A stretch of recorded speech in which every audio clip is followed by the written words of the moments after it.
What's going on, everybody? What's up, wizards, as we say around here? It is Dev from the place in space. It's time to speed run this mother of a set right here. Now, I think this might go a little bit faster. Not a whole lot of two-sided cards in this set, not a lot of complicated mechanics or anything. The set is about 250 non-basic land, shock land cards. There is one image of a shock land in this folder right here, but for the most part, I was able to cut out all the basics, 4 of the shocks. And we have a little over 250 card images to sort through tonight and rate. But one quick note before we actually start the speedrun tonight. I got a lot of comments on my rating system in the last video when we did Final Fantasy. I think there'll be fewer people watching this one because a lot of people just want to see the Final Fantasy video, right? But for Edge of Eternities, I should go ahead and tell you how my rating systems work very quickly in case you haven't seen it before, or you're just confused. It's 1 through 10. We usually don't give out zeros around here, but it's 1 through 10, and a 5 is not just a basic, normal, crappy magic card, right? Some people would give a cancel a 5, a 3-mana counterspell that doesn't do anything else. I give a cancel a 3.5. A 5 is a card that I might actually play in a format somewhere, and even a 4.5 can see some play. It's a little bit like Luis Scott Vargas's system where it's 0 to 5 really. And even a 2 can see play, can see niche play in the right kind of deck. So again, just because I give out, 4s and 5.5s doesn't mean that I think that all cards are crappy. As one person in the comment section of the last video put it, he puts out a lot of, 4s and 5s. There's kind of a hard cap at 8 or 8.5. And that's not necessarily true, but when I'm looking at standard sets, that's likely going to be more true. There aren't a lot of extremely powerful cards that I would give a 10 to in standard sets. Now, when it comes to EOE, I think this set has a slightly higher power level, especially in the rares and mythics, than a lot of the sets that we've seen recently, especially and including Final Fantasy. So with that said, I think that this is a pretty good looking set that has a bunch of good commander cards as usual, but also a fair number of standard cards, which is nice because we're going into rotation when this set releases. It needs to be impactful, and I think it will be. There's a lot of good stuff here. So with that said, let's get started, ladies and gentlemen, with Adagia, Windswept Bastion. This is actually one of the better cards in the set in some ways. This is a planet that enters tapped. You tap it for a white and it stations. A 12+ station. You can pay 3 into white and tap it to create a token that's a copy of target artifact or enchantment you control. Except it's legendary. You can do this at sorcery speed only. So if I told you this was the most expensive of these mythic lands from the set, would you believe me? Well, as little as, 2 days ago on Scryfall when I was looking at pre-order prices, this was the most expensive one. And we have a land in this set that apes Gaia's Cradle. We have a land in this set that apes Tolarian Academy. And yet this one is the one that people are, at least, if not ordering the most, it's the one that vendors are charging the most for.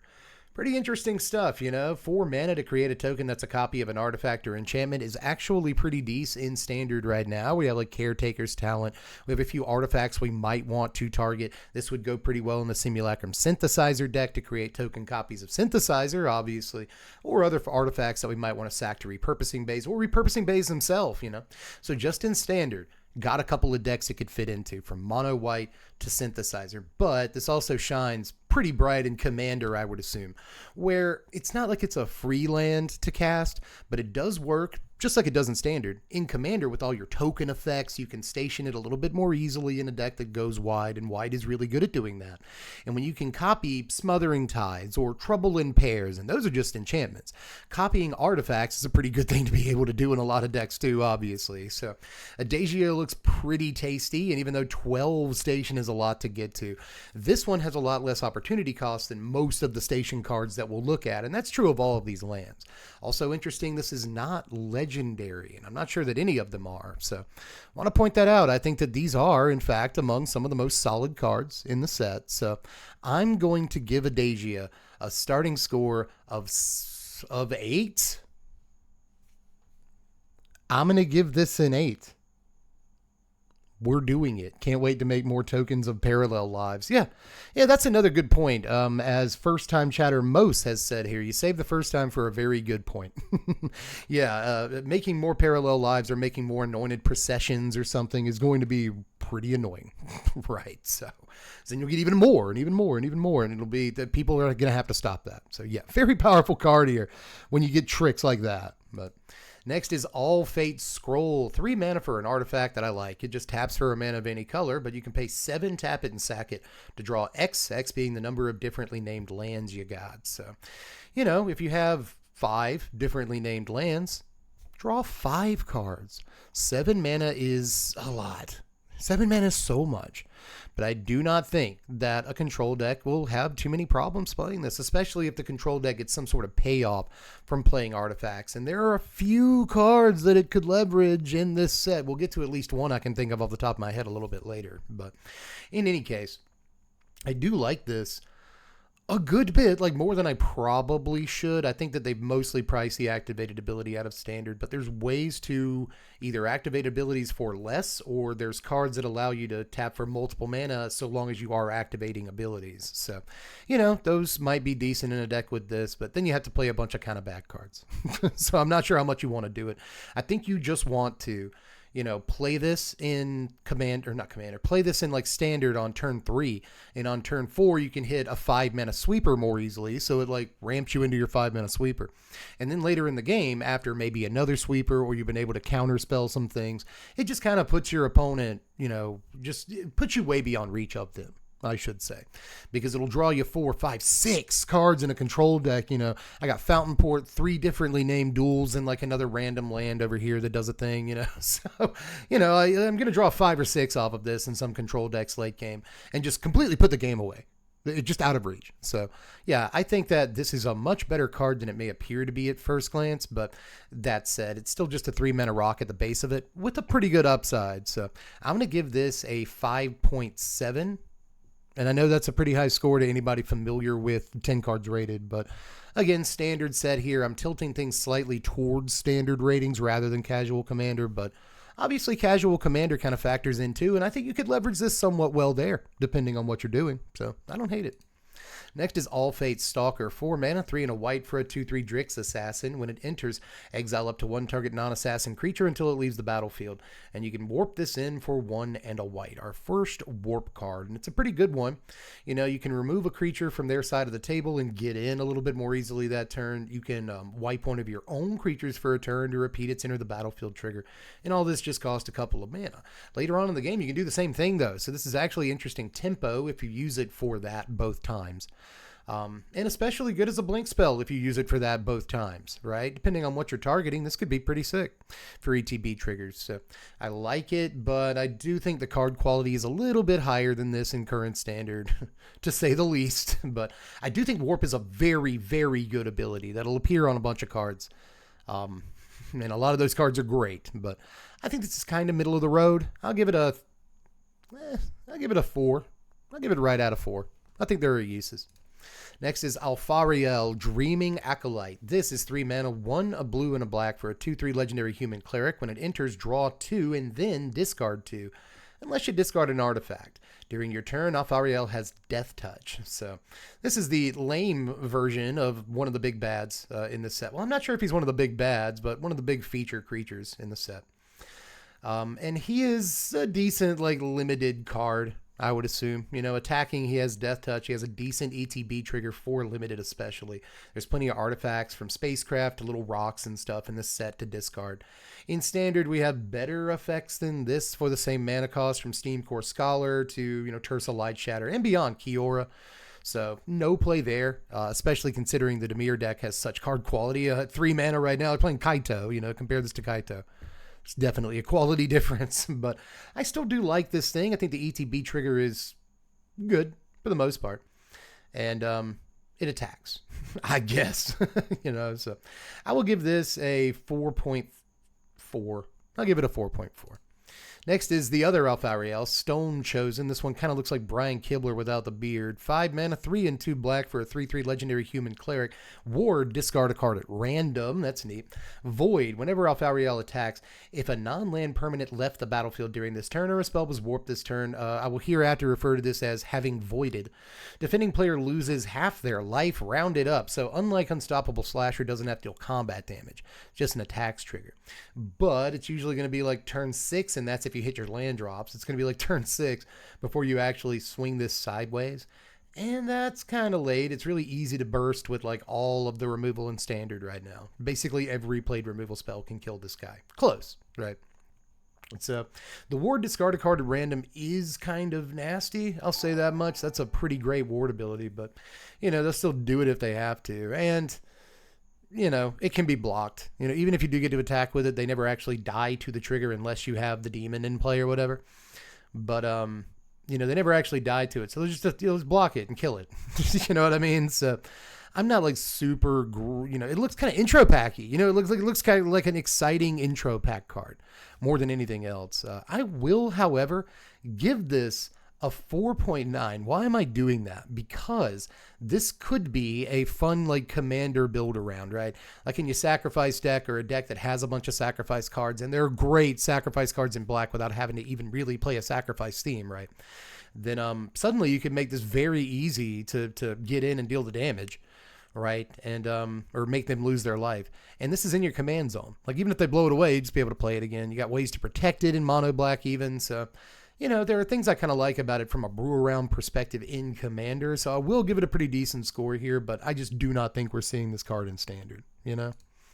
Next is a Null reprint here that's pretty good. A single blue mana for an instant, counter an artifact or enchantment spell. Depending on the format, this can be main deckable. It actually can. We've got Spell Pierce in this format right now, so I think that will be the more played card. You may see a Null come in from the board, though, especially if Synthesizer gets popular or any other artifact-based deck. So, you know, Agatha's Soul Cauldron, this can counter that. No matter if you went first or drew first, this can counter Agatha's, and I think that's kind of a big deal, too. So, you know, so could Spell Pierce. But this can double do it, I guess, for sure do it no matter what. So, yeah, I'm a big fan of a Null in certain formats, and this is one of those formats where it also counters like Caretaker's Talent and a bunch of other stuff. So, decent thing here. I'm going to give a Null just generally like a 6. It's a good Magic card by and large. Anti-Causal Vestige is a hard one to rate. 6 mana for a 7/5 Eldrazi. When it leaves the battlefield, draw a card. Then you may put a permanent card with mana value less than or equal to the number of lands you control from your hand onto the battlefield tapped. You can warp this for 4 mana. The way I like to look at this is that when you warp it in for 4, it just kind of draws a card. You know, like it draws a card and allows you to do exactly like one other thing that turn for more or less free. And that is okay value. When you play it on turn 6, you just get something completely for free and a 7/5. And that's okay, you know. If you can play this on 8 or 9 lands, it basically gives you anything in Standard that's worth playing, for the most part. And that's good. It's good news. I do like this in like the Oops All Colorless deck. I think that's cool, but also worth noting that any deck can play this card. Any deck of any color can play this card. And that makes it a little bit more dangerous. I think there are probably some tricks with it. You know what I mean? So yeah, I guess if you play it on 6, like when you actually play it for 6 mana, you don't draw the card immediately. You don't do that. I do wish you did, right? That would make the Warp 4 a little bit better. If you drew the card immediately, you'd have more options to play right then and there.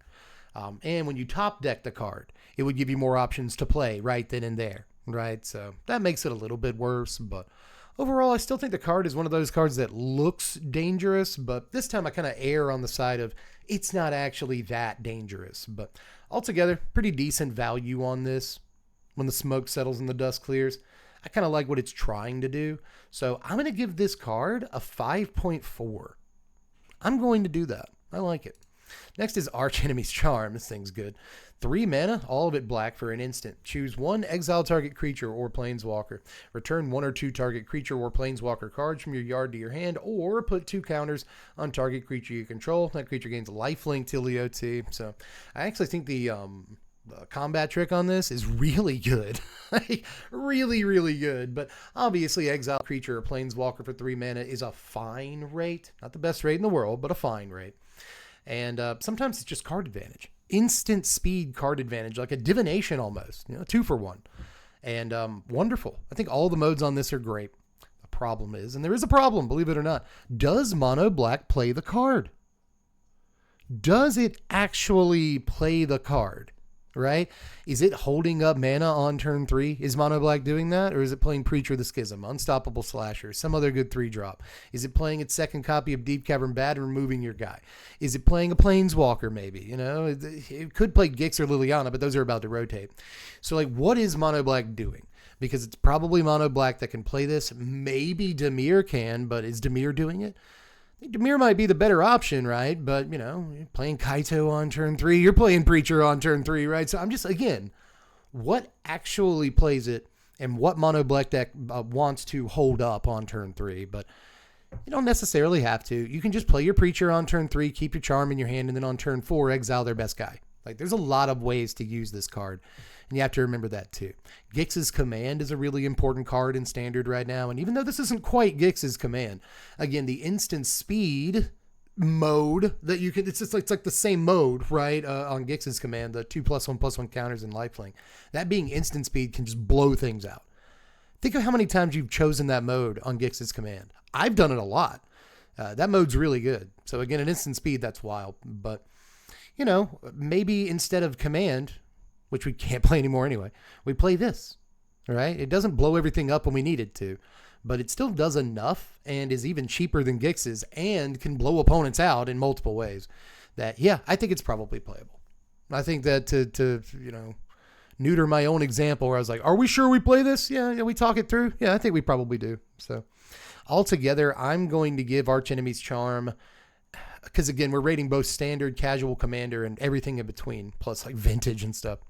I'm going to give Charm a 7.2. I really am. It does everything. It does so many cool things. You're behind, get your creatures back, kill that guy. You know, and if you're kind of at parity, put you way ahead. If you're ahead, put you ahead. This last ability is much better than I think for catching up or pulling forward, pulling ahead. Next is Astelli Reclaimer. I like this too, man. 5 mana, 3 and double white for a 5/4 Angel Warrior with flying. When this creature enters, return a non-creature, non-land permanent card, mana value X or less from your yard to the field, where X is the amount of mana spent to cast this. Warps for 3 mana, 2 and a white. So that's good on both modes. That's so good. You know, this can get back in a Boron Oculus. And I think it just might. I think that it just might, man. Obviously helping hand and recommission, even if it's still, I think it's still available. Well, no, maybe it's not still available. That said, I know there's still another white reanimation spell or two that costs like a couple of mana that can get back your Oculi. But I think this is a great way to do it too, man. It's only 3 mana. That's parity for the casting cost to get back an Oculi that you dumped into your yard earlier. And then on turn 5, you can get it back again if they manage to kill it, and a 5/4 flyer. You get 10 power in the air if this you know, warps again, like warps out of exile. Like you pay the mana for it, the 5 mana for it. Actually just play it and get an Oculus back again. But it doesn't have to be an Oculus. There's all kinds of 3 mana creatures you might want to rescue with this, you know, when you warp it in. And then later you can get a 5 mana guy back. A 5 mana boy or lady, depending. So I don't like to discriminate. So, you know, I think this is a wild Magic card. I really... Oh, is it non-creature? Is it non-creature? Yeah, spam non-creature in chat. Okay, you got me. This is why I need you here. This is why I need you here. See? I love you all. And this is why I do. Non-creature. Okay, so that's still very good. That's still very good, right? Because you can get back Prophecydetic Memory, Caretaker's Talent.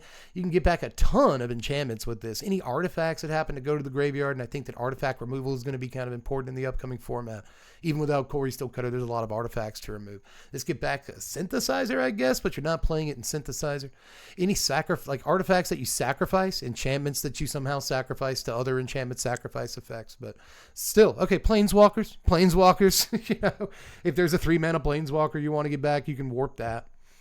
Or on turn 5, you can get back any number of boffo enchantments with this.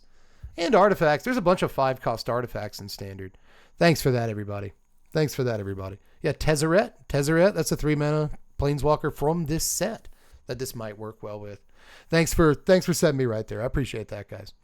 But still, man, a 5/4 flyer for 5 mana that will probably, at least by the time you pay 5 mana for it, it will have something to get back. And even if you don't get the full value and it only gets like a 3-drop back, you still technically got 8 mana value for your 5 mana. And I think that's really, really good. So, yeah, great card. I'm going to give this... Whew, man, good stuff. I'm going to give this a 6.45. I'm going to give this a 6.5. I think this is really good.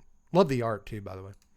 By Carly. Next is Atmospheric Greenhouse. 5 mana for a 5/4 spacecraft. When it enters, put a +1/+1 counter on each creature you control. And at 8+ station, it has Flample and can attack and block and stuff. Not super impressive, obviously. Even for a limited card, this is just kind of okay for what you're paying for it. I'm going to give this I'll give it a 2.5. Atmospheric Microsizer, I like. A single blue mana for an equipment that equips for 2. Equipped creature gets +1/+0. Whenever equipped creature attacks, choose up to 1 target creature. That creature can't be blocked this turn and has base power and toughness 1/1 till end of turn. You can use this so many ways.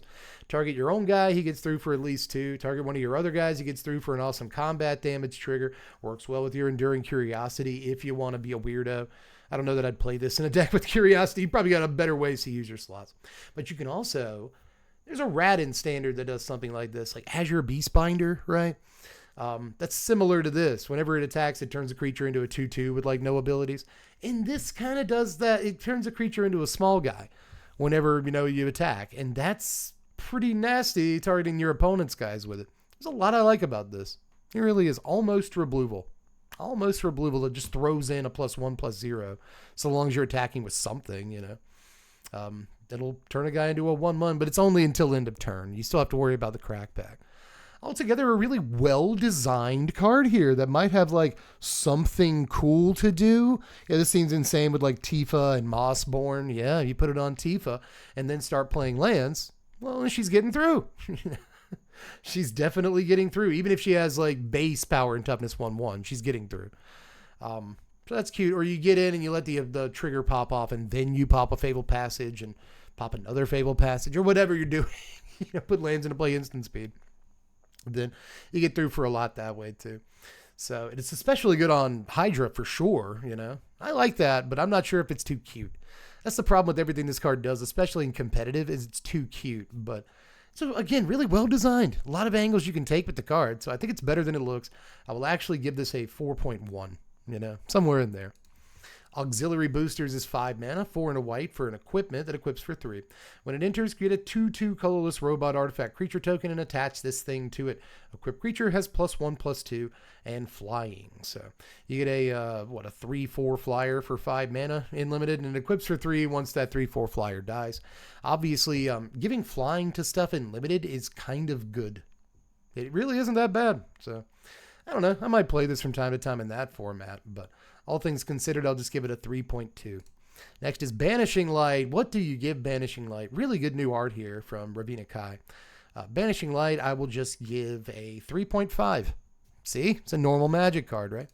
Beam Saw Protector, 2 mana, 1 and a black for a 2/1 Human Artificer. When it dies, you get a lander token. Cool death trigger on this, but still not super duper impressed. That's all right, though. I will give this Doomed as Enter variant a 3.6, right? Beyond the Quiet, I hate it so much. 3 and double white for a sorcery, exile all creatures and spacecraft. Nice deck. I'm going to be hitting that one a lot on the arena. It's just, God, I hate Sunfall. I hate it so much. And this doesn't give him a creature or anything, but it's just still Sunfall. It just still is kind of Sunfall. I hate it. I hate this thing. The thing that canceled death triggers, Ultima, that just ends the turn and you don't get your death triggers, I was willing to live with that because I can still reanimate my guys. I can raise the pass my guys or whatever, and that's counterplay. This, another couple of years of exile all creatures. Just another, I know. I'm so upset by it. I'm going to give Beyond the Quiet an 8. It's really, really good. I can hate it all I want. It's really, really good. That's an 8er right there. Bioengineered Future, 3 mana, 1 and double green for an enchantment. When it enters, you get a lander. Each creature you control enters with an additional +1/+1 counter on it for each land that entered the battlefield under your control this turn. So pretty cute card. Looks mostly like a commander deal here, but I could eat those words. At least it does something when it enters play, something the turn that you play it. And I guess if you do have extra mana, even if it's just one extra mana, you play a 1-drop after you play this on turn 4 or turn 3 with the Llanowar Elves. Play another Llanowar Elves, on turn 3, and then suddenly, that's a 2/2 Llanowar Elves. So it's not the worst thing in the world, and obviously it works nicely with fetch lands or ramp. Anytime you get 2-3 lands in a turn, and then you start playing creatures, those creatures will get real swole. So it's a nice effect that I feel like some decks will love, especially landfall decks and whatnot, but I'm not sure this goes in the landfall deck in standard right now. It's a bit too slow for that. So overall, I'm going to give this card a 5.7. I think that some decks will figure out how to leverage it. Next is Biomechan Engineer. 2 mana, Simic colors for a 2/2 insect artifact, Artificer. When it enters, you get a lander. Pay 8, draw 2 cards, get a 2/2 colorless robot artifact creature token. So if you have infinite mana in standard, this will be a nice little, filter for that. You can draw yourself out of cards, so, worry about that when you cross that bridge, but that's a good kind of problem to have. If, again, I always like activated abilities like this that don't have like a color to them, and they're just a good filter for when you have just buttloads of mana, especially, again, infinite. And there are decks that can make infinite mana right now. I think there's a way for Soul Cauldron decks to do it. So, on that tip, I guess you could make 10 2/2s and draw half your deck, and you'd probably be set at that point. And the guy's not too bad to get into play in the first place. A 2-mana 2/2 make a lander's fine. I like a thing that comes into play and gives you an artifact token. I like ramp, there's good stuff about this dude, but again, mostly limited signpost material, I think. So I can't like him too much. That said, I'll give him a 3.9. No, I won't. I'll give him a solid 4. I'll give him a 4. I think he's somewhat aggressively costed without being busted or anything, but 8 mana will sometimes bust the game open in pre-release, and again, if you have infinite mana, it's just good. Biosync Burst, 2 mana, 1 and a green for an instant. Put a +1/+1 counter on a creature you control. It gains reach, trample, and indestructible until end of turn. Untap it. So you can use this as a combat trick to block if you want to do that with it. A +1/+1 counter is really good in standard right now, and especially because of this set is giving us a lot more of those synergies. Trample is fantastic. Trample is such a good ability, and obviously indestructible means that you can save your creature from removal with this spell.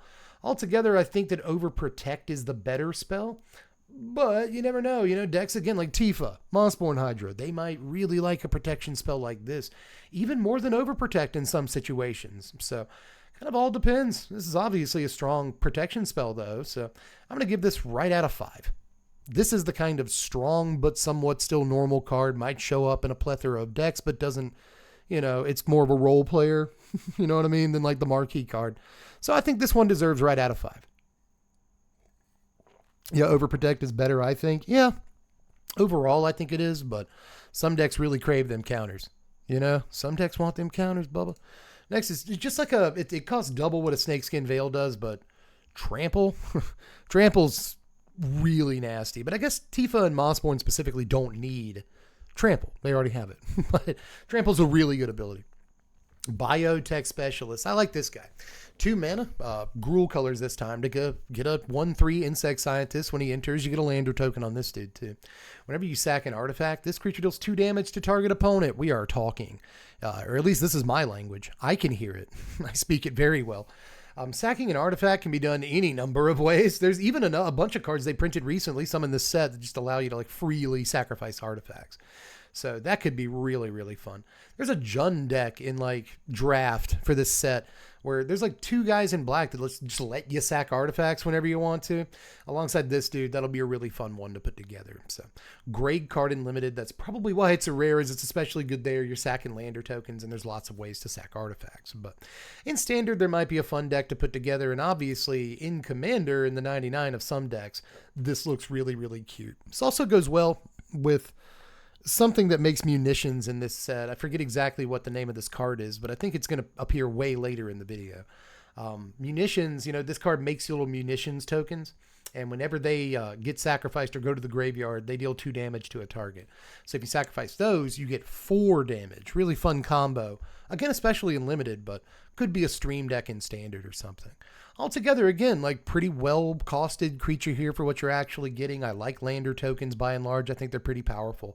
And there's lots of ways to sack artifacts, not just to, effects that let you sack artifacts, but also to the artifacts themselves, treasures, clue tokens, lander tokens now, and a couple of others even in standard. So I think it's a nice little dude. I will give this a... I think that it's lower impact than it may appear while still being a good card. So I will give this a 5.65 right there. Blade of the Swarm is 4 mana, 3 and a black for a 3/1 insect assassin. When it enters, choose one. A creature gets 2 plus, this guy gets 2 +1/+1 counters. Or put target exiled card with warp on the bottom of its owner's library. This is a limited specialist right here. I do wish it flew, but it still, can be pretty meaty when it comes into play. That means it stations well, and it blocks some of the large creatures in this format okay. But again, limited guy, let's give him a 2.7. Next is Blooming Stinger. I really like the art on this guy, man. That's so cute. He's got like Venus flytrap pincers, and his tail is like a flower. It's like it opens up and there's a stinger in there. That's awesome. Anyway, 2 mana, 1 and a green for a 2/2 plant scorpion with death touch. When he enters, another creature you control gains death touch till EOT. So this we've seen a lot of variants of in limited lately. Really over the last 6 years, we've seen a lot of variants of this 2 mana guy, and it's always okay. Low mana cost death touch guys are always good in that format. So I'll give this a 3.35. Bombard is 3 mana, 2 and a red for an instant that deals 4 damage to target creature. Limited playable removal, doesn't go too far beyond that. 3.4. Next is Breeding Pool. There are actually 2 card images of Shocklands in this folder. That's neat. So because there's Godless Shrine is in here too. I'll go ahead and say that Fetchlands. Why do I always want to call them Fetchlands? Shocklands in general are like a 9, somewhere in there. These are probably the best cards in the set. There are some cards that look a little bit more commander relevant, at least in terms of their splash factor. You know what I mean? Like how impactful they can be. But just in terms of the cards in a normal Magic set, these are always going to be, anytime Shocklands are included, they're going to be among the best cards in that set, if not the best cards. So, yeah, 9 for Shocklands. Shocking no one. Yeah, standard 9.3. Yeah, in standard, these are a 9.5. Just overall, though, I'll duck it down to a 9, but these are still like the second best dual lands ever printed, so they could be slightly higher than a 9 overall. They could be. They're really good. Next is Bright Speaker Zealot. 3 mana, 2 and a white for a 2/4 human soldier with vigilance. Creature gets +2/+0 as long as you cast 2 or more spells this turn. Another one of these guys. It's just a 3 mana, 2 or 4/4 vigilance though. Even when you enable it, I'm not super impressed. So I'm going to give this like a 3.3, right? Broodguard Elite. So double green and X for a 0/0 insect knight that enters with X +1/+1 counters on it. When it leaves the battlefield, put its counters on a creature you control. Warp for X and a green. So cute. Pretty cute, I guess. I like that you can play it twice. Warp is a really good ability. I fear that Warp is fantastic. Anybody underestimating it doesn't know what they're talking about. This could also go somewhat well in the Tifa decks, although I'm not sure that you have enough room to play a card like this. But this not only puts counters on Tifa, it puts more counters on Hydra, counters on Chocobos even. It's really not a terrible card for the rate, sort of. You know what I mean? So I don't hate this, but again, I think that it might just slightly be under standard playability. I'll give the card a 4.1, but I got my eye on it. I think this can do some stuff. I think this could. It comes in and then stations a thing. I guess that's kind of cool. It can come in and crew a thing, right? It can come down and contribute to the power and toughness count of your creatures, and that matters for some cards too. There's just things I like about it. Bygone Colossus. 9 mana for a 9/9 artifact robot giant with warp 3. So really good and limited. This has a lot of stationing to do there, obviously, but you could also get cute and fling this at your opponent a number of ways in standard. So that's kind of cute. Self-destruct or Calisel Sword. There's things that you could do with this and then reanimate it or something and then fling it again. There are ways. But the Bygone Colossus deck is obviously a jank, stream deck more than anything else. I think the actual function of the card is to station vehicles or station spacecraft in limited, and it's pretty good at that. Overall, I will give this a 3.7. I will do that. Next is Cerebral Download. So I thought this card was going to occur much later on. I said that I would talk about like an artifact control deck later. There's a couple of good pieces. This is the one I actually had in my cerebrum when I was thinking that. This is 5 mana, 4 and a blue for an instant surveil X, X being the number of artifacts you control. Then draw 3 cards. So instant speed, 5 mana, draw 3, surveil some number. Even if the number is 2, awesome. Pretty awesome. Some would argue 5 mana is too much, and I think you might have a point. There's a couple of good card draw pieces in Standard, and there's another card draw piece in this set that I think is amazing. Like really, really good. We'll talk about it when we get to it, but I do think there are, there are arguments at the very least for some control decks that play Maze Mind Tome, and perhaps that 3 mana rock that we looked at earlier that made me mention this card. And perhaps they, somehow have little artifact tokens that they get. Control decks can get map tokens. Control decks can get lander tokens. Control decks can get clue tokens, especially with like Deduce. They can play that and get a clue token. So, without having to play like embarrassing or chunky artifacts that take up so much mana on their turn or whatever, you can play artifacts in your control deck. And then if all you have is a Maze Mind Tome and a clue out, when you play this, you surveil 2, draw 3. That's very, very good. I promise you. That is actually okay. So I like this. Again, maybe a little bit more than I should, but I think it's better than it reads. Because a lot of spikes especially are just going to be like, oh, 5 mana, not good. Right? But I think that there are some control mages that might know what's up with this thing. It's not too hard to have 3 artifacts out when you play this. At which point, fix 3 draws, fuel your graveyard, put something with flashback in there, draw 3, you win the game. You're just burying your opponent in value at that point, especially if it comes the turn after a sweep where you still have all your artifacts, so very, very cool. Very cool. And like maybe synthesizer playable, but I doubt it. I kind of doubt that synthesizer wants this, but still I think there are decks that do. I really do. I like the card. I will rate it eventually. I'm going to give Cerebral Download a 4.6. Exactly the kind of card that's niche playable in the right thing. So it deserves a little under a 5, I think. You'll see this from time to time. Just maybe. Just maybe. If it costs 4, you'd see it everywhere. Next is Choral of the Void. 4 mana, 3 and a black for an aura that enchants a creature that you control. Whenever enchanted creature attacks, put target creature card from defending player's graveyard onto the battlefield under your control, tapped and attacking. And once you've voided, well, it says void. At the beginning of your end step, sacrifice this aura unless something was voided. So the cool thing about void that I didn't mention earlier is that a thing doesn't have to leave the table on your side. So just in a commander deck that's heavy on removal, you can more or less somewhat guarantee, almost guarantee, void hits every turn. So pretty easy to keep this out, but it's got the same problem as all auras. You can get blown out when you try to stick it. You can get 2 for 1 when they do remove the creature, right? But I think the good thing about this, that's kind of a hidden mode on the card, is that if you stick it to a big enough guy and attack with it, then pull something out of their graveyard, right? They want to chump block the big guy that Coral of the Void is on, or they want to chump block the big creature you pulled out of their yard. If they do that, you have activated Void. You've turned on Void. So you get to keep the card like turn over turn if they chump block. I think that's kind of a nice thing, but this is mostly like a commander WoW card. Like it might go in Arietta the Charmed Apple. It could even go in Codis, the Fang Keeper. That's a decent home for it. So there are commander decks that might play it, but again, very niche and blow out a bowl and pretty expensive for an aura.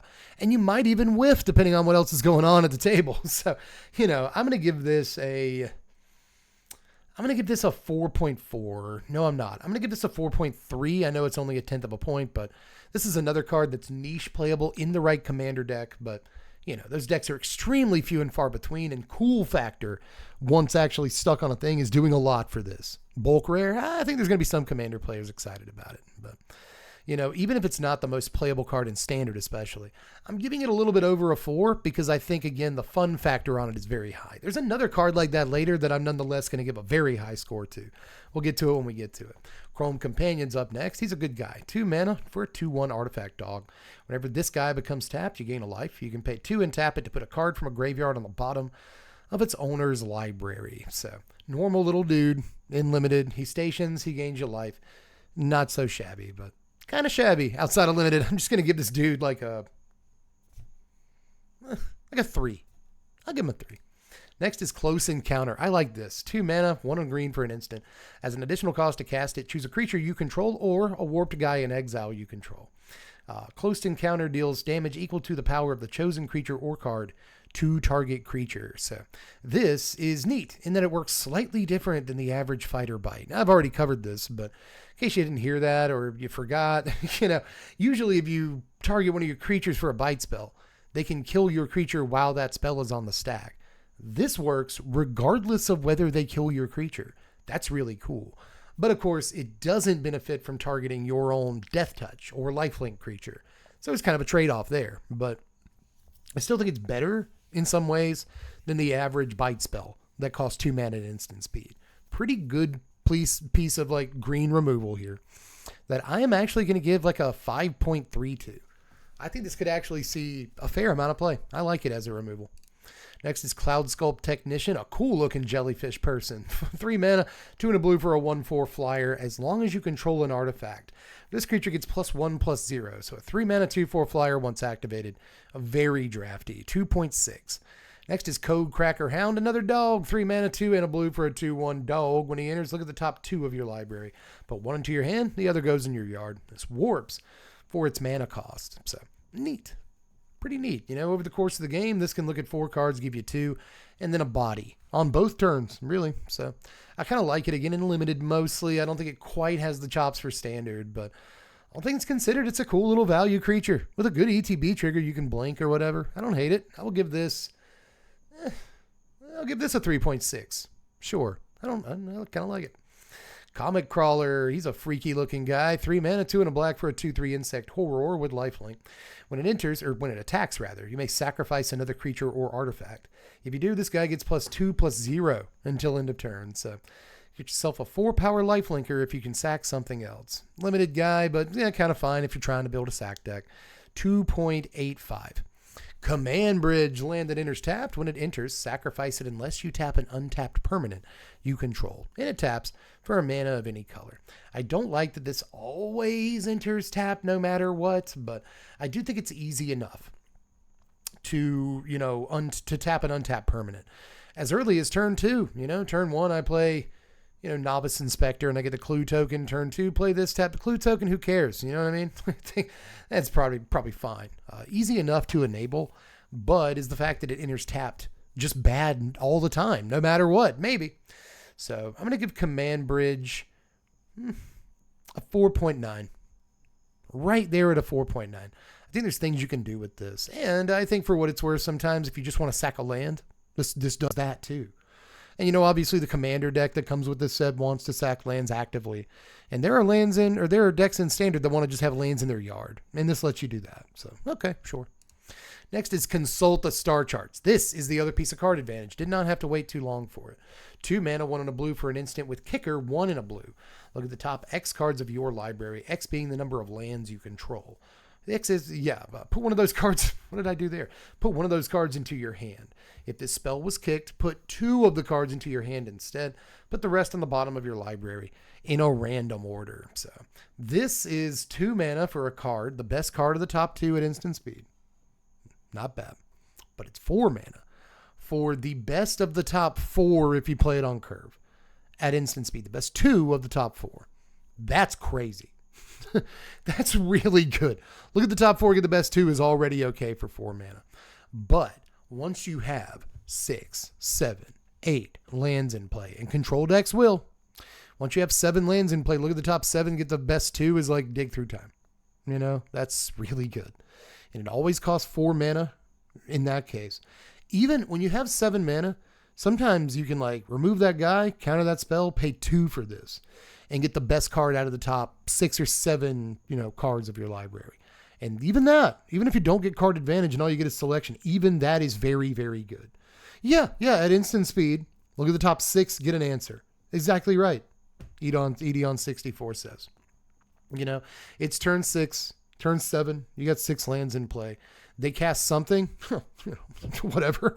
Look at the top 5, 6 cards of your library, get the counterspell. Easy peasy, right? So whether it's kicked or not late in the game or with even some ramp or something, this is phenomenal. This is phenomenal. I think this is probably the best piece of card draw, card advantage, card selection, whatever you want to call it, in the set. And I'm going to give it a pretty high score here. This is a 7. No, this is an 8.3. It really is. You're going to see this card. You are absolutely going to see this card day one. Azorius Control is already a good deck. And I think this is playable outside of Azorius Control. Teamer Doppelgang and stuff, decks like that. Easily leverage this piece. This is a crazy card. I tell you right now. This is a very good card. Next is Cosmogoyf. How good is this, though? So, Golgari colors, a green and a black. For an elemental Lurgoyf, the creature's power is equal to the number of cards you own in exile. And its toughness is equal to the same number plus 1. So, how good is this? You can exile your entire yard, but you have to have a lot of cards in your yard to do that. So, it takes a little while. It doesn't play well with other Goyfs, except for maybe Souls of the Lost. Does Souls of the Lost care about cards in exile? I think Souls of the Lost is just permanent. So, like non-land, all permanent cards. So, I'm not sure how well this works with most other Goyfs we're going to have access to. So, I have to say that. But I still think this is neat while not being as good as I want it to be. I don't want to get burned by Goyfs anymore. You know what I mean? This is always vanilla. And even at 2 mana nowadays, I'm not sure that's going to be good enough, right? I don't want to be burned by it. That said, pretty tempting card that I think is fairly easy to get going. Whether your cards are actually getting exiled or you're just like, you got warp cards or whatever. You got foretold cards or plotted cards. There's a lot of ways to make this pop in standard especially. But again, I don't have all the faith in the world in it. I think that there's a lot of legwork to be done in the first couple turns of the game. And you do all that legwork and you get paid off with a vanilla 6/6. And it's just like kind of okay, It's a trap. Yeah, Edeon64 again says it's a trap. And I tend to mostly agree with that. Some people think it's modern playable. I'm just not convinced. You'd have to do some sort of turn half your deck into your graveyard in the first 2 turns, all to pay off into this. And you don't get your graveyard. Your graveyard doesn't pay off into anything else for the rest of the game, probably. And how good is that? So, I don't know. I'm going to give Cosmogoyf a 4 until it impresses me. But until further notice, I don't love this as much as I'd love to love it, if that makes any sense. Next is Kazagrand Zenith, one of the most expensive cards in the entire set, actually. 3 mana, 2 and a white for a 2/4 human soldier. Whenever you cast your second spell each turn, choose 1. You either get 2/1 white human soldiers, or you put a +1/+1 counter on each creature that you control. Is this any good, actually? I think it's fine. I think it's just kind of fine. A little difficult to remove, which I respect about it in standard right now. Doesn't really get going until turn 4, which I also don't love. So I'm really on the fence. I've been on the fence about this one the whole time. I think that it works well in Elspeth Stormslayer decks, Caretaker's Talent decks, but it does play on curve at the same time as Caretakers, so it kind of like steps on Caretaker's feet. But you need more than 1 3-drop in your deck. Thing is, Caretakers already does have that. It's got Enduring Innocence in the deck as kind of another Caretaker's Talent effect. It did have a Sanguine Evangelist, and it still will have Sanguine Evangelist. But I think that most likely this is probably better than Evangelist in the deck, but that's hard to say. That said, when you Caretaker's Talent on turn 1, and then on turn 3, and then on turn 4, you play Zenith into any 1-drop in the world. Probably going to feel pretty good about that. You'll draw your cards, you get a couple of tokens, you can block all day. Next turn, here comes Elspeth Stormslayer, you start going crazy. So, I think that there probably is a spot for this in standard, but I don't know if the card is the banger that it seems to be. That said, Commander's holding this up a little bit too, because you can do it on your opponent's turns. It's kind of tough, mana-wise and card-wise, to make sure you're always doing it on your opponent's turns, but you can trigger it there, and it can make a lot of tokens for you. So I think it's a really good Magic card. Is it good enough to be more expensive than every Shockland in the set, plus a couple of the chase rares? It's more expensive than the Endstone. It's more expensive than Thrumming Hivestone, the sliver thing that everyone's going to play in Commander. I think might actually have standard chops. This is more expensive than most of the cards in the set, believe it or not, and I'm not sure that it's there. I'm just not. But either way, I will give Cosmogram Zenith a 6.5. A little bit more faith in this card, especially in Commander, but I think in Standard it'll show up. And it'll continue to show up. I'm just not sure it's like the new core steel cutter or whatever people think it is, you know? But next is Cryogen Relic. I think this card is sneaky good. 2 mana, 1 and a blue for an artifact. When it enters or leaves the battlefield, draw a card. Pay 1 and a blue, tap it, sack it, put a stun counter on up to 1 target tapped creature. So 4 total mana for a stun card and 2 drawn cards is not the worst thing in the world, especially when you can activate the second ability, or the other 2 mana is an instant speed activation. So pretty cool, man. It says leaves the battlefield, draw a card. So that means that you can pick it back up with your Pixie, your Fear of Isolation, your blah, blah, and play it again and draw another card. So you play it on 2, draw a card. You play Pixie on 3, draw a card, and then play this again to draw a card. So lots of cards being drawn in that deck, which I do like. Cool stuff about this. Really cool stuff. There's a 2 mana blue like Dragonstorm thing from Tarkir Dragonstorm that also draws cards when it comes into play. It's an enchantment. And it might work, you know, it might be better in Pixie, but again, this is enters or leaves, and I think that's fantastic in the Pixie decks. I also think the tempo that you can get off of it could be really valuable in your Pixie deck. So if it's got a home, it's probably those, but this could go in any number of decks. Doesn't have to be that one. I think it's a pretty strong thing. Ichor Wellspring with more steps and better value for the most part. I like it a lot. I will give this a 5.2. I think it has work to do. But next is Cryo Shatter, a single blue mana for an aura that enchants a creature. Enchanted creature gets -5, -0. When enchanted creature becomes tapped or is dealt damage, destroy it. I kind of like the flavor on this, and it's good Jeremy Wilson art. That looks fine. But altogether, not as impressive as some of the pieces of removal that we have in Standard. Unable to Scream is fantastic. We just got a couple that tap a creature down forever, right? Or they have to pay 6 or whatever to untap it. I think those are by and large better, but great in Limited. As a 1 mana piece of removal, I think it's fantastic there. Also in Limited, it keeps creatures from stationing vehicle or stationing spacecraft so much or so well. That's kind of nice. So not terrible. I would give it a 3.1. Sure. Next is Cut Propulsion. 3 mana, 2 and a red for an instant. A creature deals damage equal to itself, equal to its power. If that creature has flying, it deals twice that much damage to itself instead. This, I think, is a playable sideboard card in red. You know, but that said, they might just stick to Twin Maw Stormbrood. They might just do that still, but I think this is like at least worthy of tryouts at the very least. And if you do have a problem with flyers because you're mono red or something, then yeah, at least consider playing it. Why not? I'm going to give Cut Propulsion a 4. It can target your own Screaming Nemesis, by the way. That's a thing it can do, but I'm going to give it a 4. I want to believe, but even if I do believe in it, it's still just a sideboard removal spell. Dark Endurance is 2 mana, 1 and a black for an instant that costs 1 less to cast if it targets a blocking creature. A creature gets +2/+0 and gains indestructible till EOT. So if you want to use it to save your creature from a removal spell, it costs 2 mana.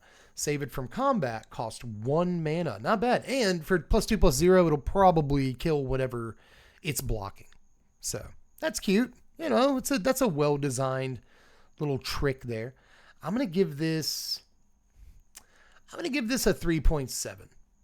You know, I don't think it's quite as good as the normal black removal spell that saves a guy for like 1 mana, but I do think that I like when they twist design to make it work in different situations, depending on what you're doing. That's good for Limited. That's good for Spice. It's pretty decent. Dauntless Scrapbot. I like this little buddy. 3 mana for a 3/1 artifact robot. When it enters, exile each opponent's graveyard and create a lander token. So you keep your graveyard, sick. You wipe theirs, sick. You get a lander, great. For 3 mana. Any deck can play it. You know, I said this during preview season. It's not Solemn Simulacrum, but it's still a lot of value. It's got basically 2 ETB triggers. One gives you value almost no matter what your opponent's doing. And the other one, like, really screws specific opponents. They can still, you know, discard and zombify something on their next turn. It's possible. But this will still help deal with all the setup they've done up until then. I like that a lot. And the lander token is always welcome. 3 mana, 3/1 that ramps, kind of, you know, trades in combat. This dude's great. I think he's all right, dude. I'm going to give Dauntless Scrapbot a 5. I am going to give him a 5. This could be a sideboard card that's actually main deckable, depending, you know? Any deck in the world can play it. Again, not Solemn Simulacrum, but it gives me those vibes. You know, like enough value that any deck could play it, and maybe they even do. Maybe they even do. Dawnsire Sunstar Dreadnought, 5 mana for a 2020 legendary spacecraft at 10 station. Whenever you attack, Dawnsire deals 100 damage to up to 1 creature or walker. And at 20 plus damage, or 20 plus station, it flies. Amazingly, it just flies. A flying 2020 could end the game, but so could 100 damage to your own Screaming Nemesis. That comes up a couple of times in this set. That's the streamer way to win the game, and maybe it'll work out, but 5 mana for this is too much. It's just too much. It's a literal 5 mana do nothing, and it's worse than a 5 mana do nothing because you play it for 5 mana on turn 5 if you got your drops, and you have to tap down like all your guys. If you even have enough guys to do that. You might tap down all your guys and not station it entirely. That's wild. tap down all your lands and all your guys and just say go on turn 5. You're dead. You're dead, kid. What are you doing? Just not great looking, kind of a meme. Honestly, not a card I love, but maybe it's a little bit more relevant for reasons than I think it is. I want to be careful about this one. I'm going to give it a 3, which is not being super careful, to be honest. But I just think that like the fail cases on this are too numerous to make up for the good stuff. Technically, it can deal 100 damage to something the turn it comes into play. If you have 10 power on the board and a 1 other creature that didn't have to tap to do that, what do you got to do that? Some crazy stuff. I don't know, guys. I'm just not sure. Maybe mono green cheekily plays it because they play like a 3 mana 6/6 and a 4 mana 10/10 or whatever they're doing. So like by the time they play this, they just tap 1 or 2 dudes and they can just do the thing. But again, it's a wasted slot in that deck. Just do the deck better. Don't play this. I think it's pretty bad. 3. I'm sticking with 3, dude. Sticking with 3. Dawn Strike Vanguard is 6 mana, 5 and a white for a 4/5 human knight with lifelink. At the beginning of your end step, if you control 2 or more tapped guys, put a +1/+1 counter on each creature you control. Other than this creature, well, a 6 mana 4/5 lifelink is probably just okay in draft. Just a fine body, you know. But if you station stuff down or attack with even just 2 men, then suddenly you get a bunch of counters. Not too bad. Not too bad. The problem is that, you know, if it was combat, your creatures had to have survived that combat. That said, I still think this reads as like almost a limited finisher in some ways just because of the stats and keyword. And inevitability in some ways, if you can, you know, station some stuff every turn, your creatures will get bigger turn over turn. And that's a decent form of limited inevitability. So I think it's okay there. I will give this a 3.35. Next is Debris Field Crusher. This is 5 mana, 4 and a red for a 1/5 spacecraft. When it enters, it deals 3 to any target. Once you station this at 8+, it has flying, is a creature, and has a form of fire breathing. 2 mana to give it +2/+0 till end of turn. So again, a limited playable removal spell that you can sort of animate later if you feel like it. I do like that it's any target, but it's not going to show up in standard burn anytime soon. Let's give this, let's give it a 2.9. Next is Decode Transmissions. Thank you very much, Best Star Wars 77, for your follow. Your resub, actually, for 15 months. Thanks for the 15 months. Decode Transmissions is 3 mana, 2 and a black for a sorcery. You draw 2, you lose 2. If you avoided, instead you draw 2 and each opponent loses 2 life. I would absolutely adore instant speed on this, but it doesn't have to be instant speed. Kind of a Read the Bones style effect, a Sign in Blood, if you will, that costs an extra mana. But sometimes, you know, rather than it being a Read the Bones or a Sign in Blood, it's like an Unholy Annex trigger. You know, they lose the life instead. And that's okay, I guess. You know, I don't hate it too much if you're trying to draw cards in Commander. I guess you could play Night's Whisper and Sign in Blood and Read the Bones and this. It's not too hard to void, at which point you can put this in a sort of black burn deck as a card draw piece that also hits them. So cool stuff about this, but I'm not going to give it more than like a 3.8. You know, excuse me. Next is Depressurize. 2 mana, 1 and a black. Awesome. Danny Schwartz art here, by the way. I like it. 1 and a black for an instant. A creature gets -3/-0 till end of turn. If that creature's power is 0 or less, destroy it. Kind of cool. Kind of okay. You know, there's lots of like 3/4s and 3/5s in standard. I don't know about lots, but there's enough. 3/4s and 3/5s. Creature with slightly higher power than toughness, or slightly higher toughness than power, rather. In standard, this kills like Preacher of the Schism, for instance. where, you know, a Nowhere to Run can't do that. A Virtue of Persistence can't do that. A Cut Down wouldn't be able to do that, but this could. You know, that Monk we just looked at, that's a 3-mana 2/4. This kills 3-mana 2/4s. And that's something a lot of removal spells at 2 mana cannot do. There's a lot of creatures in the first 3 turns of the game, even 4 turns. This can kill. I think Depressurize is a sneakily decent, you know, removal spell. Yeah, kills walls. Yeah, always kills walls. Never seen this. This is good. Yeah, I think it may have come out in the common dump this morning, so we haven't covered it yet. This is one of the better cards from the common dump for sure, and I think it's a pretty playable removal spell depending. And I like that it's not just unconditional or semi-unconditional, like Go for the Throat or, you know, Infernal Grasp or something like that. This actually is a really neat design that will still nonetheless kill, like, a lot of important creatures, especially early enough in the game that you're playing this on, like, the end of your opponent's turn 2 or 3. So, yeah, I think this is kind of a banger right here as far as removal spells go. I like the design. I like the art. I like sort of where they're going with the design space, and kills a lot of really relevant stuff. We're going to give this a 6.9. Yeah. Kills Yuna. Yeah. Good job. Solo Digs first time chat. Kills Yuna. I said there's not too many 3/5s in standard, but that is definitely an important one, you know. Desculpting Blast is pretty good too. 2 mana, 1 and a blue for an instant. Return a non-land permanent to its owner's hand. If the thing you return to its hand was attacking, you know, if it was a creature and was attacking, create a 1/1 colorless drone guy that can only block creatures with flying. Fantastic. Really good tempo, I think. You know, the more I think about this card, at first I said this could go in kind of a control-y deck that's just looking to play 2 or 3 copies of it in the game through hook or crook, play them out of your graveyard again, something like that. You know, use Storm Chaser's Talent to get this out of your yard, play it again, get another bird, whatever, you know. And kind of win the game, snowball in the long game that way. But this is actually really good in a mono blue tempo deck that's trying to attack with like 1 and 2 mana flash creatures in the early game. Hold up counter spells, hold up removal, and this is a pretty good tempo piece for those decks that also puts a 1/1 flyer into play that probably does like a bolt's worth of damage or more over the game. And if you get multiples of it, it's really, really good. It doesn't have to hit an attacker. Doesn't give you the bird if it doesn't, but still, you know, in an emergency, you could always return the Caretaker's Talent to their hand or something and make them recast it. That's really good, like mana tempo. So I like so much about this card. I really do. I'm going to give the Sculpting Blast a 5.2. Still just a bounce spell. But not the like 2-for-1 or like 0-for-1 that a lot of bounce spells tend to be. This at least puts something on the table. You get board presence from your bounce spell. It's really good, guys. It's really good. Yeah, it's non-land, but you know, if it returned a land to their hand, it would just be strictly better Boomerang and like, oh my God.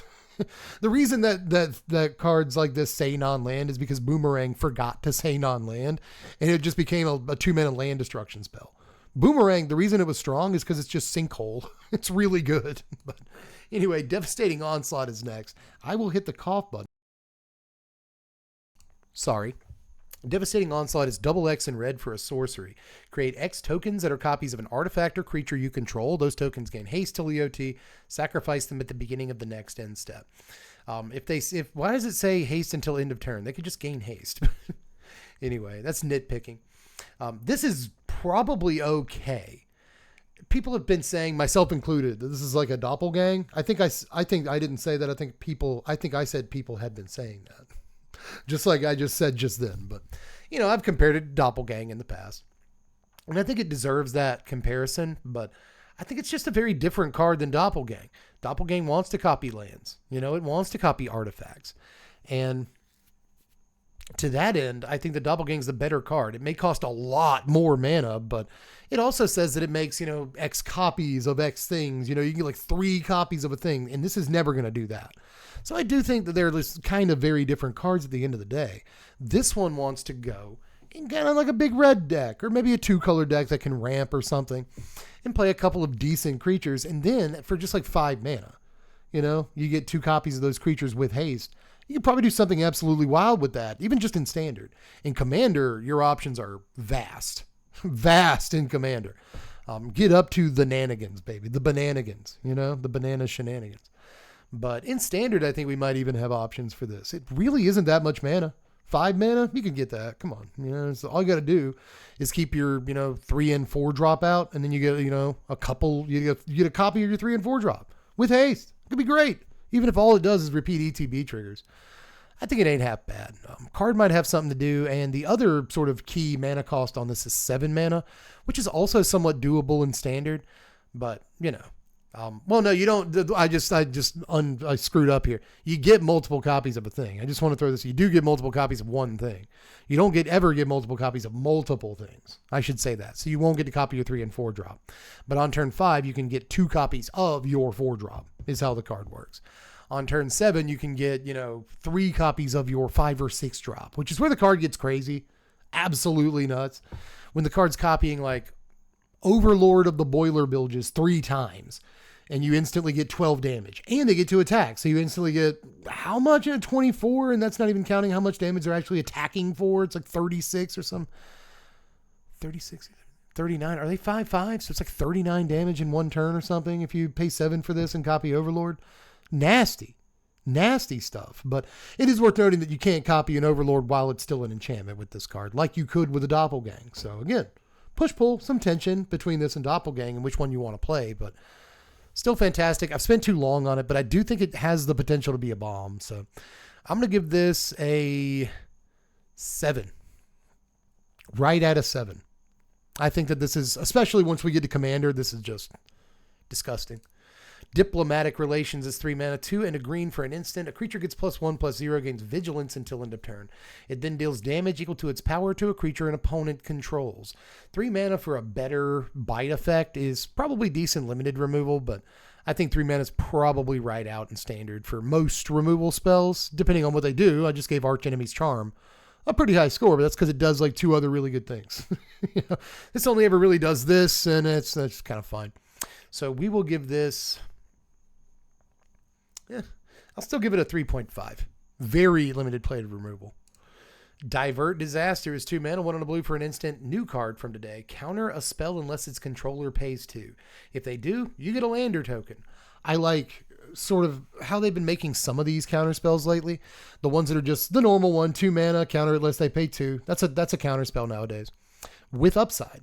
And in this case, the upside is, if they do pay it, again, they made a couple like this recently. If they do pay it, you still get something. In this case, a lander token. Not bad. Not actually that bad, especially if you are going to use it as like, as part of a counter chain. Like, here, pay 2. Cool, you do? I get the lander? Cool, now pay 2 again. You can't? Oh, like that happens a lot with cards like this. You double cast them. So in this case, having to double cast it doesn't feel so bad if you get a lander token off of it. And getting an artifact on the table could be halfway decent. Remember that artifact control deck we talked about earlier? Do you remember that deck? This could go in there too. So altogether, decent little counter spell. I tend to like miscalculate effects like this. So I'll give it a 5. That's the kind of card I want in my deck. No less strong, no more strong most of the time. So pretty good. Dock Worker Drone is 2 mana, 1 on a white for a 1/1 artifact robot. When it enters, it gets a +1/+1 counter. And when it dies, it puts its counters on a creature you control. So a 2 mana 2/2 that throws a counter when it dies. Cute, probably not standard playable, but maybe a little bit more limited playable than it looks like.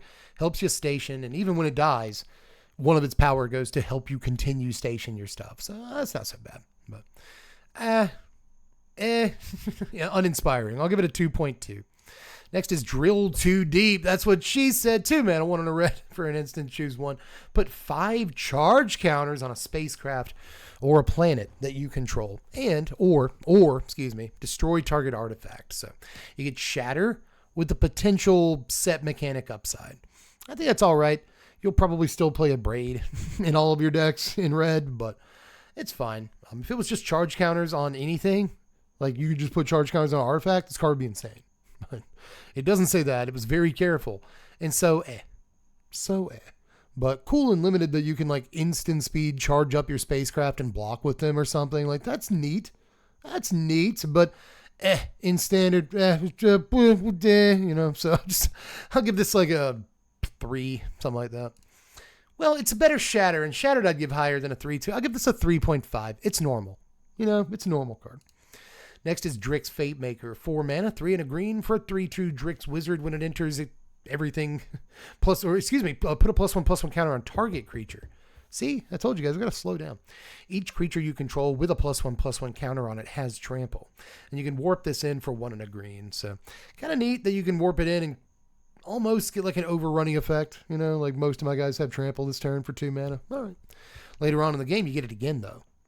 That's pretty good for limited, but I'm just going to give this like a 3.6, you know, a little higher than you might have expected. I think that this line of text is good. This +1/+1 counter, everybody has trample thing. I think that's a good line of text, but I'm not going to rate it super duper high either. Dual Sun Adepts is 3 mana, 2 and a white for a 2/2 human soldier with double strike. Pay 5 mana. Creatures you control get +1/+1 till end of turn. Very good limited card. I have to say this. A 3 mana 2/2 is great. Great. With double strike specifically. A 3 mana 2/2 isn't great at all. That's just Scape Zombies. Gray Troll or whatever its name is. Gray Ogre. But a 3 mana 2/2 double strike, fantastic in that environment. Really, really good. Especially with so many ways to throw counters around, and there are in green and white here. So keep that in mind. But I like the Anthem too. If you got nothing else to spend your mana on, sure. And obviously everyone getting +1/+1 isn't just good for attacks, but it's also good on blocks because you can do it at instant speed. And it's good for stationing spacecraft in limited as well. So really like it there. I will give this a 3.4. Next is Dual Sun Technique. This thing's wild. 2 mana, 1 and a white for an instant. Target creature you control gains double strike till end of turn. If it has a +1/+1 counter on it, draw a card. Now, I compared this to Temur Battle Rage the other day, a red effect that does this, and rather than draw the card, it says if you have Ferocious. If you have a creature with power 4 or greater, something like that. Then the creature you're giving double strike to also gets Trample. And Trample and double strike is a really good combination that made Temur Battle Rage a crazy card. This does not do that, but playing it on a trample creature like a Tifa or a Mossborn Hydra, for instance, back to that deck, is wild. Like Mossborn Hydra is always going to have the counter on it. Maybe Tifa got the counter from a Bristly Bill or a Snakeskin Veil or some other effect. And at that point, a double striking, trampling Tifa or Hydra will almost always win the game from nearly any position. Almost any position, you know? Especially if you have a Fabled out.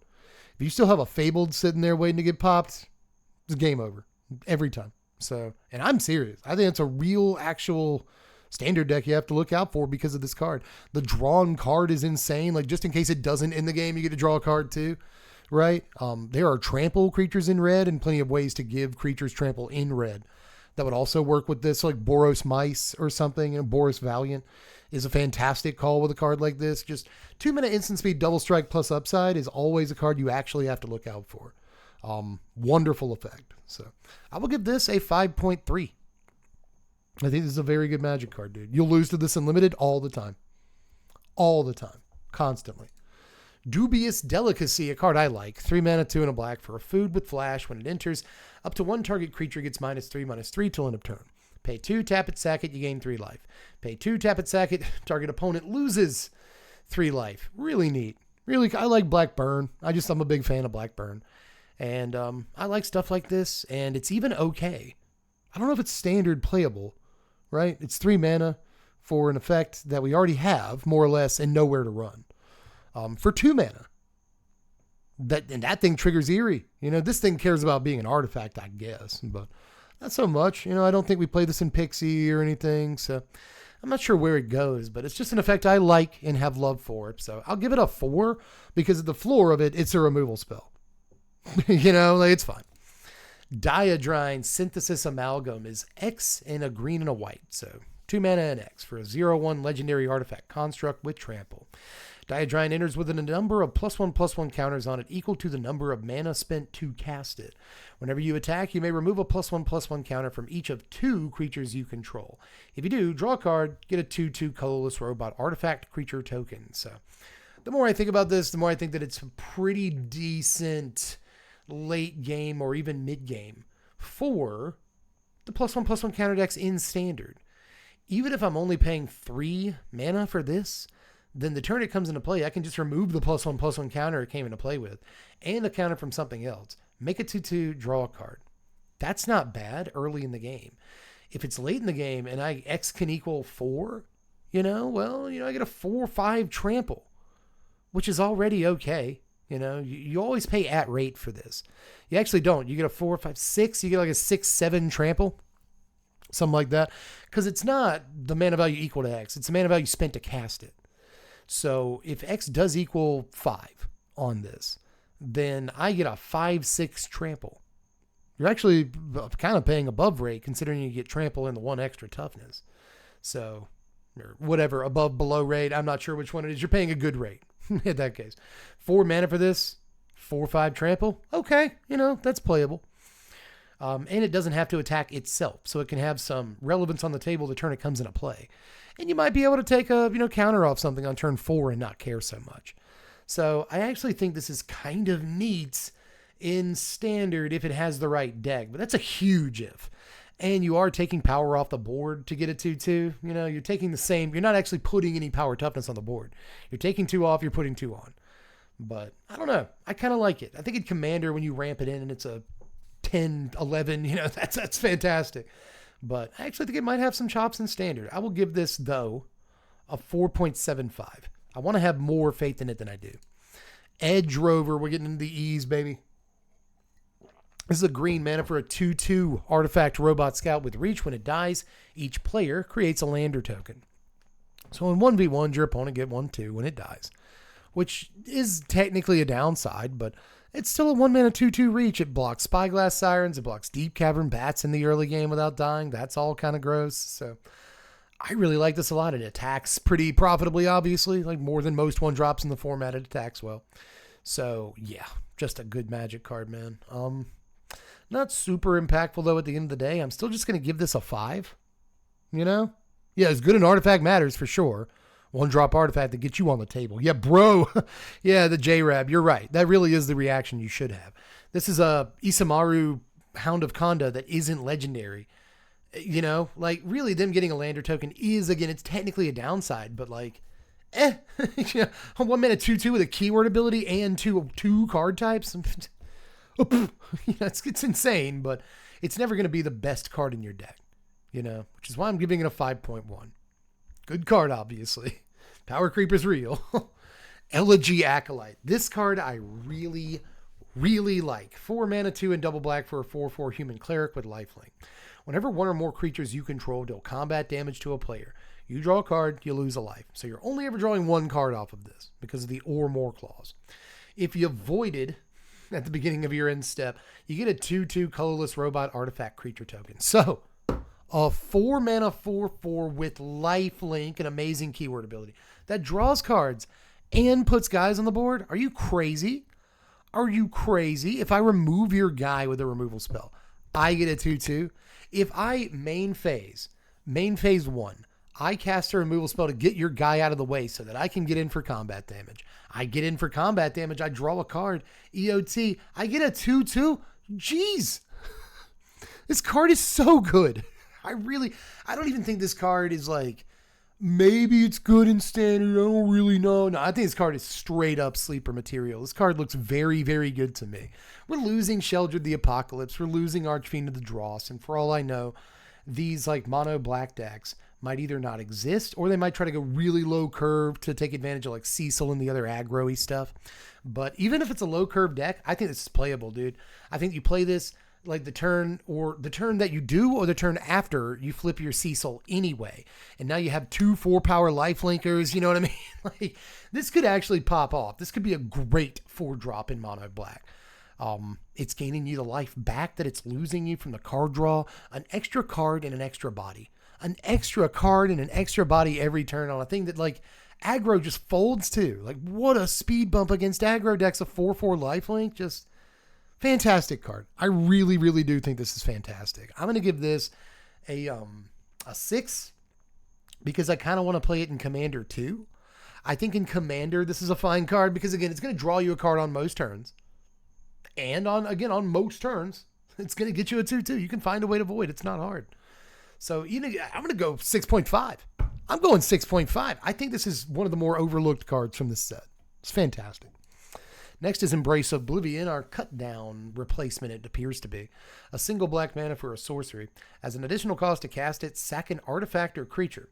Destroy target creature or spacecraft. So you have to sack an artifact for this. So it just kind of, oh no, this isn't it. This isn't it. This isn't the replacement. This is the Bone Splinters variant.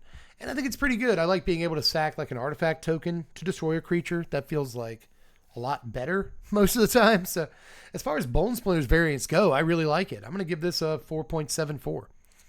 Emergency Eject is a pretty decent removal spell too. 3 mana, 2 and a white for an instant. Destroy target non-land permanent its controller creates a lander token. So I think this is just like better than Generous Gift.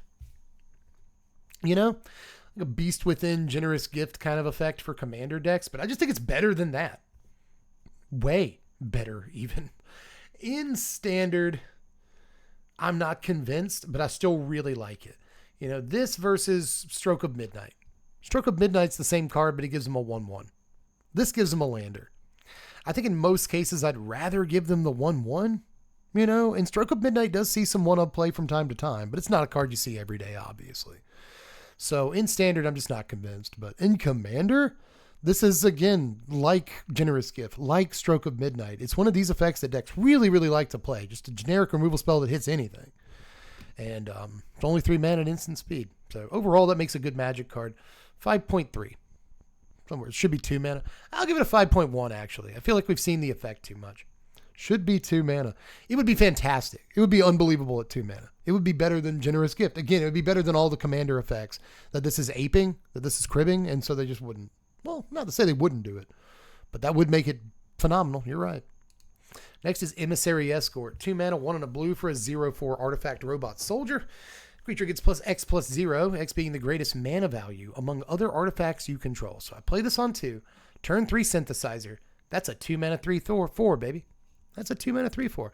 If I play a 5-drop artifact later in the game, that's a 2 mana 5/4, son. It's really not that bad. It's got the same problem I was talking about earlier where it's always vanilla though.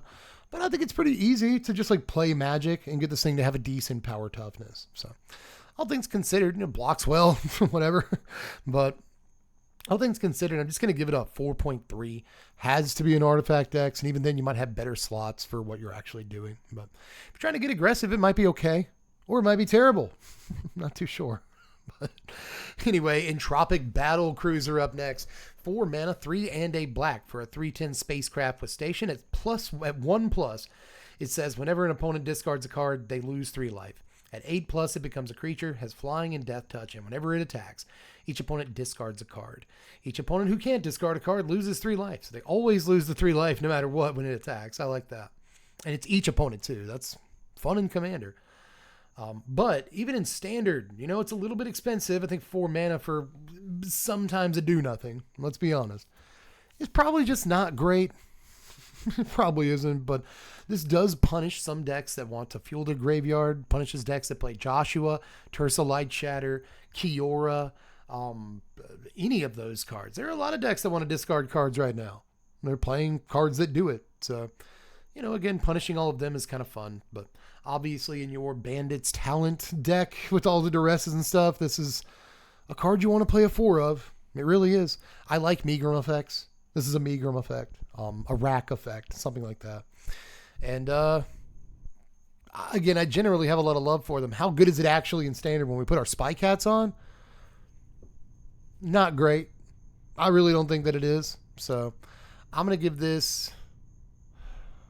God, that hurts. I'm going to give this a 4.8. A little bit niche. Right? Just discard decks only. And a little bit expensive for competitive environments. But I like it enough that I'm going to put it close to the 5 I want it to be. You know. Yeah, I don't like spaceships generally either, J-Rab. But that said, it's one of my favorites. You tell me 1+ station and my ears perk up. Eumidian Terrabotanist is 2 mana, 1 and a green for a 2/3 insect druid with landfall. Whenever a land you control enters, you gain 1 life. So it's like a Kazandu Nectar Pot that isn't like a 1/1. I'm pretty sure Nectar Pot was really, really small. Whereas this is actually a not embarrassing power toughness. 2 mana, 2/3. It's like we ain't balling, but we're in the minor leagues. You know what I'm saying? Like that's fine. That's better than a 2/1 or a 2/2, you know, by a lot some of the time. So I like that, but the landfall trigger on this is okay. It's fine. It's a landfall trigger I like. You know, maybe some sort of green-white life gain deck or something with Aerith Gainsborough and Johnny's Primates. But ultimately this is just an okay thing that you might, if landfall is a thing, and it is right now, you might see this pop up in sideboards against aggro decks or something. But altogether, it's good to have redundancy with Nectar Pot. And I think another thing, I think there's like a 1 green mana thing that does this. It was Nectar Pot was a 1/3. Okay, so slightly better, just slightly better. 1 power better than a Nectar Pot. You know, it can block without trading with some 2-power guys. I like that.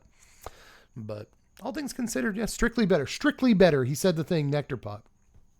So, again, redundancy with effects like Nectar Pot and beyond. Pretty good in Commander and Landfall. So, I like it. I'll give it a 4.3. You know, again, not the best landfall trigger in the world, but pretty cheap and relatively efficient. Use Social Engineering, another landfall card. 5 mana, 3 and double green for an enchantment with landfall. Whenever you land a land, you get a 2/2 colorless robot. Also warps for 2 mana, 1 and a green. So on that turn where you're going to hit 2 fetch lands and a ramp spell, you warp this in and you go crazy. I can't decide whether I like this or Chocobo Racetrack from the Final Fantasy set better, but they're very similar cards. Really, really similar. I do think I like the ability to have warp on hand a lot better for the most part than like random landfall ability on all the Chocos that it makes. So not bad. I really don't think it's that bad. Yeah, just 2 mana for a 2/2 as long as you have like a Fabled Passage in play, which is okay. And then later you can play it for the 5 mana and it's still okay then. So pretty cool. Again, redundant with effects like this in Commander, but I don't know that you play this at all in Standard. I just don't think that you do. So I will give this a 5 though, and that is mostly because it does have some Commander landfall playability. And I'll never, hate an effect that gives me a creature for landfall. I'll never, unless it costs like 12 mana, I'm just not going to hate it. Next is, and I mean a 5, by the way. I know some people are going to be like, you sure it's not like a 4.5? No, I'll give it a 5. Evendo Waking Haven. So this is the Gaia's Cradle thing. A planet that enters tapped, you can tap it for green. Once it's stationed at 12 plus, you can pay a green, lame. Tap it to add a green for each creature you control. So you have to have at least, 3 creatures for this to actually, for real, generate mana beyond the 1. You want to generate extra mana, you have to have 3 guys. But I still think that mostly because of, again, Commander, this is going to have to get a high score. I think people will play this in Commander. Like all day, Rastafarius, thanks for your 20 months. Jeez, that's a lot of months. Thank you. But yeah, I think you have to play this in a lot of green Commander decks. I think, Station 12 might be really a lot easier than we think, especially in Commander. It might be easier than we think. In your +1/+1 counter deck, you just tap 1 guy in your Station 12 plus. And you got enough guys in play to where a guy's Cradle's good. You know what I mean? So yeah, I think this does play it very safe for competitive environments, but I think they're designed for Commander more than anything else. And I think they did a good job of designing them for Commander. They will see play there for sure. I'll give Evendo a 7. It's right out of 7. I'd give Gaia's Cradle like a 9.8. We're close to a perfect Magic card there. I might even give it a 10 to be honest. I have to think about it really hard. But Evendo, I'll give a 7 too. I think it's just a fine land, super low opportunity cost, even though it comes in a play tapped. Plenty of mono green decks can play it. And even in Standard, if you're mono green, you might as well. Some of the time you might as well, So I like it there. Next is Exalted Sunborn. This is a card, Bubba. 5 mana, 3 and double white for a 4/5 Angel Wizard with flying and lifelink. If 1 or more tokens would be created in your control, stop me if you've heard this one, you get twice that many tokens instead. And this warps in for 1 and a white. So this continues the trend of warpy cards that you can play for their normal mana cost, and they cost more than this effect would normally cost in Commander. They're all aping like a really popular Commander effect.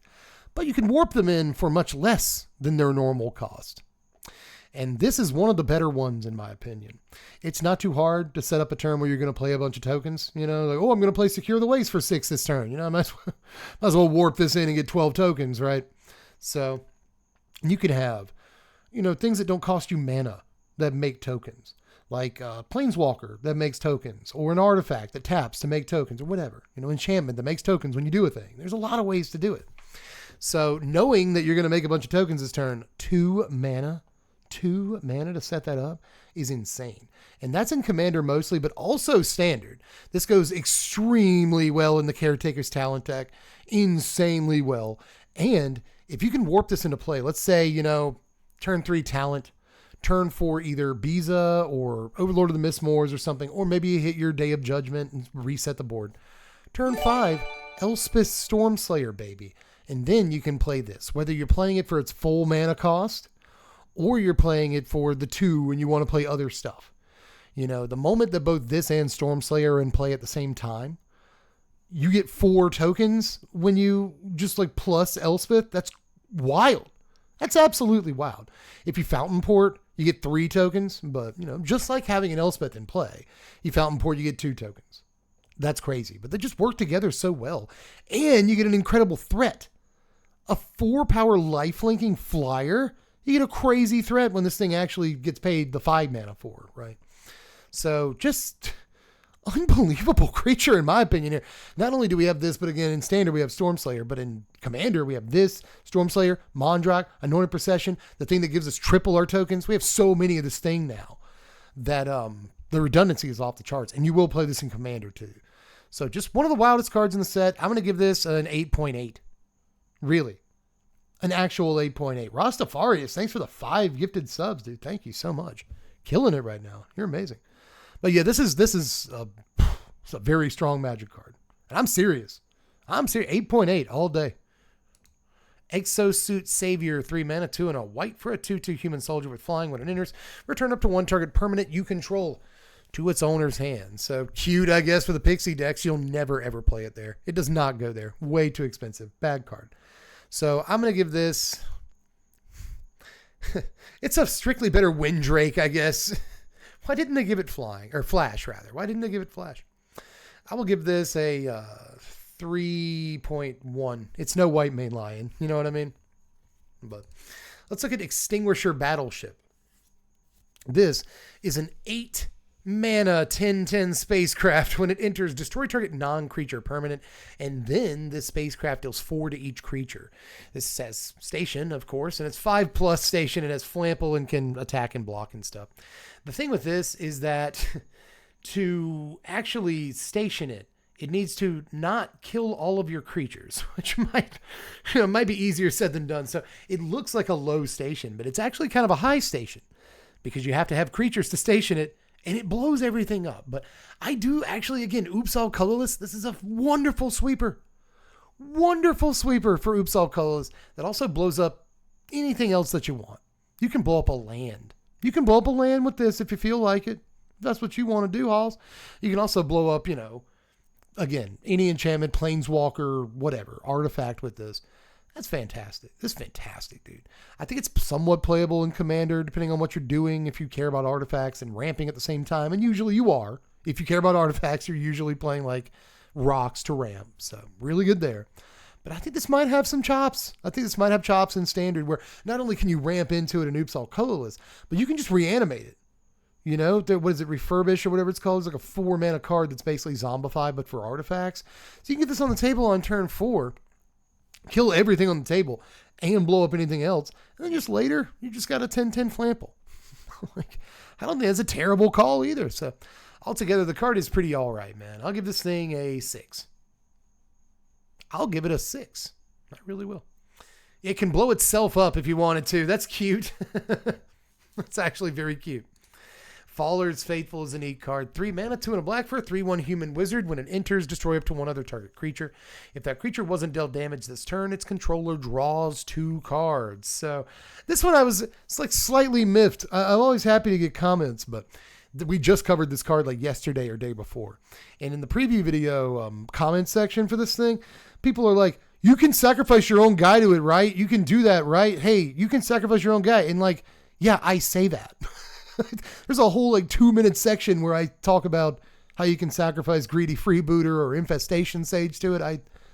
I literally say that. I can tell some of y'all are scrubbing through the video. I see you. Either way, this can sacrifice one of your own guys effectively, and you draw 2 cards. And in the case of Freebooter, you get like a scry and a treasure. In the case of Infestation Sage, you know, you get, excuse me, you get a 1/1 flyer. All good plays, but I really like that this is kind of a Necrotal. A Necrotal effect, a Ravenous Chupacabra that can also just eat anything on your opponent's side of the table. And sure, they draw 2. That sucks, but again, it's unconditional removal that puts a body on your side of the table. I think it's good, dude. I'm going to give this card a 5. right out of 5 ski. Totally, yeah, draw target an indestructible creature you control. Yeah. They got that 5 mana 5/5 indestructible from Final Fantasy. Zodiark. That could work. Also, and that's only if the creature wasn't dealt damage. So like you could come in on attacks and they block with a guy that doesn't die, and then boom, you just kill that guy and nobody draws. So that's a lot of ways to use this relatively efficient card. I like it. But we'll look at Famished Worldsire next. 8 mana, 5 and 3 green for a 0/0 Leviathan with Ward 3 and Devour Land 3. As it enters, you may sack any number of lands. It enters with 3 times that many +1/+1 counters. When it enters, look at the top X cards of your library, X being this creature's power. Put any number of land cards from among them onto the battlefield, tap, shuffle. So you're supposed to sack all your lands to this. And let's say you sacked 8 lands, because that's what it costs. Let's just assume you did that. Probably not what's going to happen half the time, but let's say you sack 8 lands.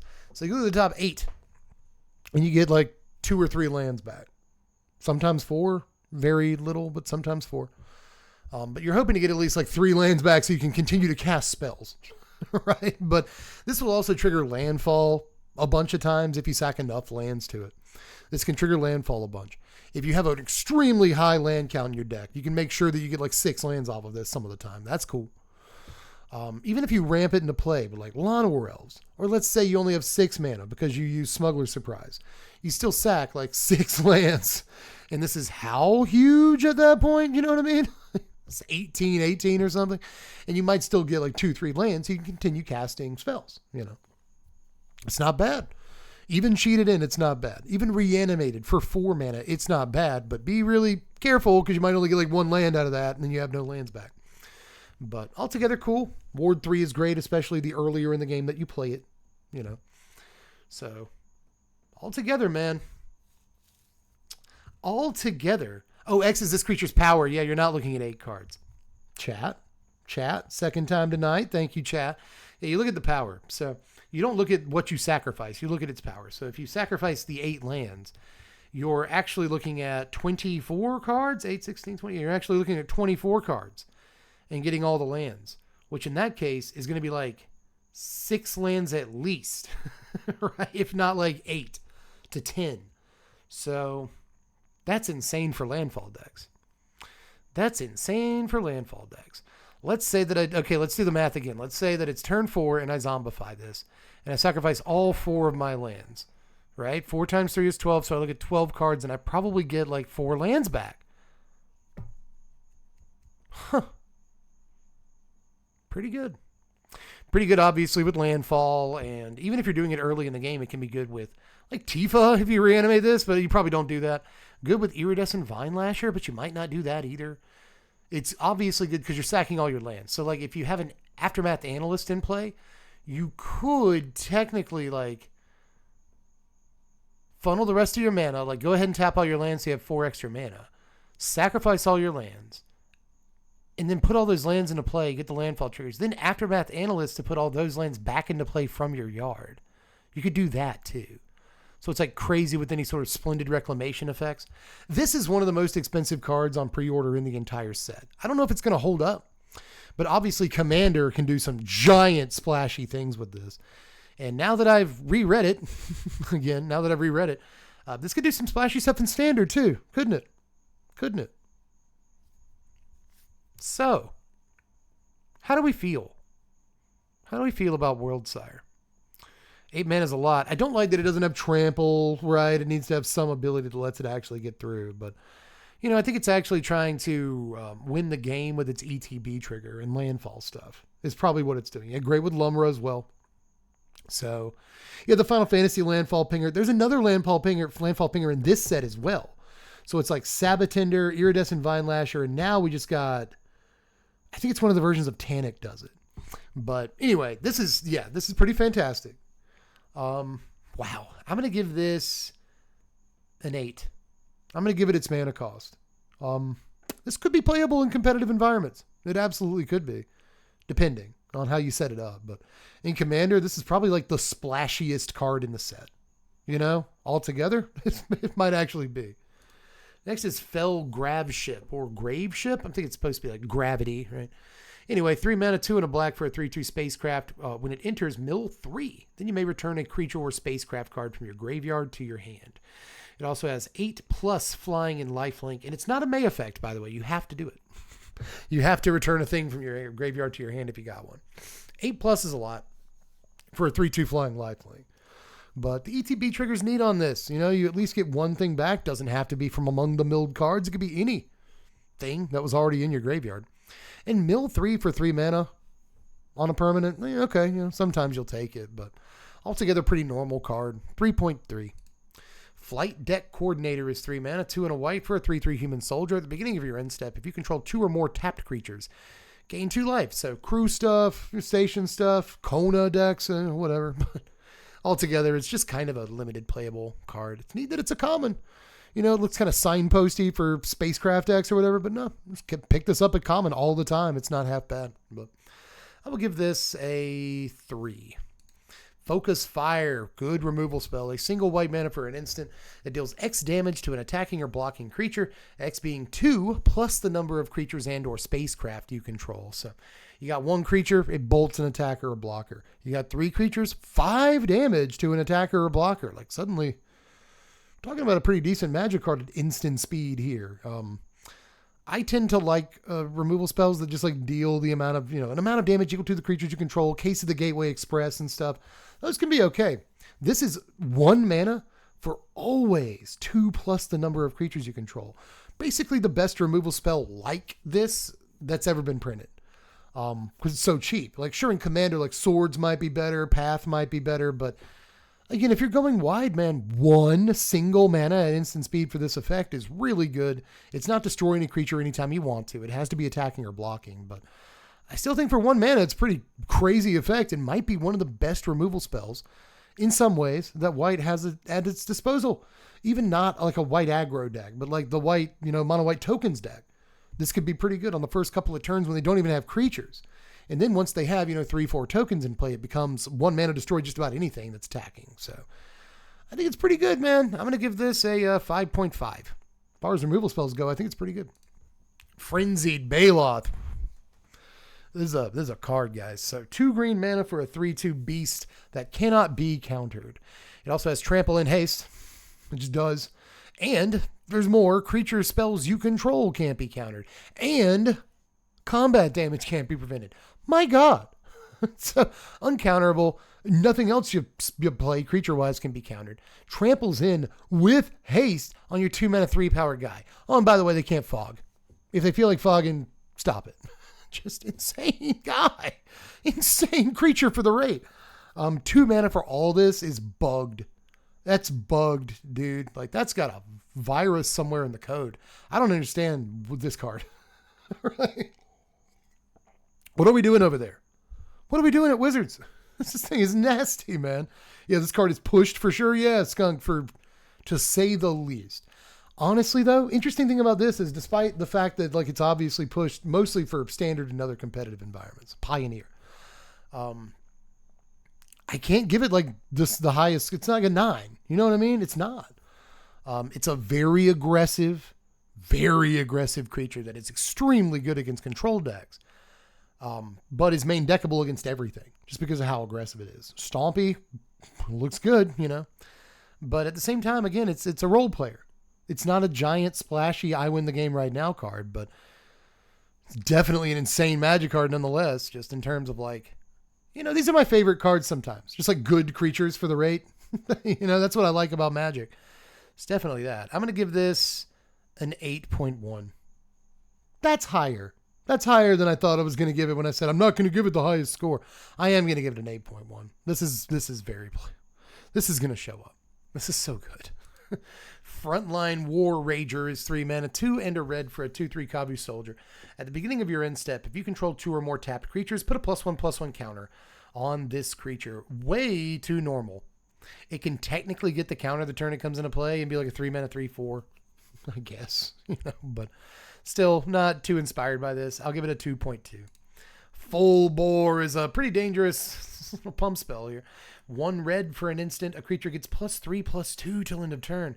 If the creature was cast for its warp cost, it also gains trample and haste till EOT. So A way to give all these warp guys trample and haste that we've looked at so far. Like that 4/5 flying lifelink that warps in. Give it +3/+2 in haste. Like sure, I'll attack for 7 flying and lifelink on turn 3. It seems good stuff, man. This looks pretty good. Even if you're not casting it on a warped in guy, it's still +3/+2 for 1 mana. That's almost giant growth. It might as well be giant growth. Like 99 times out of 100. And that's fine. So as far as pump spells go, it does not replace Monstrous Rage. Doesn't give the trample, thankfully, but I'll still give it a 4.5. I think that it's pretty good.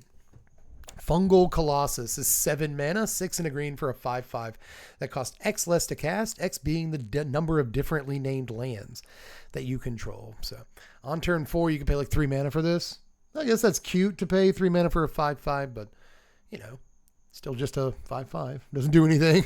You know what I mean? So pretty limited fun card here if you have a bunch of differently named lands, but it might be easier said than done in this environment.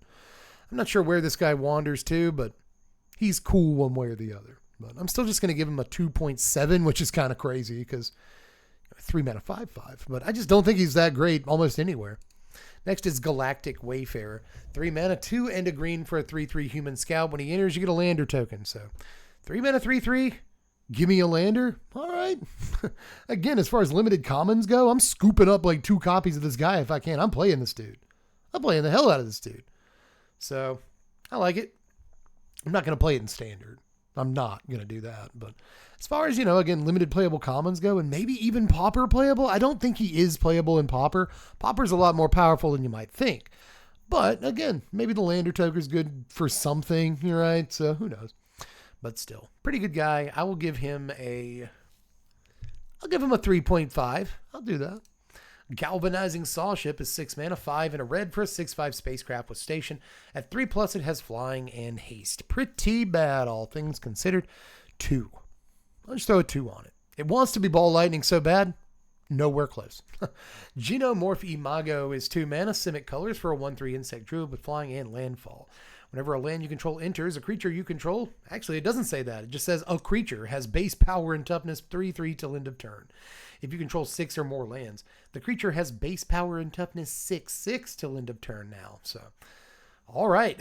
You got to have a bunch of lands in play, but this can make huge boys just from dropping a land. It can make itself into a huge boy. In most turns, it's basically going to be a 2 mana 3/3, which is Watch Wolf, and that's kind of fine.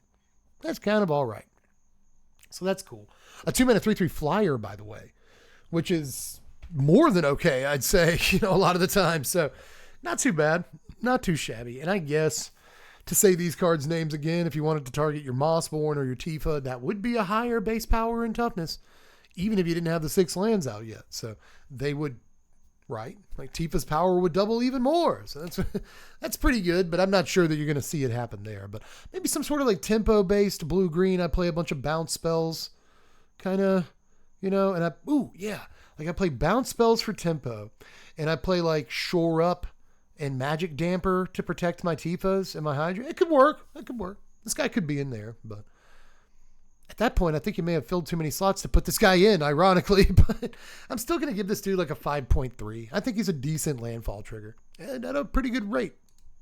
Next is Gene Pollinator, a green mana for a 1/2 artifact robot insect. Tap it to tap an untapped permanent you control and add a mana of any color. So we get a Springleaf Drum, basically in standard, but not any deck can play it. It's just green decks can play it, which is the decks that had the Llanowar Elves in the first place anyway, so who cares? Maybe this goes in the Kona deck. Maybe you just play it for 1 green mana, tap down your Kona with it, let's go. But still, I want to like stuff like this because I like Springleaf Drum. But again, in a format where you kind of already have Llanowar Elves and stuff, it's not Birds of Paradise, right? But it's okay. I'll give it a 4. Will I? Do we have too many effects like this now for me to give it a 4? 3.7. 3.75 even. Next is Germinating Worm. 5 mana, 4 and a green for a 5/5 plant worm. When it enters, you gain 2 life, and you can warp it in for 1 and a green. Okay. You know, whatever. 2 mana, gain 5? That's terrible. It actually is not good. Let you know that. 2 mana, gain 5 life. I'm supposed to tell you As a guy who knows stuff about Magic, I'm supposed to tell you that's not good. But if it were just 2 mana gain 5, it wouldn't be great. But this is 2 mana gain 5. No, it's gain 2. It's gain 2 life, sorry. 2 mana gain 2, which is not good. But this is actually 2 mana gain 2, and then later in the game, get a 5/5 and gain another 2. So it's like a 5/5 that gains 4 life. You know what I mean? You can blink it and gain more life, I guess, if you want to do that. So mostly a limited playable guy here, but all I'm saying is like, don't discount the 2 life. There's a couple of ways, especially in limited, to give your guys haste that you warped in. So 2 life, swing with a 5. Well, actually swing 8. Yeah, swing 8. If you look at that red spell that we just looked at a second ago, you play that on this. Pretty good. Gain 2 life, swing 8. You know. So there are tricks. I don't hate this in limited. I don't think it's standard playable. I really don't. It can station, yeah, warps in and stations. That's good in limited. There's definitely that line. Slow Z, first time chat, tell me that. And you're 100% correct. So, you know, again, limited, pretty decent. Pretty decent, but altogether, I'm just going to give this like a 3.2. I like a good ETB trigger. Oh, thanks for the follow, Slow Z. Appreciate that. Gigastorm Titan, 5 mana, 4 and a blue for a 4/4 elemental that costs 3 less to cast if you cast another spell this turn. So a turn 3 4/4 vanilla guy. You know, if I play opt into this guy, then I can. I'm able to do that. So is it any good? You know, somebody mentioned in the comment section that this would have been best friends with like Up the Beanstalk last year. And it may have been. Same thing with these warp cards, you know, like this was actually playable with beans, you know. I'm glad they banned that card. But altogether, this is the kind of thing I want to like, but I just don't think it's at the power level it needs to be in like 2025, 26 standard, right? So I will give this a 3.8 because again, it's only ever a vanilla guy, but I do like it. I think it's very easy to enable. But Glacier Godmaw is 7 mana, 5 and 2 green for a 6/6 Leviathan with trample. When it enters, you get a lander token. And it has landfall. Whenever a land you control enters, creatures you control get +1/+1 and gain vigilance and haste until end of turn. What a neat, bust the game open late in limited kind of effect. And once it's on the table, it's on the table. You get this effect every turn, you know, as long as you're playing lands. Really makes a land a good draw, which I like in limited. I don't love 7 mana dudes sometimes, but at pre-release, I will play exactly 1. And if I'm going to play a 7-drop in limited, this is the one. I'm going to play it most of the time. So, again, don't hate it there, but I'll just give it like a 2.8. It's not a creature that I'll ever see play in most formats, but hey, big trample guy, ETB lander token, amazing landfall trigger that's actually like almost playable in landfall decks in Commander, but I think it falls just short for the most part. So, you know, still tempting, but not quite. Next is Godless Shrine. See, there's 2. There are actually 5 Shocklands in the set, but I accidentally loaded up 2 images in this folder. But Shocklands, yeah, 9 something, you know. Graveblade Heavy is 4 mana rather, 3 and a black for a 3/4 human soldier. As long as you control an artifact, this guy gets +1/+0, has death touch, normal creature. Should be easy enough to make it a 4 mana 4/4 death touch and limited, and that's not a bad rate, but I'm just going to give him a 2.4. Gravkill has great Dominic Meyer art. 4 mana, 3 and a black for an instant, exile target creature or spacecraft. I'll give this a 3.5. Very playable. You play every copy of this common removal spell that you can see if you're in black and limited. I would seriously play 3 of this if I could in my limited deck. But in standard, I really don't think it's quite there, but exile's nice. It's always nice to exile. Gravpack Monoist is 3 mana, 2 and a black for a 2/1 human scout with flying. When it dies, you get a tapped 2/2 colorless robot artifact creature token. So kind of a cross between a Doomed Dissenter and a Wind Drake. I'll give it a 2.85. Halia Ascendant Cadet, a signpost uncommon for the +1/+1 counter decks in pre-release. This is 5 mana, 2 green, double white for a 3/3 legendary human soldier. Whenever Halia enters or attacks, put a +1/+1 counter on target creature you control. Whenever one or more creatures you control with +1/+1 counters on them deal combat damage to a player, draw a card. Now this is an or more ability, so you're only ever going to draw 1. Stupid, unless your creature's at double strike or you get multiple attack steps, right? But which actually works really well with double strike creatures. But the enters or attacks trigger is pretty sweet too, because all your guys get the counters. That's nasty. But again, I don't really think this is a great commander card for the rate. I think this is more of a fun limited card. So I will give her a 3.64 in that neighborhood. I think she's fun, but I think she's a little bit off rate. Next is Aaliyah, Guided by Light. Now, the first Aaliyah wasn't good, so we're going to dust ourselves off and try again with this Aaliyah. You see the joke? Do you understand the jokes? 3 mana, 2 and a white for a 3/3 legendary human soldier. Whenever Aaliyah or another artifact or creature you control enters, you gain 1 life. At the beginning of your end step, draw a card if you've gained 3 or more life this turn, and this warps in for a single white mana. Okay, so, you know, we get, in some ways, if you warp it in, a Hinterland Sanctifier or a Soul Warden or a Soul's Attendant or a Lunarch Veteran or any of these creatures that we have a million of throughout Magic history. And those usually cost 1. But most of those don't care about an artifact entering. So at this point now, where a Novice Inspector would usually just give us 1 life, now it gives us 2 life. And beyond, like any creature that enters and creates an artifact token, which there are a bunch of in this set and standard beyond, that make treasures and clues and stuff like that, then suddenly we'll get 2 life or 3 life or more, depending on how many tokens we're actually creating. So again, for 1 mana, we can set up some turns where we go off. Like we get a bunch of life gain triggers. All of our Amalias go off. All of our Eris go off. All of our Primates go off. All of our Essence Channelers go off. We have a good Starscape Cleric, kills them.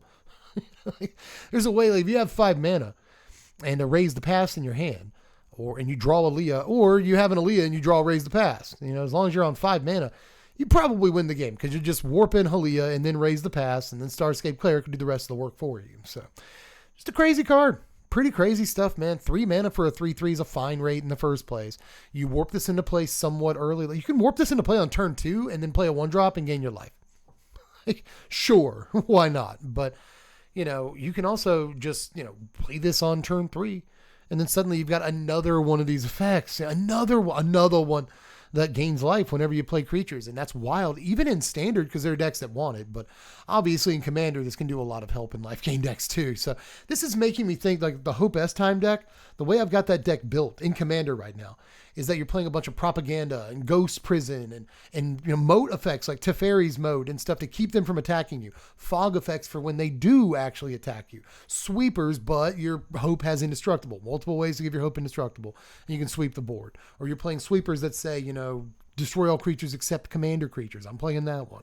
So we got a lot of sweepers that leave hope on the table while also making sure opponents can't attack into us, which is kind of like a pillow fort deck that kills them by milling and gaining life and stuff.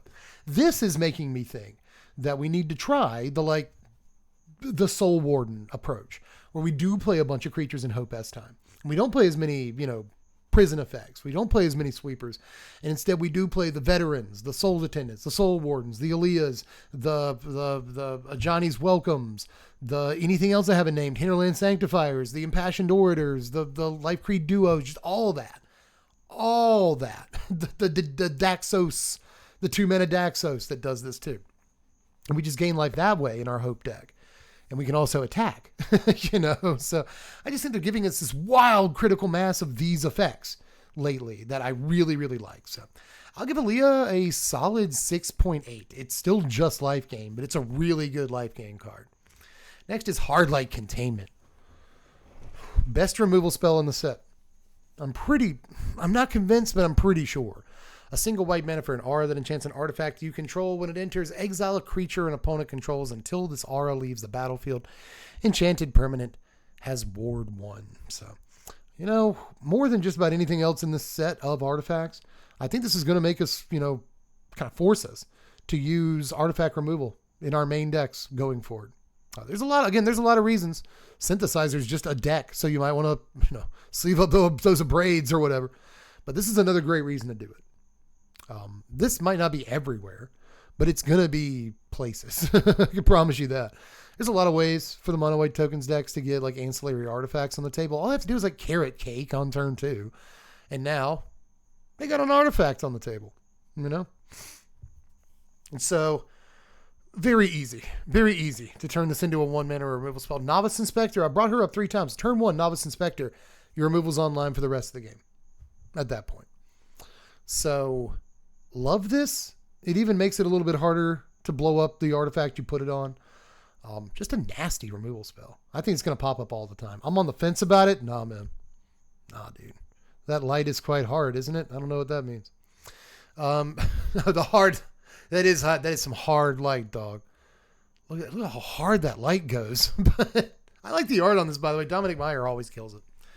But, yeah, altogether, I think it's a fantastic, just like replaces, in some ways, replaces, oh, come on, brain. It hasn't even rotated out yet. The freaking domain thing. The domain removal spell. It's an enchantment. It has flash. It costs 1 leyline binding. It's leyline binding. That's going to rotate out. And I think in some ways this helps replace it. A single white mana. This is better than Chain to the Rocks. Different standard environment. Chain to the Rocks, very similar. You had to have a mountain instead of having an artifact. That card saw full road play in like every deck. That was Boros, at least. This you don't even have to be in another color. You just play white. And like, you'll have an artifact. You will have an artifact. I think this is up there with Sheltered by Ghosts.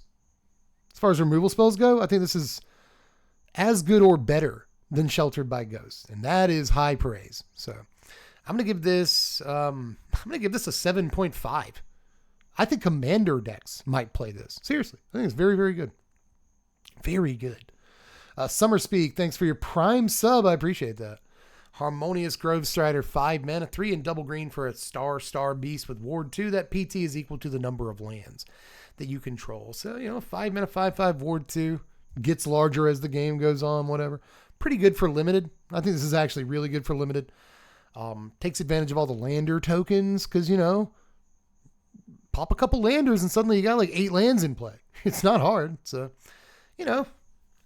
altogether he's cool for that environment, but nowhere out of there. So we'll give him a 3.5, sadly. I feel like if this dude was printed in 96, he'd be like legendary. Like, everyone would love this guy from back in the day. Oh yeah, Grove Strider. I got some good kitchen table stories with him, but nowadays he's too normal. Hemosymbic Might is a single green mana for a 1/1 Might whenever he becomes tapped. Another creature you control gets +X until end of turn. X being this guy's power. So you can up this guy's power in a variety of ways. Maybe you got Anthem effects and stuff. Makes him a little bit better. Pretty decent for like stationing stuff or crewing vehicles. If you do either of those things, or maybe even mounting. If you saddle a guy, I was going to say you mount a guy. You saddle a guy, and suddenly, you can give the creature you're saddling the power bonus, and that's pretty okay. Little neat creature here. So I'm going to give him a 3.74. I actually think he's kind of fun. I really do. Honored Knight Captain is 2 mana, 1 and a white for a 1/1 Human Advisor Knight. When he enters, you get a 1/1 white human soldier. You can also pay 6 mana and sacrifice him to tutor up an equipment and throw it onto the table. Good guy in some ways. I mean, again, not busted, not overly good or anything, but especially good in equipment decks and Commander and even potentially Standard. If you can get to the activated ability, which is easier said than done. But, Resolute Reinforcements without flash is always something I'm going to kind of dig a little bit. I'll probably just play Resolute Reinforcements 9 times out of 10, but this does let you toolbox equipment and play like a one of different equipments, and I kind of like that steez a little bit, especially, again, in Commander. I think tutoring up a equipment and just throwing it on the table is cray. So I'm actually going to give this right at a 5. Solid. You have to be in equipment decks, but even if you're not in an equipment deck, like sometimes I'll go get my 1 Basilisk Collar, whatever I'm doing, my 1 sword, I could see it happening. It's a solid card. Honor is up next. A single white mana look at this Eli Manaya art, man. The art in this set. A single white mana for a sorcery. Put a +1/+1 counter on target creature and draw a card. So I gave this card a hard time, and there were some people in the comments saying it's really, really good. I don't know, man. I don't know. I think drawing a card for 1 mana is always good. I like a 1 mana cantrip. You can't stomp too hard on those when you're reviewing them. 1 mana cantrips are good. But you have to have a creature in play. It's sorcery speed, so you can't just play it on a really, really early, like a turn 1 or 2. You're not doing that too often. You can get blown out on it. If it were instant speed, I think the card would be incredibly playable. I really do. I think the card would be actually very playable at instant speed. Sorcery speed, I kind of worry. A little bit more. But you can't hate on a 1 mana cantrip. You just can't, especially when it gives you decent value. And this is decent value. So I'll give it a 3.86, something like that. We're getting there, but we're just not there. Next is Hole Carver, a single black mana for a 1/1 artifact robot assassin with Death Touch. Good to see a 1/1 Death Touch in black in this set. I feel like we've been getting a lot of them in green in sets lately. Not enough in black since like Tiny Bones. We haven't gotten a good one in black. So, you know, it's kind of fine. I will give this a 3.45. Not quite a 3.5. I like it too, just because I like 1/1 Death Touches in like pre-release. I think they're really good and limited at large, but especially pre-release where this just blocks like a 6-mana bomb that doesn't fly, and you feel pretty good about that. Hilder Blade is a single black mana for an equipment that equips for 4, but it also has Void. At the beginning of your end step, if you voided this turn, attach this thing to a creature you control. I think it's good. I don't love it, but I do think, especially in limited, this is a way to give creatures a pretty big power boost for, you know, not too much setup. Not at all. I also like that you can switch it. Like once it's on a guy, so long as something got voided that turn, EOT, switch it on something else. It's just a free switch, which you don't get from a lot of equipments either. So it's kind of cute for the most part. I will give this, I'll give it a 3. I know I talked it up a little bit, but I still worry that these aren't like amazing. You know what I mean? Yeah, it doesn't equip till EOT. I think that hurts a lot, right? Compared to like Dark Knight Sword and stuff. I think it hurts a lot. So I can't really rate it high, but I like it better than like the 2 that I think other people might give it. Hymn of the Faller is great. 2 mana, 1 in the black for a sorcery. Surveil 1, then you draw a card and lose a life. But if you voided this turn, you draw another card. So you draw 2, you surveil 1, draw 2. And lose 1 life. You never lose 2 life to this. You never Night's Whisper. You never Sign in Blood. You're only ever losing 1 life, which I think does matter. But 2 mana, and it's not too hard to engineer this. 2 mana, surveil 1, draw 2. Insane. Whether you've wiped a creature with a removal spell in main phase 1, whether a creature has blocked one of your guys in combat and died, one of your guys has died in combat. Even, you know, draw your 2 cards for 2 mana. And fix the first draw. Surveil is nasty on this. And we got multiple people in chat like, yeah, this card's great. I agree. This card's great. I think this is one of the best uncommons in the set. I really do. Yes, Sui Black play all 4. Yeah, it's really good in Sui Black. But I don't know. Maybe they want to get aggressive. Maybe they do, but draw 2. I mean, we're drawing 2 cards like almost every time we cast this. And for what it's worth, there's going to be times, I guarantee you, like 5 times out of 100, you know, I'll cast this for 2 mana without having voided yet. Like you draw it off the top of your library, you kind of just cycle it for 2 mana. You know what I mean? Like you can't void anything. It's turn 6. Just cycle it. Surveil 1, draw a card. Fine too. This is a banger of a card that I'm going to give a 7.7 to. You know, again, it's not Night's Whisper, but I'd give like almost an 8 to Night's Whisper. That's a really good card in black. And I think this is, when it's better, it's better. You know what I mean? That's fantastic. But Ice Cave Crasher is up next. 4 mana, 3 and a green for a 4/4 beast with trample. It's got landfall. It's got the Chocobo landfall. It gets +1/+0 whenever you landfall. So cute, but just cute. Good rate in limited. A 4 mana, 4/4 trample is above rate, I think, in limited. In the good way. And sure, they just slap a landfall ability on it too. I like they're using a lot of landfall lately. I do like that. I will give this a 3.35. 3.35. Ice Till Explorer, on the other hand, guys, this is 4 mana, 2 and 2 green for a 2/4 Insect Scout. You may play an additional land on each of your turns, and you may play lands from your yard.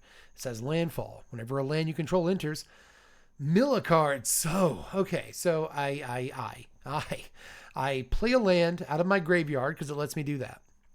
And then because I played a land out of my yard, I mill a card with the landfall.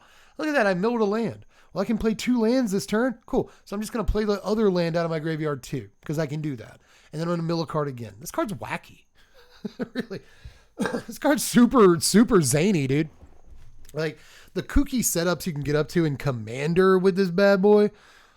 Whoo, Commander. It's a Crucible of Worlds that's also, you know, one of these guys that lets you play extra lands. Like Commander likes both of these effects. And it's both of those effects on one freaking magic card. And beyond that, it's got a landfall trigger on it too. Like it works with itself. It's got its own landfall trigger, you know, and it's got these 2 lines of text. Nutty. Batty. Kooky. Creep. It's Adam's Family's level. You know, it's creaky, kooky, mysterious, spooky. It's every single... This card's crazy. And I even think it might have legs in standard.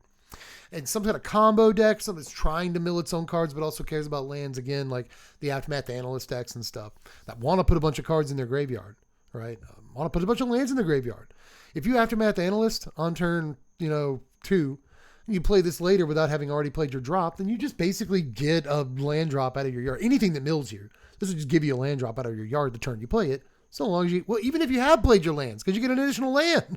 So like on turn 4, you play this, you get a milled land out of your yard, and then you get another land drop that turn. You mill another card because you drew to land. It's crazy. Card does a lot. Like, I think that people are a little excited about this in like Tifa and Mossborn Hydra, again with that deck. I don't know if it's a little too slow for that, but I do think it has stuff to get up to. And as far as Commander goes, this thing is just, banger. This thing bangs, baby. This thing goes crazy. So I'm going to say this little mid-range graveyard landfall engine thing. Imagine this with a Gitrog monster. Jeez. This is like... This card's an 8. Right? Is this card even higher than an 8? You know what I mean? Just the first 2 lines of text are things like every Commander player loves on the same card. So like, I'm thinking this is like an 8.3. Strip lock and limited. Yeah, you actually can do that. Yeah. Okay. So first time chat from real bad at this. Apparently you're real good at this. Strip mine is in the special guests. Strip mine's in the special guests. You can get strip mine, which is a land that taps and you sacrifice it to destroy target land. So you can literally strip them every turn and still play in a land of your own. That's crazy. That's crazy stuff. Yeah, strip mine is unlimited. It really is. Oh, that's nasty. Oh, that's so stupid. Oh, God, please let it be me. Yeah, everyone wants that to happen to them. Them being the one doing it. Yeah, card's at least an 8. At least an 8. Ilvoy Galeblade is a single blue mana for a 1/1 Jellyfish Warrior with flash and flying, and you pay 2 and sack him to draw a card. Solid guy. Seriously. I think I might like this as much, or you could convince me to like it even more than the Sailor. Spectral Sailor. That's the same guy, but instead of 2 sack draw card, it's 4 mana draw card. So you can draw a bunch of cards off of him. This you're only ever drawing the 1 card, but I actually like that it's cheaper to like block with it and pay the mana to sack and draw the card. I kind of like that. So solid at the very least. I'll give this a 4.8. I think it's all right. Jespy, thanks for the follow. Appreciate that. Ilvoy Infiltrator is 3 mana. This is from the common dump this morning. 2 and a blue for a 1/3 Jellyfish Rogue that cannot be blocked if you've cast 2 or more spells this turn. Whenever this creature deals combat damage to a player, draw a cord. So you get an Ophidian. It's literally 3 mana 1/3. You get Ophidian here. That is pretty easy to go unblocked, but you're only ever dealing a small amount of damage if you're not increasing its power. Altogether, I think it's a pretty fun little limited card if you're in the multiple spells a turn deck, but I don't think it's great outside of there, really. So I'll just give this a 3.1. I think it's getting there, but Ophidian's not what it used to be. Ilvoy Lightjammer is 2 mana, 1 and a blue for an equipment with flash that you equip for 3. Equipped creature gets +1/+2, and when this equipment enters, attach it to a creature you control, and that creature gains hexproof until end of turn. So flash, perma +1/+2, and counter target removal spell. Do we like it? This was also in the common dump, by the way. I haven't covered it yet. This we like, I'm pretty sure, mostly. The problem with this is that a lot of your blue protection spells cost 1. I've already mentioned Magic Damper and Shore Up. We had Dive Down, I think, in Foundations. There's obviously Spell Pierce. So a lot of your protection spells cost 1 mana. Is it worth it to pay 2 mana for Holy Strength plus Protect My Guy for a turn? I think it might be. Yeah, this will go in the Cloud Blue-White deck. Yeah, it's an equipment. Yeah, it could go in Cloud all day. Cloud's a real deck right now. So yeah, I think this is actually getting sick. You know what I mean? It's not all the way bedridden yet, but it's pretty sick Magic card. So I'm going to give this a 4.6, a little bit niche. Won't see like any commander play or anything, but might show up in a standard deck from time to time. It could. Next is Ilvoy Operative. This is 2 mana, 1 on a blue for a 2/1 Jellyfish Rogue. Whenever you cast your second spell each turn, put a +1/+1 counter on this creature. So it's funny that Flurry was a keyworded kind of ability, sort of almost, in Target Dragonstorm, and now just Flurry is everywhere. We're not gonna call it Flurry. It was just for that one set of it's called Flurry for no reason. But still, I guess this is again cute and limited, where it can be like a 2 mana 3/2 pretty easily, 3 mana 4/3 pretty easily. Then you start running out of steam, you know. But all things considered, it's kind of neat. And even in standard, it could grow to a 5-power creature pretty, you know, by turn 5 or 6, something like that. But still, not great. Not great, but okay. We'll give her, and I believe that is a her, I'll give it a 2.9, sure. Infinite Guideline Station is Wooburg for a 7/15 legendary spacecraft. When it enters, you get a tapped 2/2 colorless robot artifact creature token for each multicolored permanent you control. So it'll always give you at least the one. At Station 12, it has flying, it can attack or block, and whenever it does attack, you draw a card for each multicolored permanent that you control. So you attack with your 7-power flyer, and you always draw at least the one card again. But wouldn't be too hard to engineer this drawing you 3 when it attacks, or getting you 3 2/2s when it comes into play. And then you're, you know, only 2 turns away from stationing it at that point. So, I don't know. This is another one that's cute. It's probably more meant to be a commander, because vehicles can be your commander now. Spacecraft can be your commander, I guess. So, you know, probably meant mostly for that. But again, a streamer card. I think you'll see people try to stream this one, see what happens. But again, you get like 4 2/2s off of it. If that's even possible, then like, okay, it's probably getting some value at the very least. But ultimately, I'm not super convinced. I will give this a 5.5 though, mostly because of commander. Insatiable Skittermaw is 3 mana, 2 and a black for a 2/2 insect horror with menace. Also, if you avoid it, then at the beginning of your end step, this guy gets a +1/+1 counter. One of the least inspiring guys in the set. Really. 2/2 menace. Oh, is that okay? He gets a little bigger turn over turn. Who cares? I'll give this guy a 2. Right at a 2. 2.1. He does get bigger turn over turn. That's good inevitability and limited. He's got a form of evasion. Like, I guess he's all right, but still, you know. Interceptor Mechan is 4 mana, 2 black-red for a 2/2 artifact robot with flying. When he enters, return target artifact or creature from your yard to your hand, and he's got void at the beginning of your end step. If a non-land permanent left the battlefield or blah, blah, blah, this guy gets a +1/+1 counter too. So much like the last guy, this guy gets a little bit larger as turns go on. But, you know, he's got flying, even more evasion.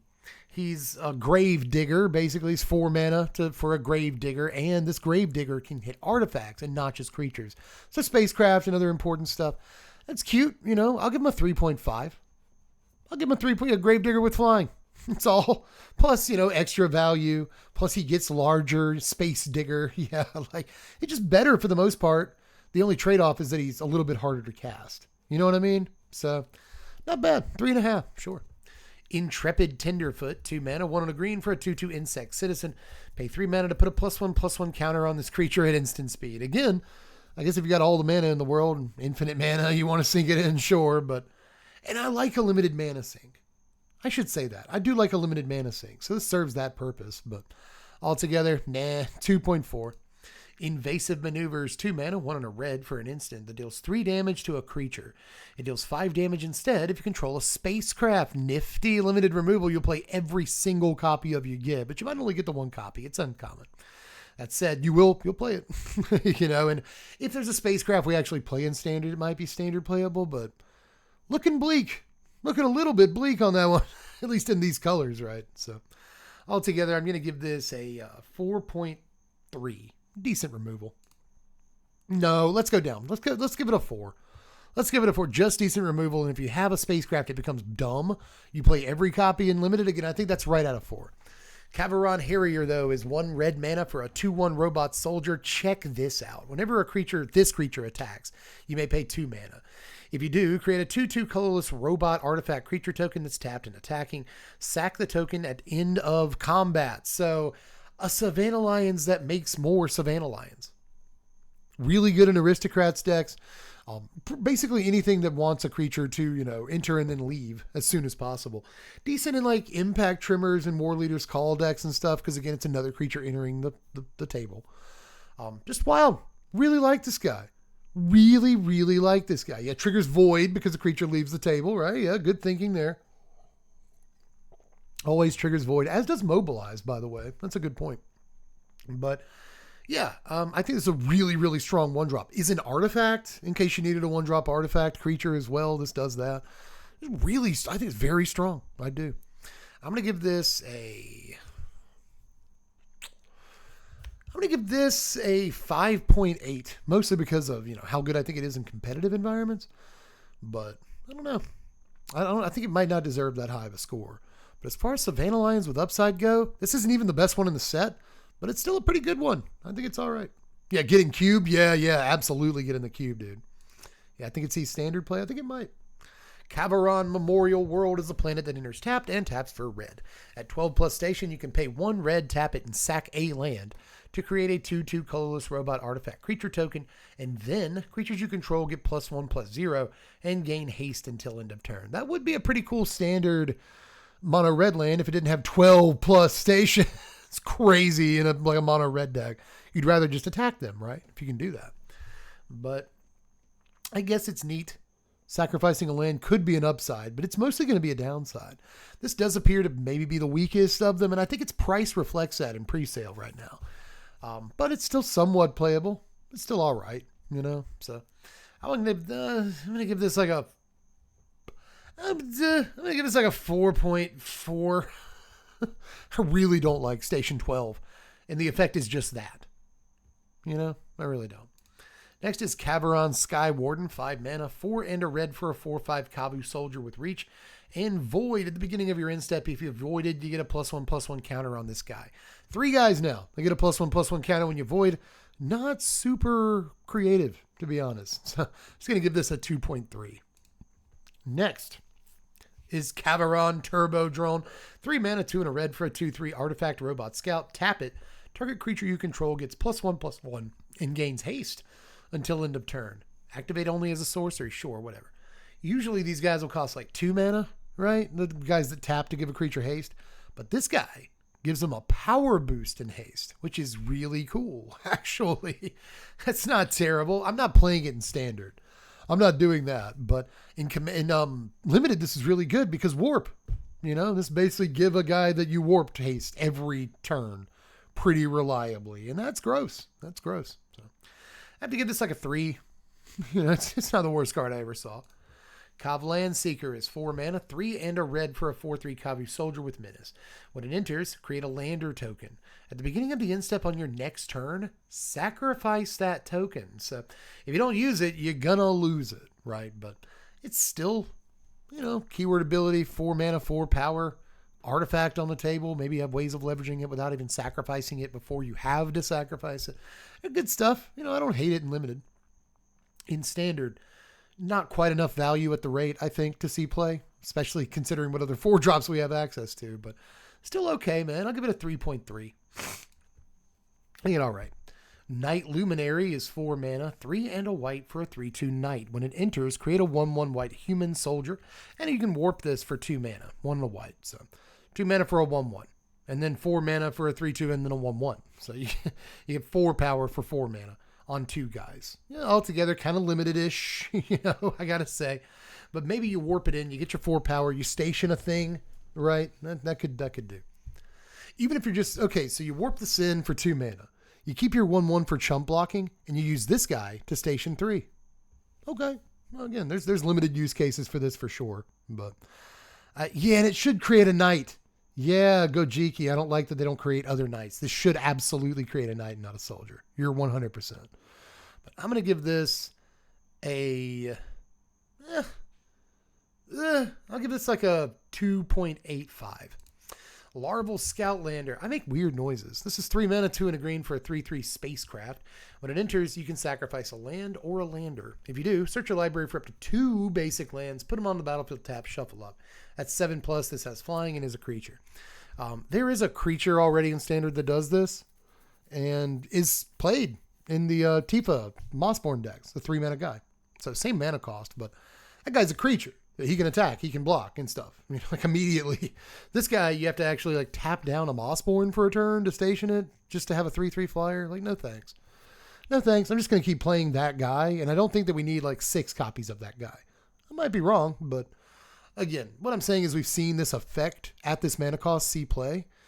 We don't really want to play more than 4, and that guy's not rotating, so, you know, probably not going to see play.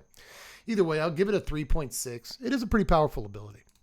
Lash Whip Predator. This looks so cool. 6 mana, 4 and 2 green for a 5/7 plant beast with reach. Costs 2 less to cast if your opponents control 3 or more creatures. Despite the fact that it's tempting in Commander, because, you know, between the 3 of them, they probably got 3 guys. It's still just a 5/7 for 4, you know. However, in Limited, this blocks nearly everything. There are huge spacecraft this will just get run over by sometimes in Limited. But this still blocks a lot of spacecraft. It really does blocks a lot of stuff in this set. So it may be Limited playable, but still just a 3.1. Lightless Evangel. 2 mana, 1 and a black for a 2/2 Vampire Cleric. Whenever you sacrifice another creature or artifact, put a +1/+1 counter on this creature. So not going to be fooled by this again, but I guess maybe sack landers or something. It gets larger. Not too exciting though. 2.6.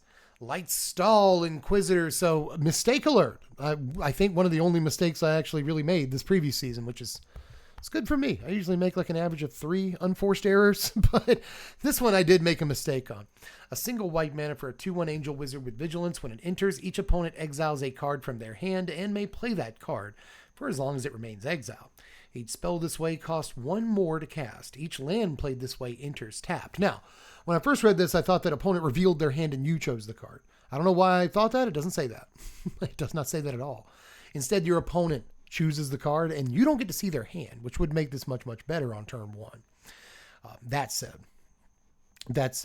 I still think this is one of the best 1-drops ever printed. I really do. Savannah lines with upside get better every day. And this is wild. I don't think this is like Ragavan. If we're talking about the actual best 1-drops ever printed, I'm not sure this is Ragavan, but I think that it's in the neighborhood. It lives like next door to Ragavan. They hang out and do barbecue every now and again. You know what I mean? Like 1 mana for a 2/1.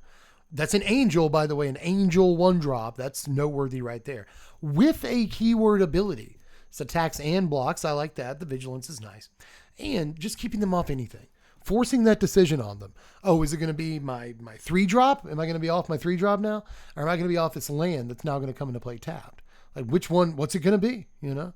And I think that decision is bad enough. And now they have to deal with the 1 mana 2/1 vigilance, right? So I think this is still an extremely strong creature. Will almost certainly be the strongest 1-drop in standard. Just in a vacuum. I don't know about with synergies, but in a vacuum. This will be one of the strongest, if not the strongest 1-drop in standard. I think this creature is nasty and could see play all the way back to Legacy if it's as good as I think it is. And I think it is. So, yeah, Cecil, play it in Cecil. I'm telling you. Or is it stronger than Cecil? Yeah, I think it's stronger than Cecil. All day. All day, all day, all day. I really do. I think it's not even really a contest. I think this is much better than Cecil. And Cecil's really good. But I think that this is, again, one of the better 1-drops of all time. I'm serious. I'm going to give this card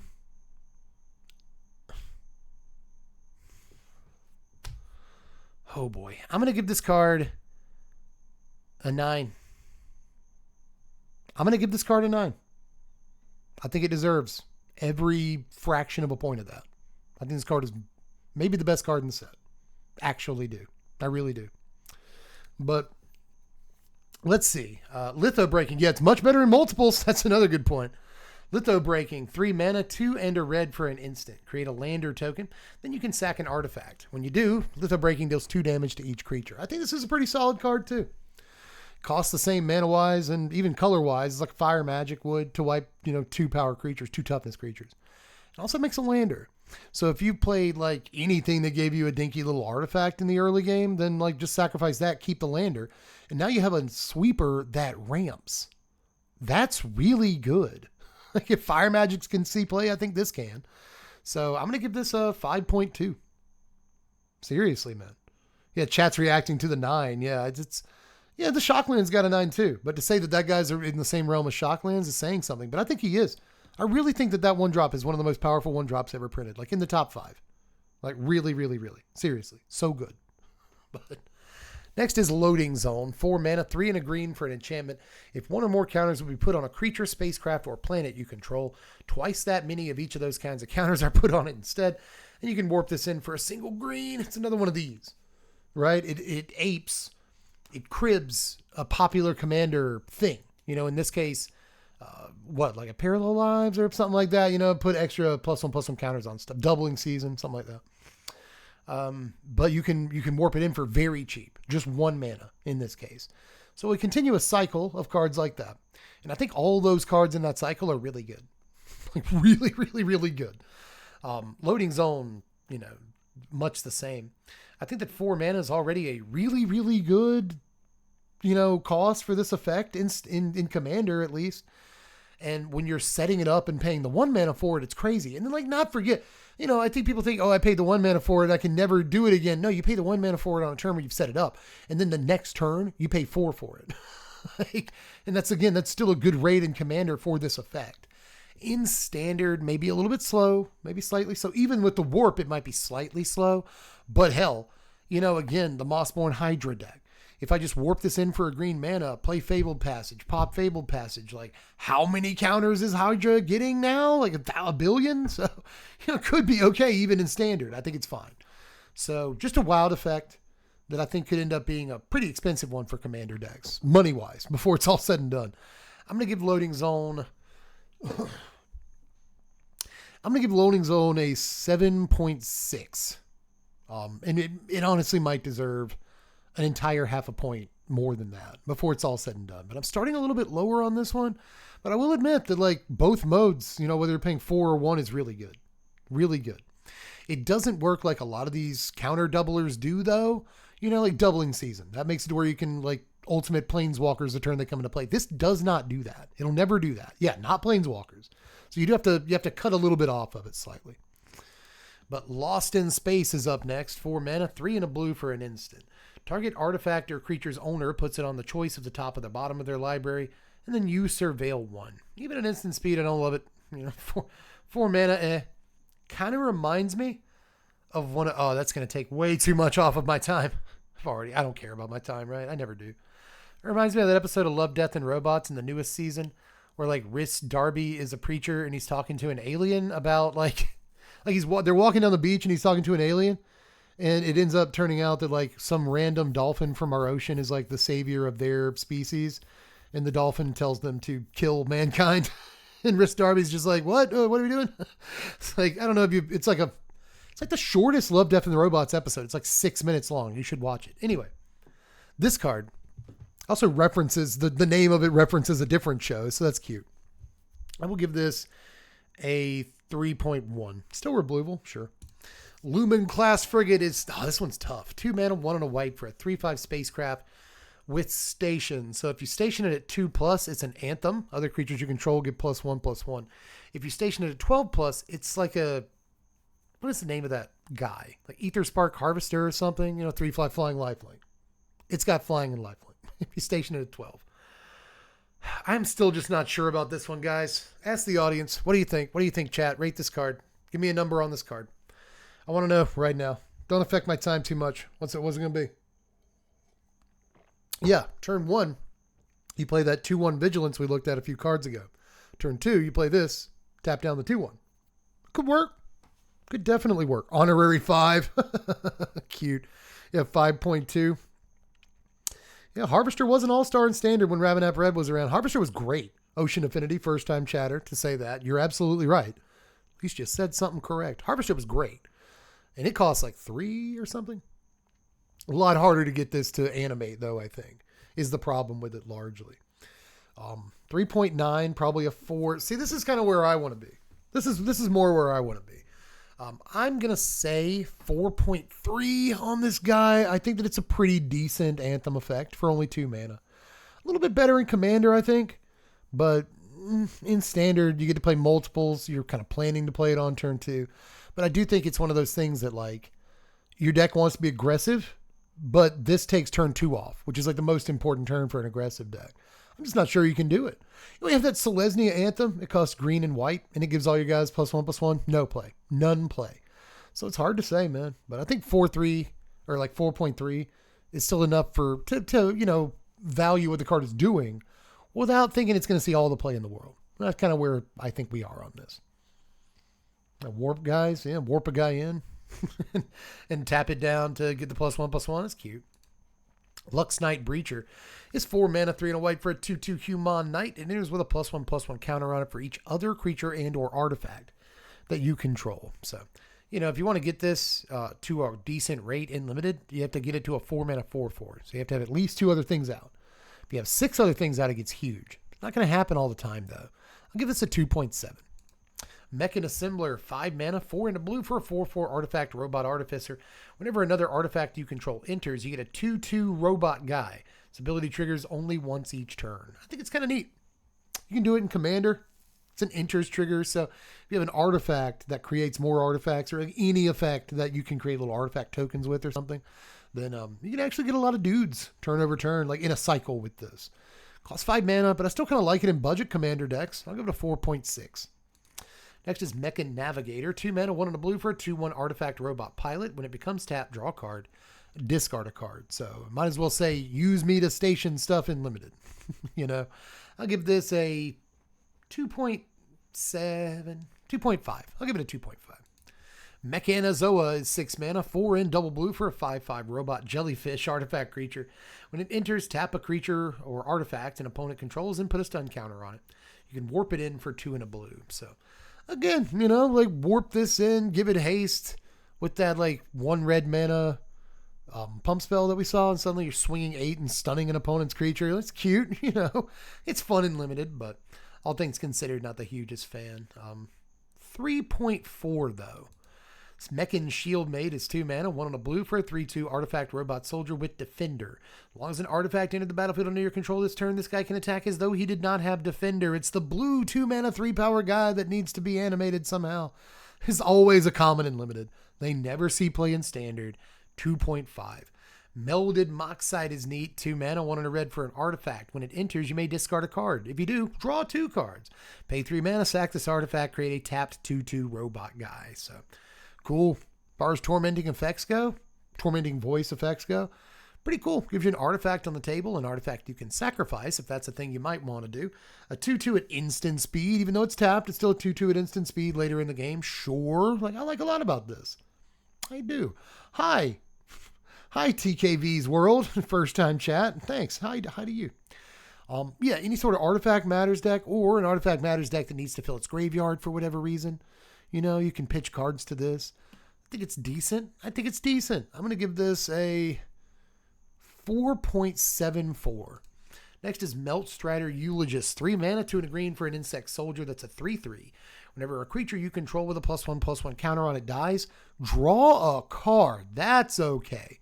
Especially in Commander, +1/+1 counter decks, you got a little bit more time to get set up, In Standard, I don't think this is quite there, but you go evolving adaptive. I don't think you can play that anymore after rotation, but any creature that gets a +1/+1 counter on 1, any creature that gets a +1/+1 counter on 2, and then you play this on 3, and it's actually reasonable that you'll be able to draw cards, by running your creatures into combat or whatever.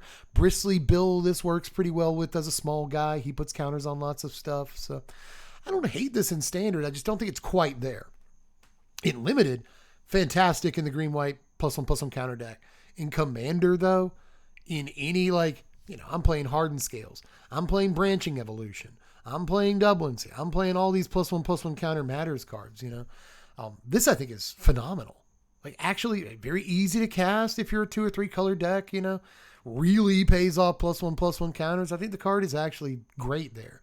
So I'm going to give this a 5.9. A little bit niche, cares about 1/1 counters, but I think it goes in all the Commander +1/+1 counters from now on. It's redundant with other effects, but it's actually one of the best effects like this that's been printed. It really is. Melt Strider's Gear is a single green mana for an equipment that equips for 5, but when it enters, attach it to a creature you control. Equipped creature gets +2/+1 and has reach. Okay, right? I would probably rather play Audacity most of the time. especially because I think we have better like payoffs for playing enchantments in most decks in standard.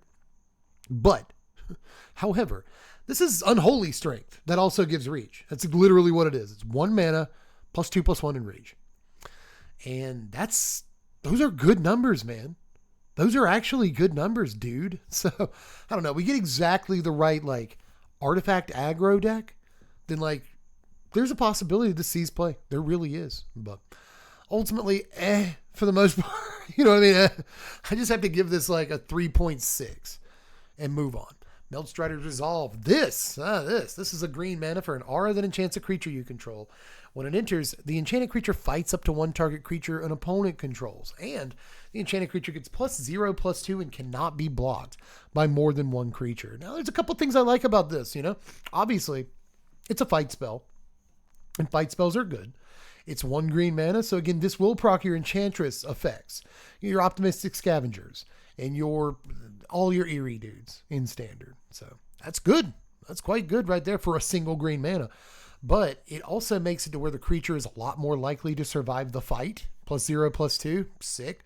Also, this can be played, you know, like if you know you're playing against red and they have, you know, like burst lightnings and lightning strikes and stuff like that, then you can proactively play this to make sure that they can't kill your guy later. And that's kind of nice too. So altogether, a 1 green mana removal spell that procs Enchantress effects. Love it, love it, love it, love it. A little bit narrow, only in Enchantress decks, but playable. 4.9, something like that.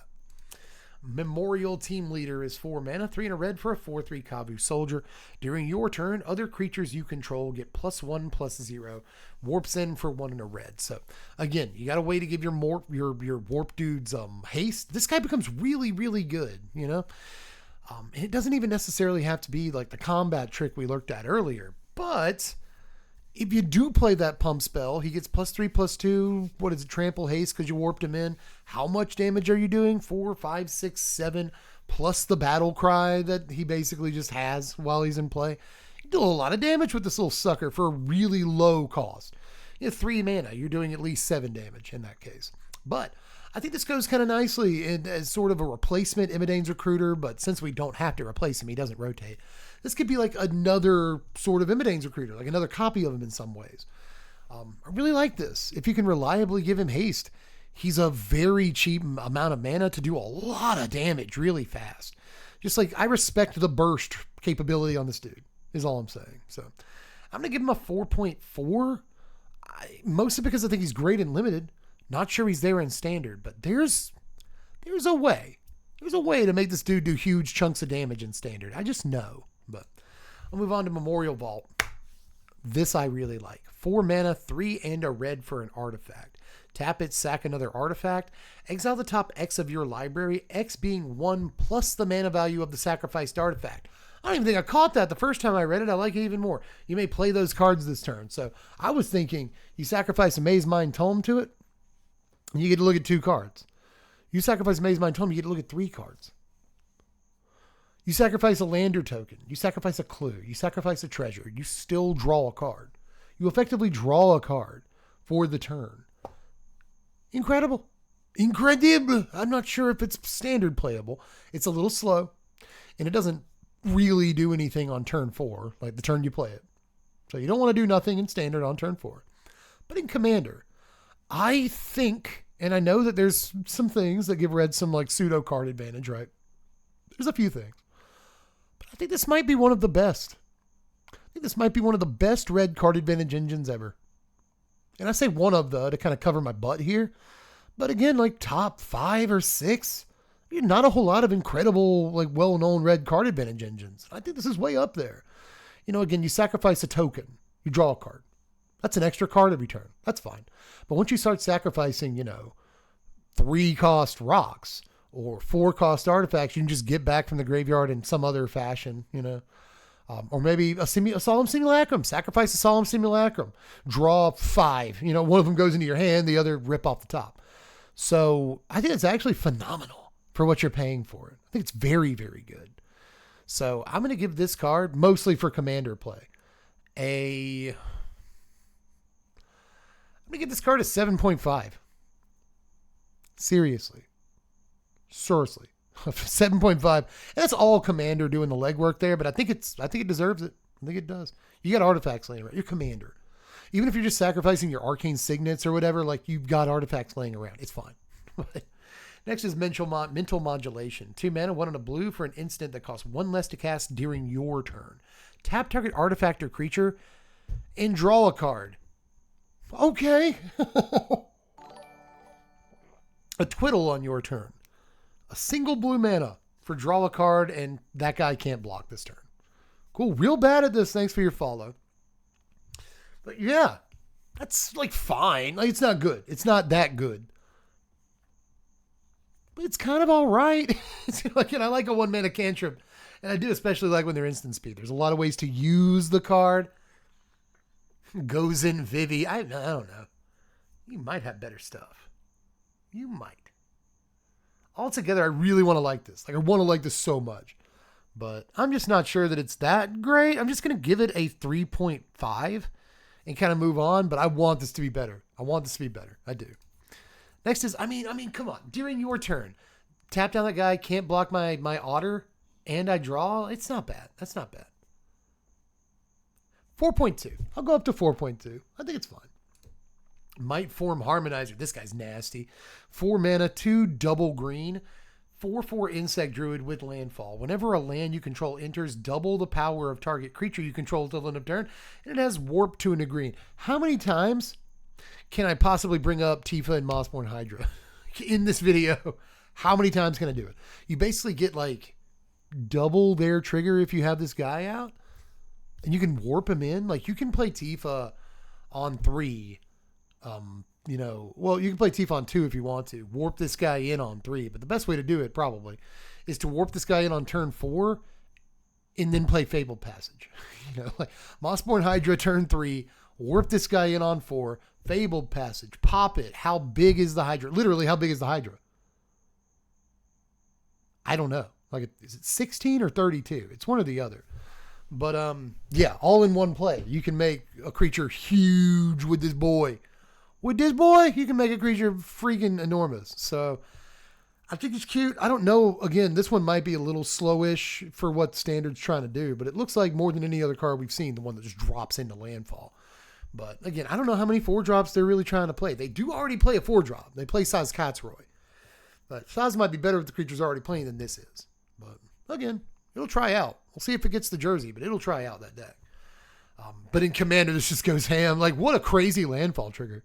What a crazy landfall trigger in Commander, So I'm going to give this card a 7.6. I'm serious. 7.6, dude. Wild card there.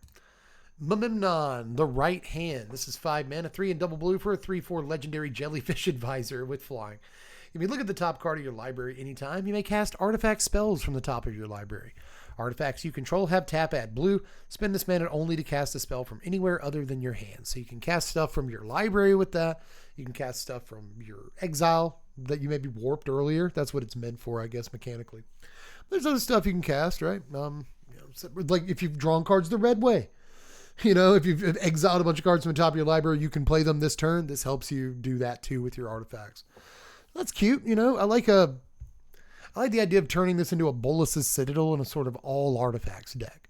Because, if you play the artifact off the top of your library, now that artifact taps for blue to play another card off the top of your library, which now taps for blue to play another card off the top of your library.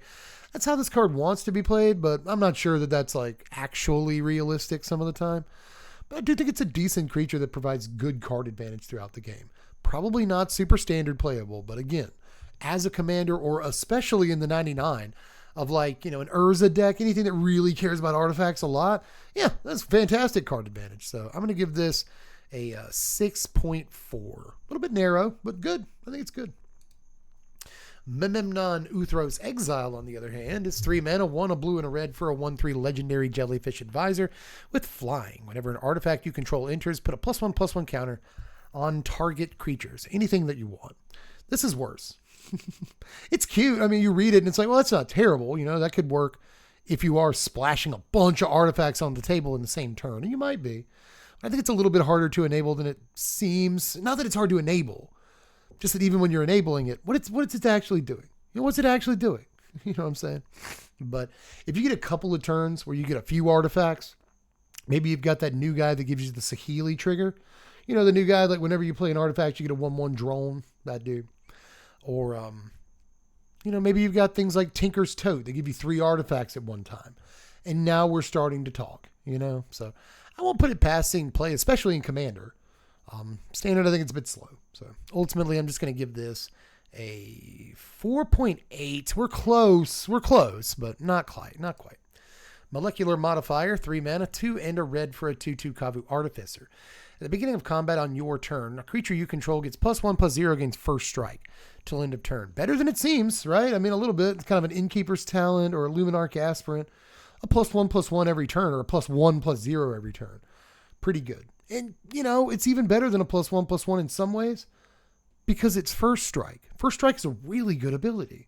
So I like this in limited. Probably wouldn't play it outside there, but I do think it's fairly strong there for the rate. I'm going to give this a 3.5. Mono is Circuit Feeder, 6 mana, 4 double black for a 4/4 artifact Nautilus with flying when it enters.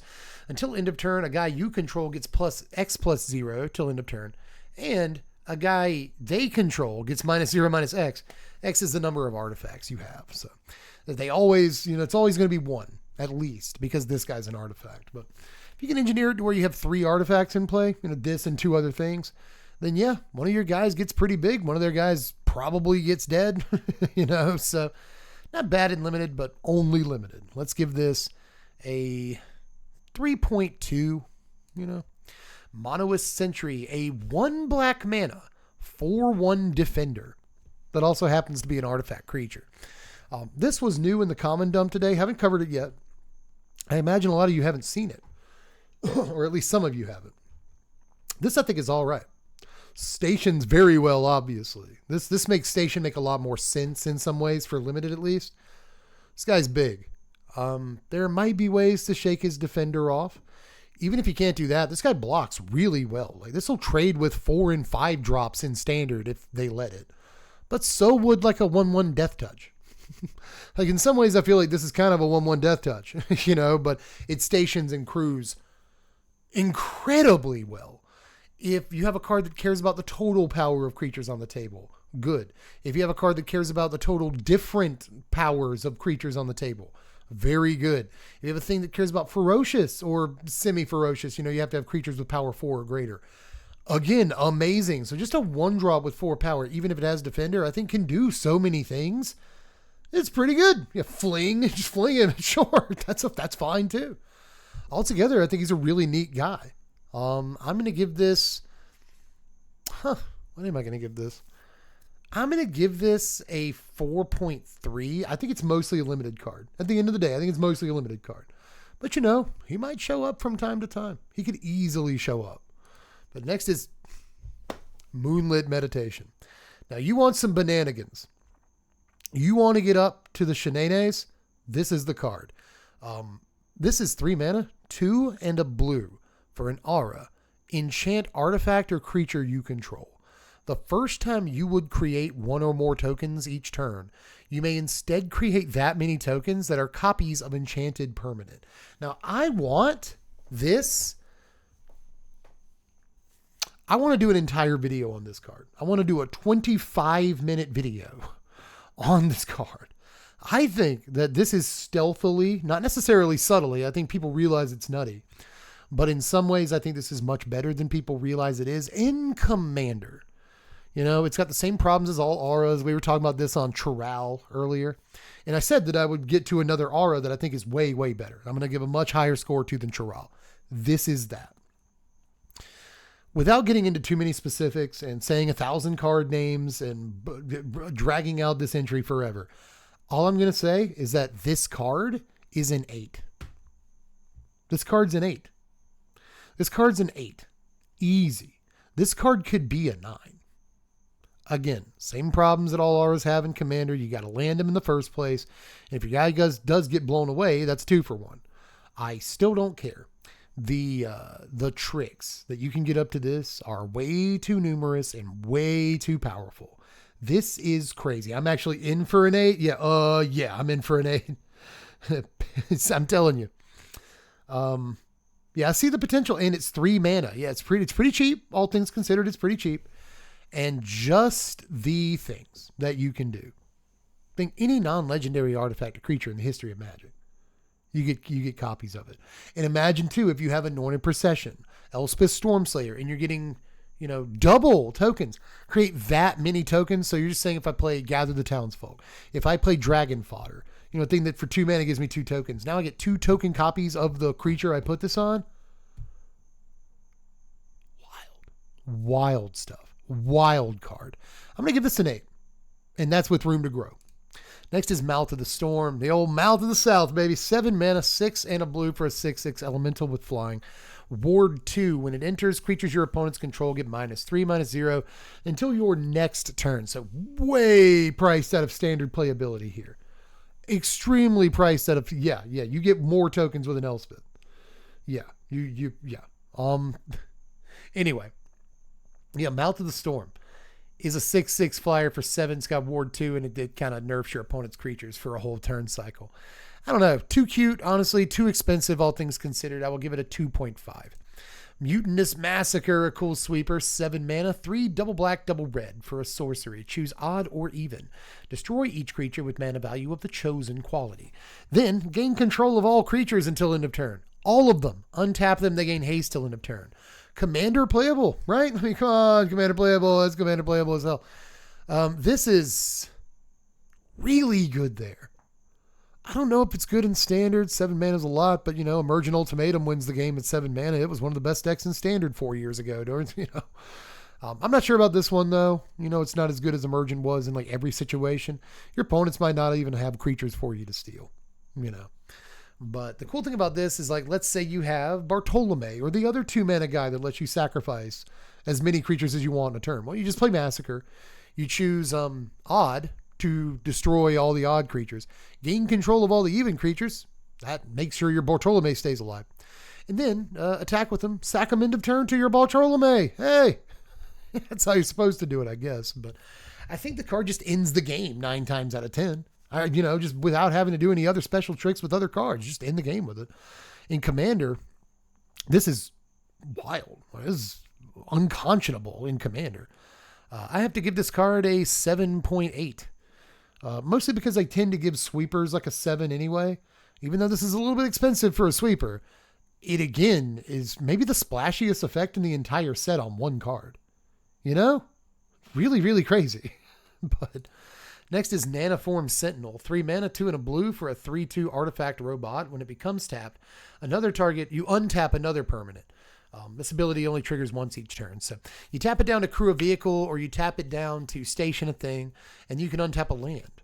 Or you tap this guy and something else down to station a spaceship, and you can untap the other guy down. And then tap him down again to station the spacecraft more. It's fun to use in Limited in a few different ways, but all things considered, 3, something like that. Nebula Dragon is 6 mana, 6 and a red, 7 mana, 6 and a red for a 4/4 dragon with flying. When it enters, it casts Lightning Bolt. Neat. I might play this in pre-release. I really might. It's going to kill something when it comes into play. And it's a 4/4 flyer. Why not? Pretty bad though, all things considered. 2.65. Nova Hellkite is the much better dragon. This is 5 mana, 3 and double red for a 4/5 dragon with flying and haste. When it enters, it deals the damage to a creature an opponent controls. You can warp this in for 2 and a red. So this one is one of the only warp creatures you don't have to worry about giving haste to somehow. When you warp it in, it just has haste. And 3 mana for 4 to the dome, almost guaranteed. Fantastic. If you throw this down on turn 3, 2 things can happen. You get in for 4, or they block with their Deep Cavern Bat. I guess either way, I'm fine. Either way, I'm okay. If you don't get your Screaming Nemesis or maybe your Tersa Light Shatter on 3, I think this is a more than acceptable thing to draw off the top of your library on turn 3, and play in your aggro deck. 4 power flying on turn 3, wonderful. Then you play a 4-drop. You play like Sunspine Lynx or something. Or, 2 2-drops on turn 4. Who knows what you're doing? If the game is still live on turn 5, screw it. Just play the guy. Maybe take something out when he comes into play, like a 1 toughness thing. You actually killed your opponent's Deep Cavern Bat when you played this on turn 3. That's a cute play. It's It's actually really, really good now that I think about it. But, then again, on turn 5, you play it again and you get 4 more, power flying in that turn. I think it's a really, really strong card, whether you're playing big red or potentially even just mono red aggro.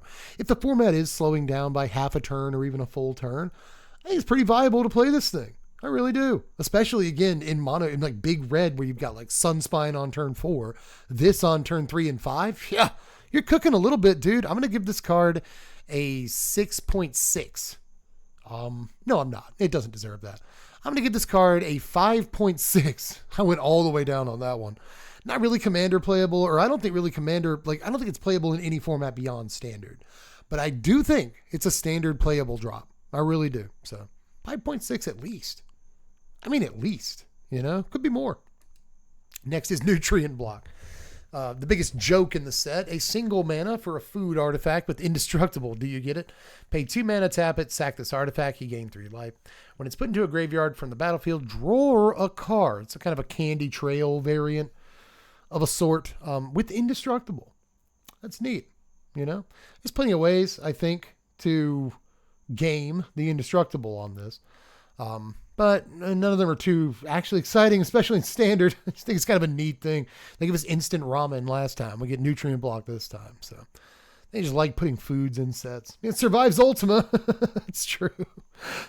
It's pretty true. Altogether, though, I'm just not really seeing like too many things this does that are like that great. Avery, thanks for your follow, by the way. But that means I have to give it like a 3.2. Again, I want to like this more than I do. That's all I'm going to say. Orbital, I will say this. If you bargain it away, you draw a card. It was just 1 mana to play. You bargain it to something and you draw a card. Sure. Okay. Or Glyph from Ixalan. Yeah. You throw a Zoetic Glyph on this. You got a 5/4 indestructible. We're talking, dog. It's not bad, Orbital Plunge is 4 mana.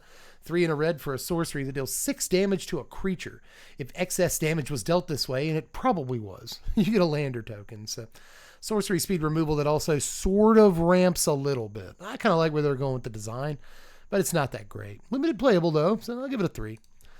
Oreplate Pangolin, a pangolin of all things. 2 mana, 1 and a red for a 2/2 artifact. Robot Pangolin. Whenever another artifact you control enters, you can pay 1 mana if you feel like it. If you do, you put a +1/+1 counter on this man. Cute. Could get to a 4/4, relatively easily. I like that in a limited 2-drop, so I'll give it a 3.1. Ouroboros is a big green mythic from the set that's honestly priced a little bit too high in terms of like actual real world pre-sale dollars. I think this is like way too expensive. 4 mana, 2 and double green for a 1/3 plant worm. At the beginning of combat on your turn, put X +1/+1 counters on each creature you control, including Ouroboros, where X is this creature's power. So turn over turn, as it gets +1/+1 counters from its own ability, you'll put more and more +1/+1 counters on everything, which is cool. So after like 3 turns, you're putting a buttload of power on your guys. And obviously, if you can increase this guy's power through other means, then suddenly, like put a Rancor and like an Anthem effect onto the table. And then suddenly everything's getting, like 4, 5 +1/+1 counters every turn. I do think this is one of the commander cards of the set, like for sure. Green got a lot of good commander stuff this set, didn't it? This is like the 5th green card I've been like, dude, commander though, bro, commander, like 2 great landfall guys. We got that guy that like draws cards whenever +1/+1 counter dudes dies. Green's killing it in the commander department. They got that new thing that like puts extra counters on stuff whenever you would otherwise put counters on things. Like Green's looking slick in commander this set. This is definitely no different. This could be a Sheldred situation in standard where it's 4 mana for a guy that if it's not answered more or less immediately, it will run away with the game. 2 or 3 turns with this guy out, game's over. So pretty not be a first main scale up, just make him a 6/4 and go to combat. Let's dig in, baby. That's pretty good. It does work nice. Turn after Fenrir. A couple of people have mentioned Fenrir a few times in chat so far. Fenrir works with a couple of things. But Warden of the Grove. There's a few. Again, man, it's any way you can easily increase its power, especially. It's fantastic. So we'll see if it's standard playable. We'll see. I don't want to make another mistake here, like everyone did with Sheldred, right? Definitely has some power on it. And if we're quite a more mid-rangey in aspect, maybe we can make it work. But altogether, I think it's much more of a commander card. I will give this a 7.8. I think that it's really, really good for the most part. That said, I still think it's weird that it's like one of the top 5 most expensive cards in the set. I didn't see that coming. Pain for All is a cute little aura here. You notice how like multiple colors got cute little auras in this set? We got the blue one that makes copies of stuff. We got the black one that like reanimates their guys. And here we get a guy that turns anything into like a screaming nemesis kind of. 2 and a red for an aura that enchants a creature you control. When it enters, enchanted creature deals damage equal to its power to any other target. Whenever enchanted creature is dealt damage, it deals that much damage to each opponent. So if you land this aura, if you resolve this aura, you instantly get kind of a fling, basically, where you don't have to fling the guy. He just does his power to whatever you want. You can take out a creature with it. So it's an aura that's kind of a removal spell. I like that about it. And again, making anything into like a Boros Reckoner or something, Nowadays that we just call it a screaming nemesis. Making anything into one of those is pretty good. But again, you have to land it. You have to resolve it. If they kill it, 2 for 1, So I don't think this is a standard playable card. I don't think. Yeah, Stuffy Doll. Yeah, that's a good example of a creature like this. What if you put it on Nemesis? You just get double that ability. That ability just it triggers twice, more or less. And that's pretty good. That could be okay. If you put it on Nemesis, you get to deal 3 to their face, attack for 3, that goes to their face. And if they ever block this, then yeah, it deals damage equal to its power twice. It's pretty nutty on a Nemesis. It is, but it's nutty on a bunch of stuff. I'm just not sure there's a deck that like really leverages this right now. But, again, Green, Red, Tifa, Mossborn Hydra, I'm just going to say them over and over. A lot of cards work well with them in this set. You drop this on a Mossborn or a Tifa on the right turn, and it just ends the game without the Tifa having to attack in the first place. That's kind of cute. Yeah, put this on Nemesis and then cast Self-Destruct on the Nemesis. Like, what even is that, It's like 3 mana when this comes into play, and then you play the Self-Destruct. Self-Destruct deals its power. This deals its power. Nemesis deals its power. Are you seriously dealing like 12 damage? Hold on. It's turn. I have 5 mana and a Screaming Nemesis. I'm going to spend a lot of my time on this. So if I have a Nemesis and I play this on the Nemesis, I can deal 3 to their face. And then I cast Self-Destruct on Nemesis. So Self-Destruct deals 3. This deals 3. And Nemesis deals 3. So it literally is like 12 damage. It actually is 12. 9 plus 3. Huh. Well, I'll be. That's not bad. This is a cute one. My screen came off my microphone. This is a cute one, but again, just like some of these other, auras in the set, it kind of stops at cute, but powerful for what it is. So, I don't know. I'll give it a 5. I'd give it a 5. I'll do it. Next is Peregrine Beckoner. So 5 mana. What are you? 5 and a black, 4 and a black for a 4/5 horror. When it enters, until end of turn, another target creature you control gets +2/+0 and gains. When this creature dies, return it to the battlefield tapped under its owner's control. And it warps in for 2 mana, 1 and a black. So a sorcery speed version of black's ability to save a creature. Why is it sorcery speed? I have a theory that some of these warp creatures either had flash or warp was just allowed you to play the thing with flash. Like in the early stages of development, and then they cut that and they tweaked the cards a little bit. I really think that's my theory. Tinfoil hats. Altogether, this isn't great. It's not that amazing. I guess it's got good stats, but the warp on this isn't as great, but I guess it allows you to like run a creature into combat knowing it's going to die. You don't care. It's more likely to trade in combat. If your opponent decides not to trade with it in combat, they take more damage. I don't know. Cute guy, but pretty bulky. I'm going to give him a 2.3. Pinnacle Emissary is a card, baby. 3 mana, 1 blue, red for a 3/3 artifact robot. Whenever you cast an artifact spell, you get a 1/1 drone with flying that blocks only creatures with flying. You can warp this in for 1 mana of either blue or red. Just one. Just one, baby.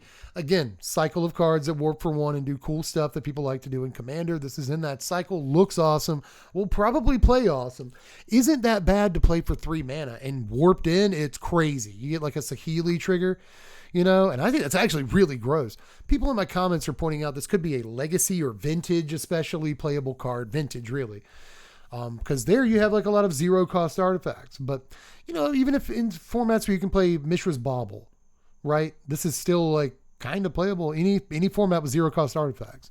This looks great. And I tend to agree. So you can much more easily get value the turn that you play this in those formats. And I guess you could run like Mox Jasper in standard, but I don't think anybody's doing that. Still, I think this is a great card. Pinnacle is truly busted, you say? Yeah, multi-format star. Skunk, I tend to agree. I think this is a pretty good Magic card.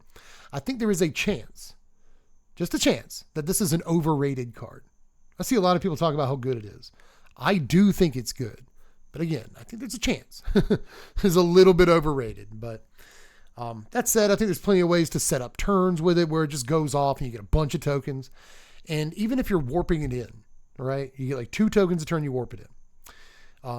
It won't be long before you can just play it. Before you can just play the guy. Like the next turn, you can probably just play the guy and it's fine. 3 mana is not much. So too much I like about this. I think it's busted in Commander. I think it's very good in Commander, but you know, even outside of Commander, I think it's great, especially the farther back you go in some ways. So yeah, good card. I'm going to give this an 8.3. An 8.3. Yes, an 8.3. I'm 100%. Next is Pinnacle Killship. 7 mana for a 7/7 spacecraft. When it enters, it deals 10 to up to 1 target creature. It could even be your Screaming Nemesis. It's another card I've said a lot tonight. At 7+, this has flying and can attack and block. So, a Meteor Golem take, I guess, in some ways here. 7 mana thing blows up a creature. You can attack for a bunch with it. Altogether, I'm going to give this like a 2.7. Pinnacle Star Cage. 3 mana, 1/2 white for an artifact. When this artifact enters, exile all artifacts and creatures with mana value 2 or less until this thing leaves the battlefield. For 8 mana, you get to put each exiled card that you exiled with this thing into its owner's graveyard. And then create a 2/2 colorless robot for each card put into a graveyard this way. And then and only then do you sacrifice this artifact. It's not part of the activation. That's actually really important. You know, if your opponent stifles the ability somehow, or like Tishana's Tidebinder, you're not sacking the Star Cage if they counter the ability. That's a little wild and like a little easy to miss too. But still, yeah, just new temporary lockdown, new temp lock, really good in standard. We'll see all the play in the world. And even has a way to kind of like, you know, overrun the opponent late in the game with your commander, your control deck. Note that this is an instant speed sack on the ability. The 8 mana is instant speed. So late in the game, if you've considered, you know, if you've succeeded in controlling the board, just pop this and get like, you know, 8 power on the table really fast. So I think this card's wonderful. They made this for Corey before they banned it. Maybe. Maybe. This is better against Corey than even Lockdown was, for the most part. You know, so they don't play that many enchantments in the Corey decks. So yeah, just beautiful, beautiful piece of removal here. We're going to give this a 7.9 is what we're going to stamp on this baby. On that guy. Next is Plasma Bolt. A single red mana for a sorcery that deals 2 to any target. If you voided, though, it deals 3 damage instead. So sorcery speed lightning bolt if you voided. And it ain't hard. It ain't hard at all. I particularly love this in burn decks, which I shouldn't have to tell you. It should be obvious. But you know, there's going to be turns where you just go like, okay, shock your guy, and now Plasma Bolt you. Because I voided, right? I killed your guy with the shock. Now I can Plasma Bolt you. There's also going to be turns where you go like, Bolt Wave, Burst Lightning your guy, Plasma Bolt you. That's like 6 to your face, and I killed your guy. You know, like this is really decent. It's better than Channel Dragonfire. Channel Dragonfire, the shock, that sorcery speed that you can play for like 7 mana out of your yard with Harmonize or whatever. That card's fine, but this is way better. Super easy to void, especially in your deck that's already playing removal. And, you know, basically like a version of Strangle in some ways. You know, 1 mana for 3 to a target is Strangle. And again, it's not too hard to make this that card. And Strangle was played a lot. So it's a fantastic card. Even in sorcery speed, I think it's fantastic. I'm going to give this a 6.65. Let's just 6.5. I'll give this a 6.5. This is going in my deck. Yeah, me too. Possibility Technician is 3 mana. 2 and a red for a 3/3 Kavu Artificer. Whenever this creature or another Kavu you control enters, exile the top card of your library. As long as that card remains exiled, you may play it if you control a Kavu. It's also warps for 1 and a red, so kind of neat. You know, you can exile a card for 2 mana the turn that you play it. And then if you have any extra mana, you might be able to play the card you exiled. But even if you can't play the card that turn, you just play him for 3 mana out of exile later in the game, and now you have access to that card again. This is kind of neat in multiples, by the way. This is kind of okay in multiples. It's altogether not bad. I think it's a little bit slow for card advantage in standard, and I don't like that it's like, you know, Kavu-centric for Commander. There's not a whole lot of Kavu, right? So I'm not sure how great it actually is, but just on one guy, it's kind of drawing you 2 cards. And one guy that draws you 2 cards is okay most of the time. So I'll give this dude like a 4.5, you know? Next is Pull Through the Weft. 5 mana, 3 and double green for a sorcery. Return up to 2 target non-land permanents from your yard to your hand, and then return up to 2 target land cards from your yard to the battlefield tapped. All right. You know what I mean? Kind of all right. Now, you have to have lands in your yard. That is easy.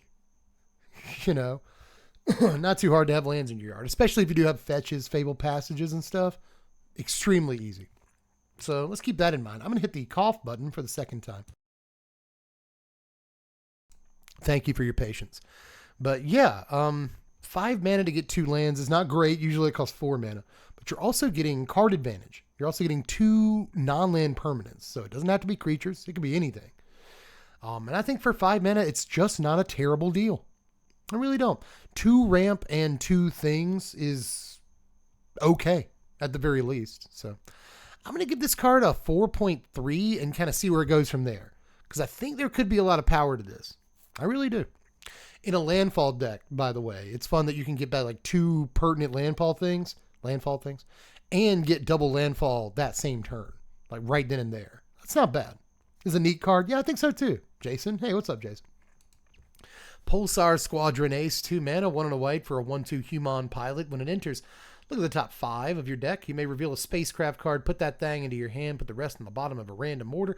If you didn't get a spacecraft this way, this guy gets a +1/+1 counter. Probably really good and limited. If there's a spacecraft deck with more than like 3 spacecraft in it, more than 2 spacecraft in it, in standard, then we might consider playing this card. As it's all, you know, as it stands, I'm just not sure this is really that standard playable. But very good and limited, because you'll probably, again, it's very easy to have like 4 spacecraft in your deck, and your deck is smaller. So it's like always going to find something and just be a creature. So that's good. I'm going to give this a 3.5 right in there. Spicy Chickens, thanks for the follow. Appreciate that. Quantum Riddler, neat guy right here too. 5 mana, 3 and double blue for a 4/6 Sphinx with flying. When it enters, draw a card. As long as you have 1 or fewer cards in hand, if you would draw 1 or more cards, you draw that many +1 instead. And this warps in for 1 and a blue. So for 2 mana, you just draw a card on turn 2 or whatever.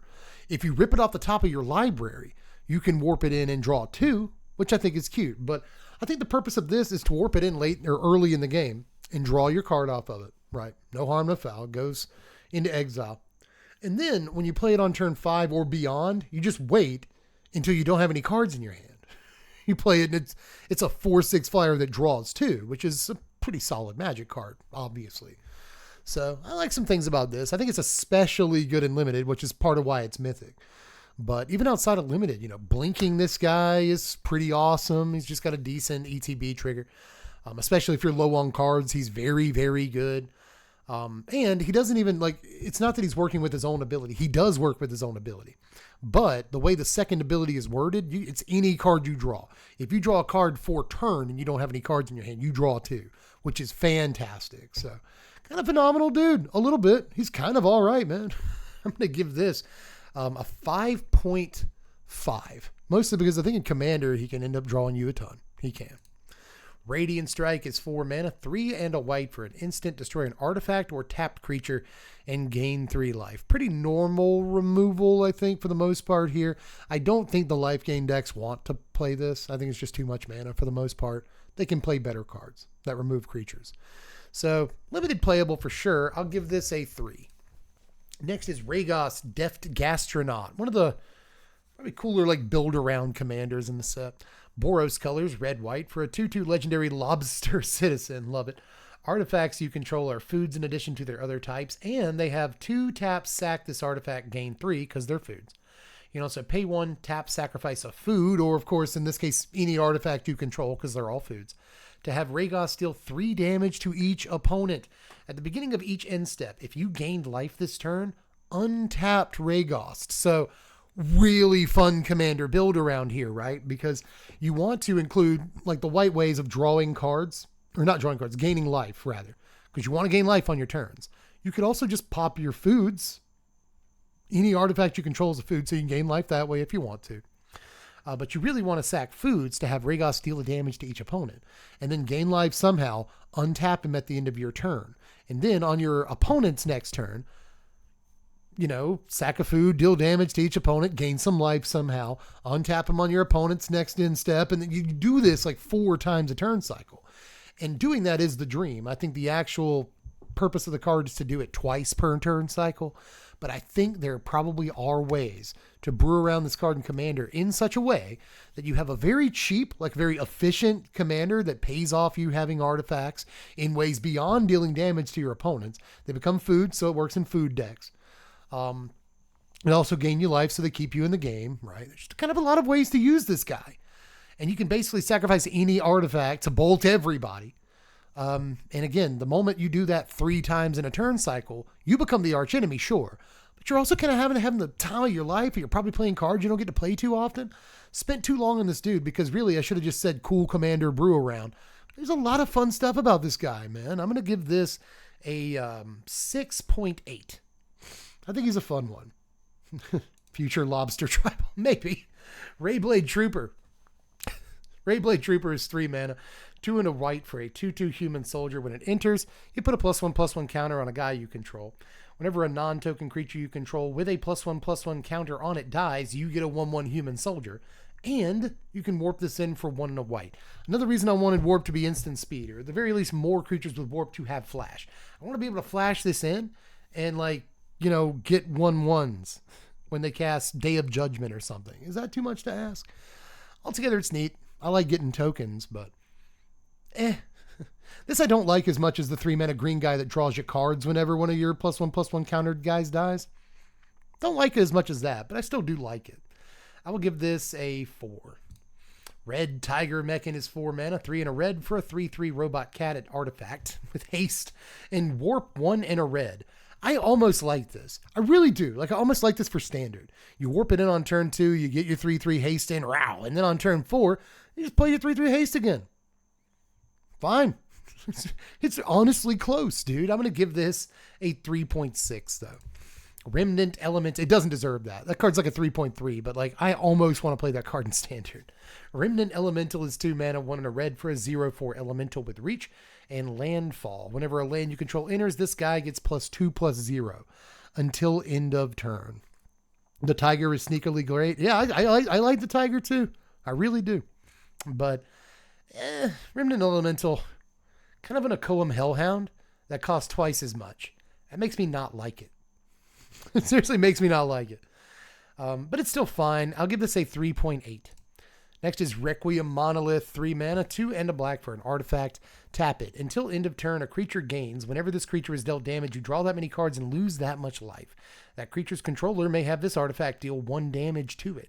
Activate only as a sorcery. Now, if you haven't seen this yet, this is really cool. It reminds me of a Phyrexian Arena. Really, a 3 mana black card that stays on the table every turn and draws you cards. Right? Often 1 at a time. You'll be targeting your own creatures with this ability sometimes just to lose a life, draw a card. But you can also then run that creature into combat, and if he's blocked, you draw more cards, which is really good in Commander. You can target your opponent's creatures with it, which is kind of neat. You can only do it at sorcery speed, but you can target one of your opponent's creatures and then get in for combat damage. And if they want to block with that guy now, you're going to draw a few cards. So actually kind of neat stuff with this, I think. And as far as Commander goes, especially, I think it's a fun card advantage piece. There's no Bolus's Citadel, and I'm not even sure it's a Phyrexian Arena, but it's a pretty good card advantage piece. You can use it in tricky ways too that I like. So I'm going to give this a, yeah, I'm going to give it a 6.1. I think this is really good. Just for the record, I think this is pretty good. Reroute Systems. Now, this is a good card too. 1 white mana for an instant. Choose 1. An artifact or creature gains indestructible till end of turn. Or Systems deals 2 damage to a tapped creature. A removal spell that's also a protection spell. That's insane, right? Like, you guys tell me. you guys tell me that's wild, right?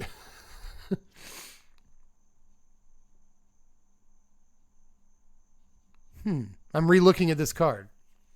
Target creature gains whenever this creature is dealt damage. You draw that many cards and lose that much life. Does that mean your opponent draws the cards? I don't think so.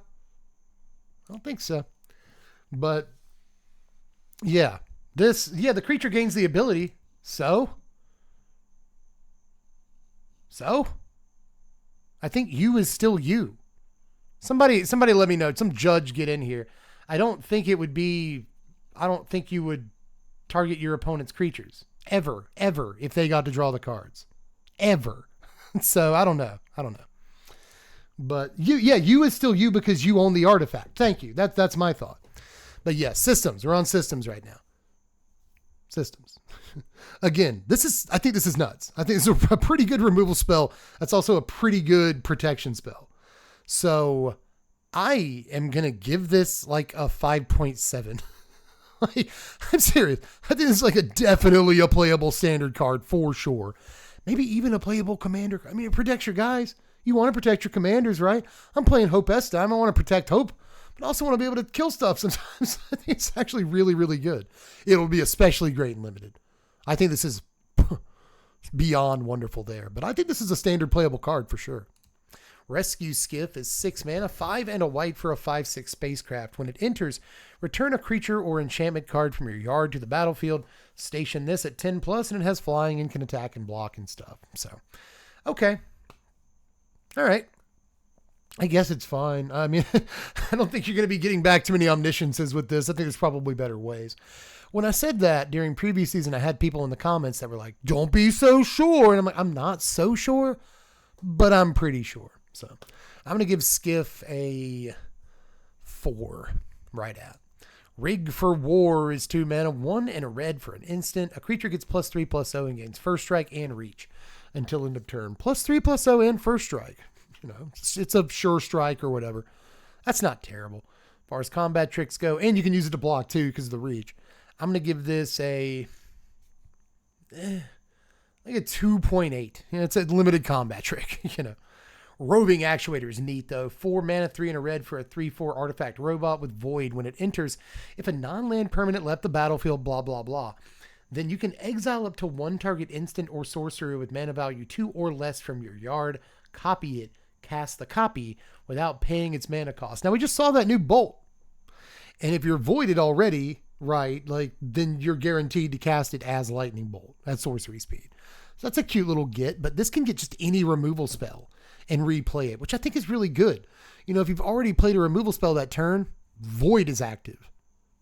So you play your Actuator, play that removal spell again, and now you've got a 3/4 and you were able to play the same removal spell twice in the same turn. It's busted. It's actually really good. It's not Snapcaster Mage or anything, but it's definitely better than it looks. I think it's really good and limited for that matter. But I think, like, even though there's probably better 4-drop options for red decks in standard, in the right mid-range deck, this is playable. I really do think it is. So I'm going to give the card a 4.7. I think that we are very close to something real here. We really are. Ruinous Rampage, 3 mana, 1 and double red for a sorcery. Choose 1. It either deals 3 to each opponent, or you exile all artifacts, mana value 3 or less. So probably worse than Brotherhood's End. You know, can't hit creatures with the sweeper ability.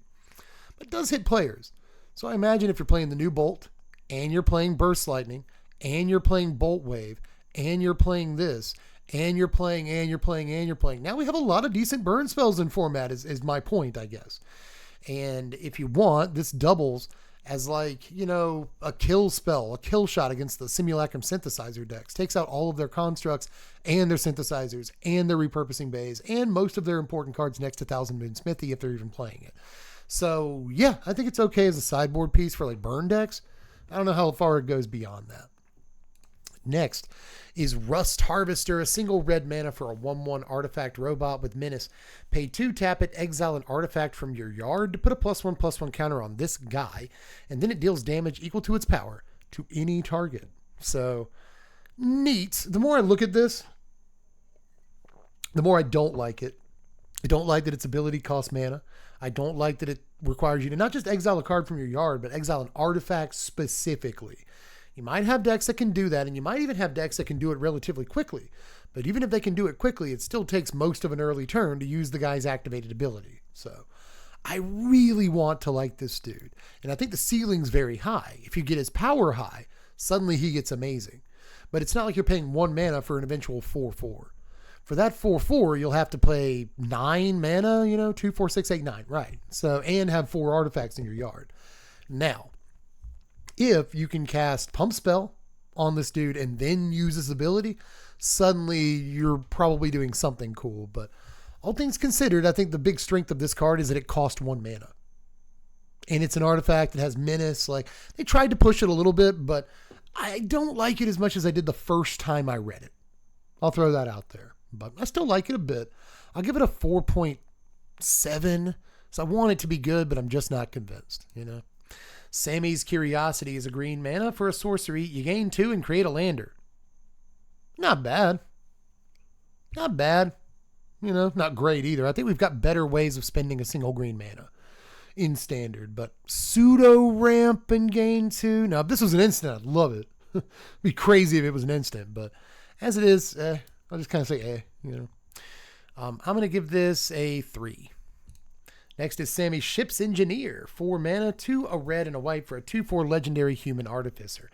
At the beginning of your end step, if you control 2 or more tapped creatures, create a tapped 2/2 colorless robot guy. So if you've been able to station stuff, I guess they're okay. They give you more stuff to station things with, but altogether, you know what I mean? Just kind of a limited signpost uncommon. So I'll give them a 3. No, I won't. No, I won't. You get a token every turn? Yeah, sure. I'll give you right out of 3. I like your cat. Next is Sammy Wildcat Captain. Sammy again. 6 mana, 4 in red-white for a 4/4 legendary human artificer rogue with double strike and vigilance. Spells you cast have affinity for artifacts. Woo, Sammy. That's pretty crazy. You have to get Sam on the table in the first place. And that's easier said than done. You know, they cost a lot of mana to actually get down. That said, this line of text, this freaking line of text, spells you cast have affinity for artifacts, is really exciting. So, again, Commander Brew Around, I'll give Sammy right out of 5. Right out of 5, dude. Those are cat toys he's fighting with, or they're fighting with, I should say. It appears as though Sammy's non-binary, for what it's worth. But are they seriously cat toys? That's hilarious. I didn't read the story, so I don't know. If they are, that's great. Next is Sour for Scrap. This is 4 mana, 3 and a blue for an instant. Choose one or both. Search your library for an artifact. Reveal it. Put it in your hand. Shuffle. Wild. Or return an artifact card from your yard to your hand. Solid commander-ish card, I guess. Right? Like, isn't it fine? You know, like, it's tutor any artifact at instant speed. At instant speed, tutor an artifact. Or if your best artifact's been killed, you know, just get it back. Again, instant speed. Yeah, wow. Yeah, this is a card from today. This is a card from like the low rarity dump from the end of the day.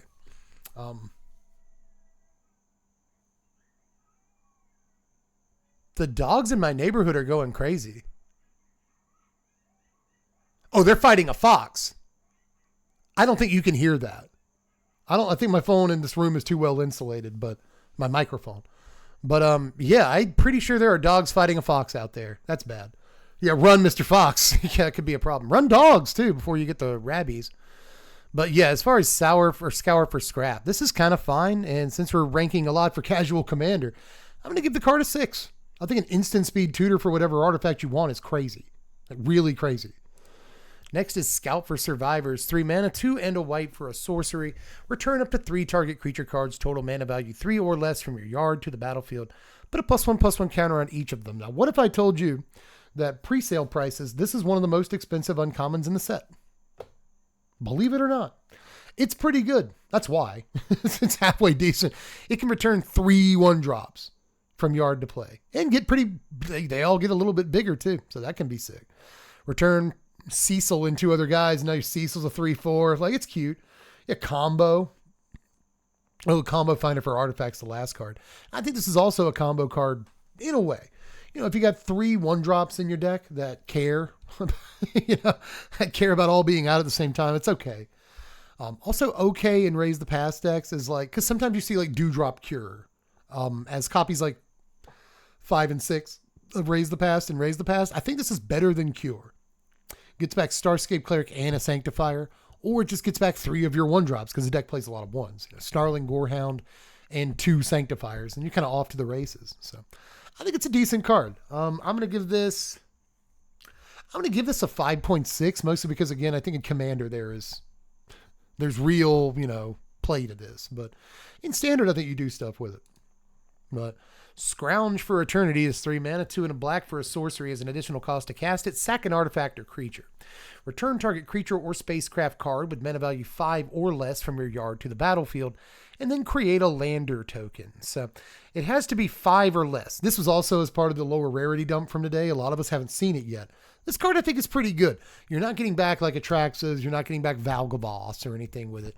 You're not even getting back like Overlords with it most of the time. It's got to be 5 or less, but you can still use that to get back a lot of really, really good cards in Standard that you discarded earlier that game for only 3 mana.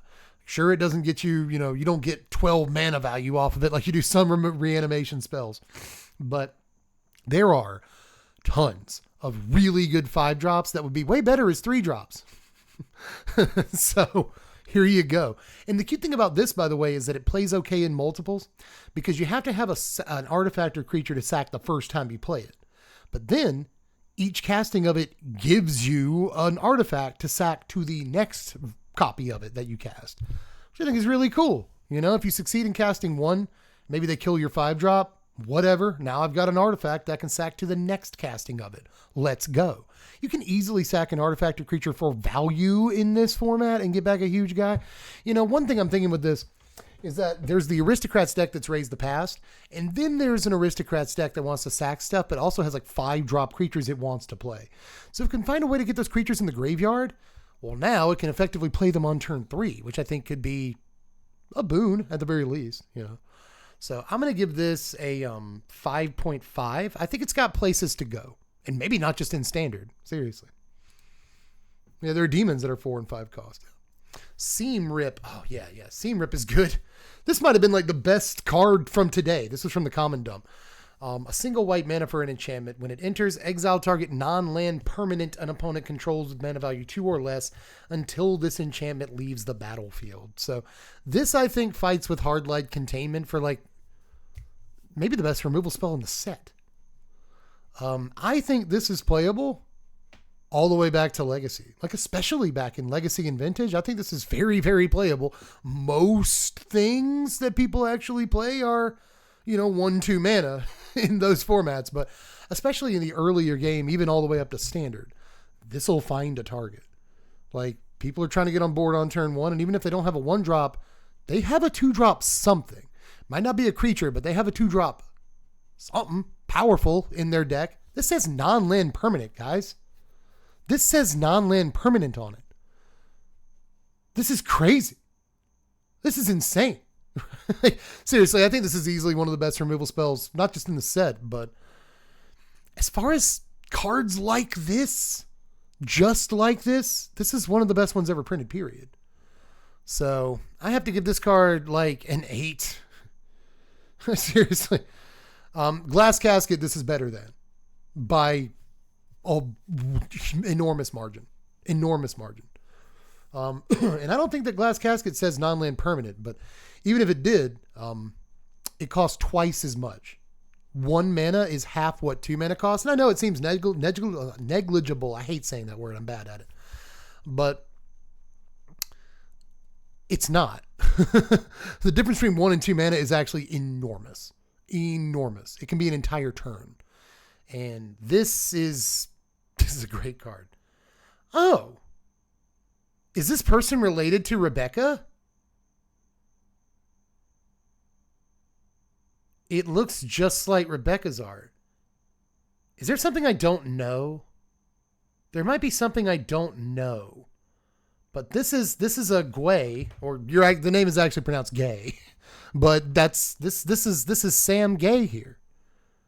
He was her apprentice? They got the same name. They are not related. One was the mentor of the other. You're being serious. You're being serious. Yeah, it's Portable Hole, but an enchantment, more or less. And Portable Hole is really, really, really, really, really, really good.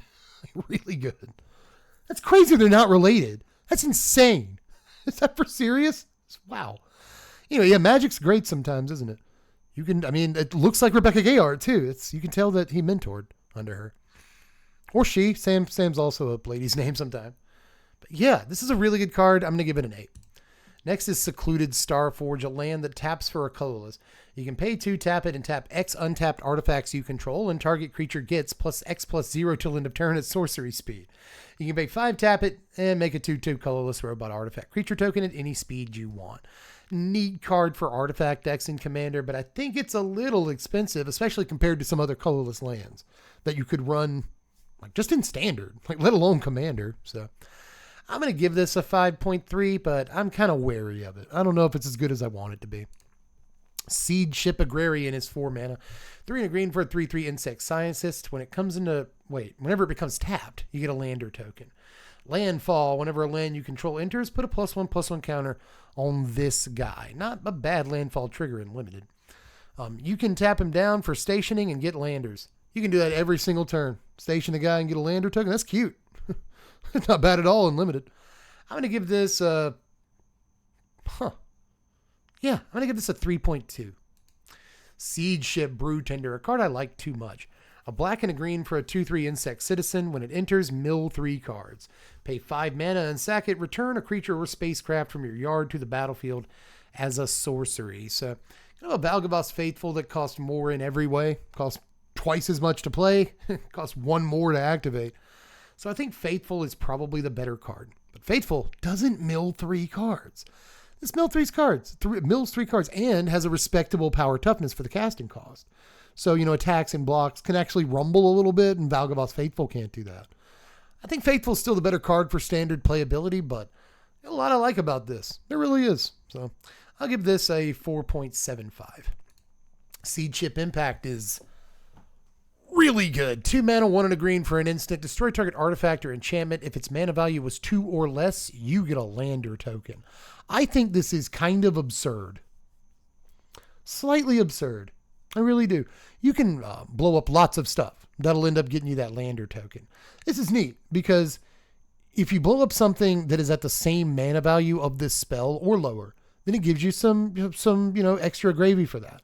But if you get the mana value, if you blow up like a 5 mana thing for your 2 mana instant speed investment, it doesn't give you extra value.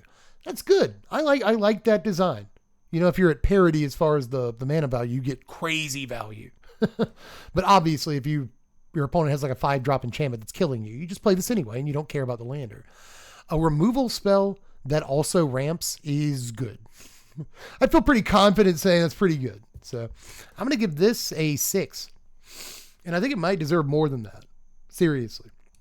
Next is Self-Craft Mechan. 4 mana, 3 and a blue for a 3/4 artifact robot artificer. When this creature enters, you may sack an artifact. When you do, put a +1/+1 counter on target creature and draw a card.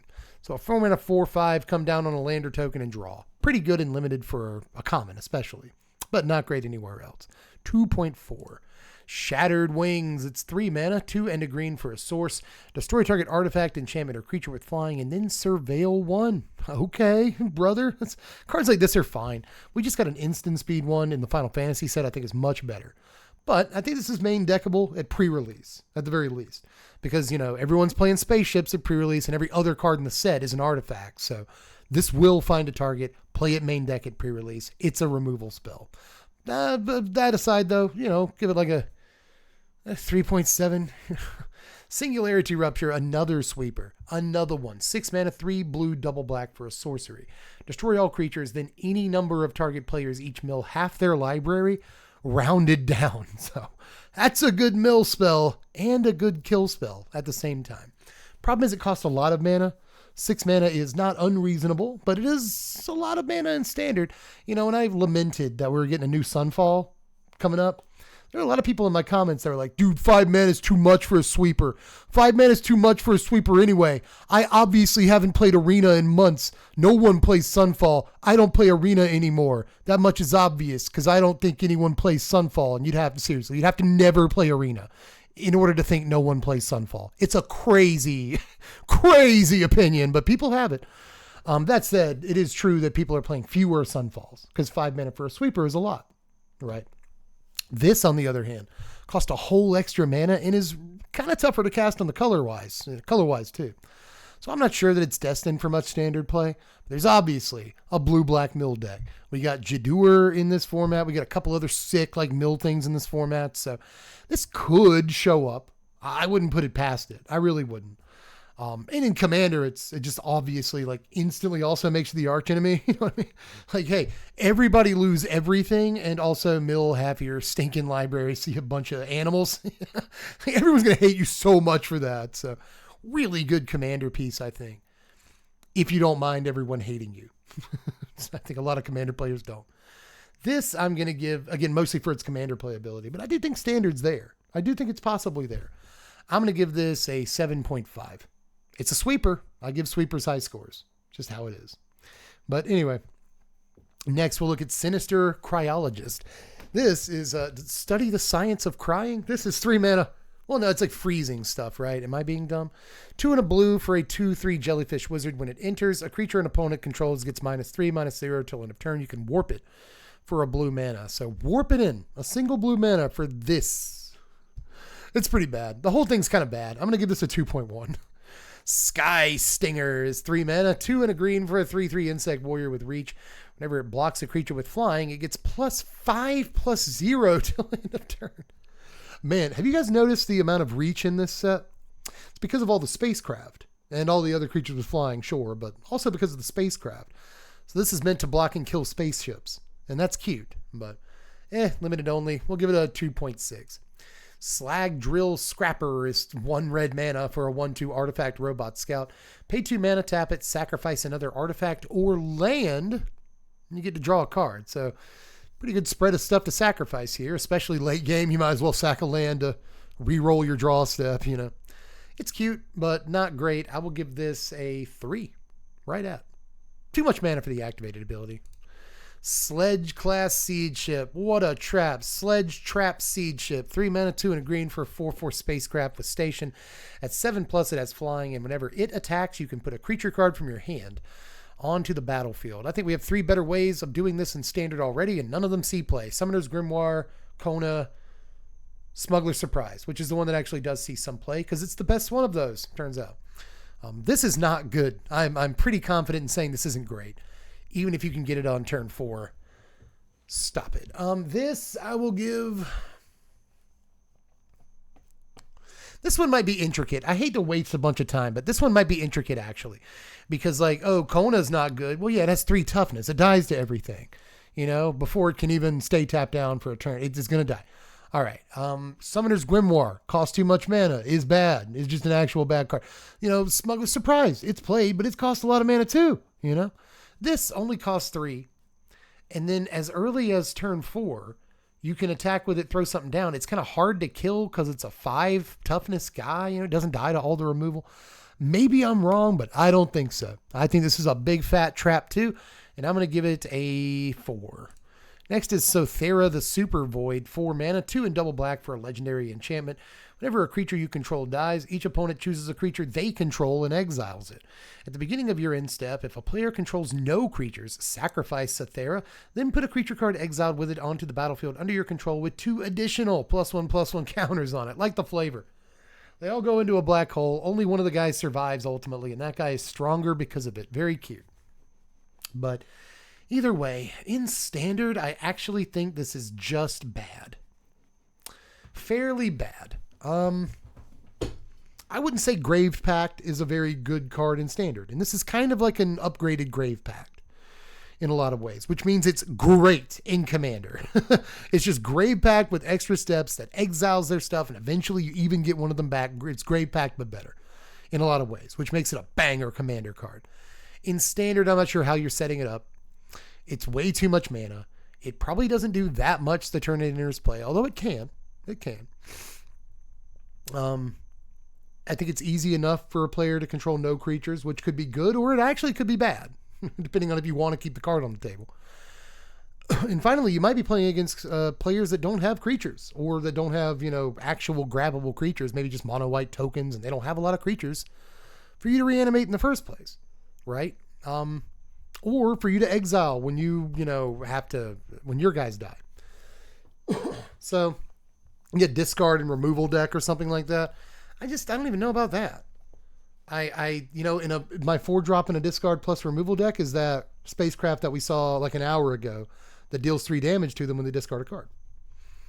I really don't think this is a standard card. I do think that it is a monster of a commander card though. So I'm going to give this an 8.1. And it's commander chops only. I don't think it really has chops in other formats. But Commander, this is a beast. It really is. Space-time anomaly, baby. 3 or 4 mana rather. 2, a white and a blue for a sorcery. Target player mills cards equal to your life total. Oh man. So probably again, this is another example of like a 4 mana card that's probably bad in standard. If you're playing against aggro or something, this is literally spend your entire turn to hit them for like 6 mil or something. That's not good. That's just not good, baby. Maybe if you hold off for a while, hit like sweeper into life gain spell, you can then like have the room to keep shields up and mill them for 10 or 12 or something. And then it gets a little bit better, but I still don't think this is a standard card. I don't think this is a standard card. Hell of a commander card though. You start at 40 in that freaking format, and people don't attack you as quickly. Your life total doesn't deplete as fast. So yeah, when you play this for 4 mana, you're not necessarily always killing somebody, but you're milling them like 35 or something pretty easily.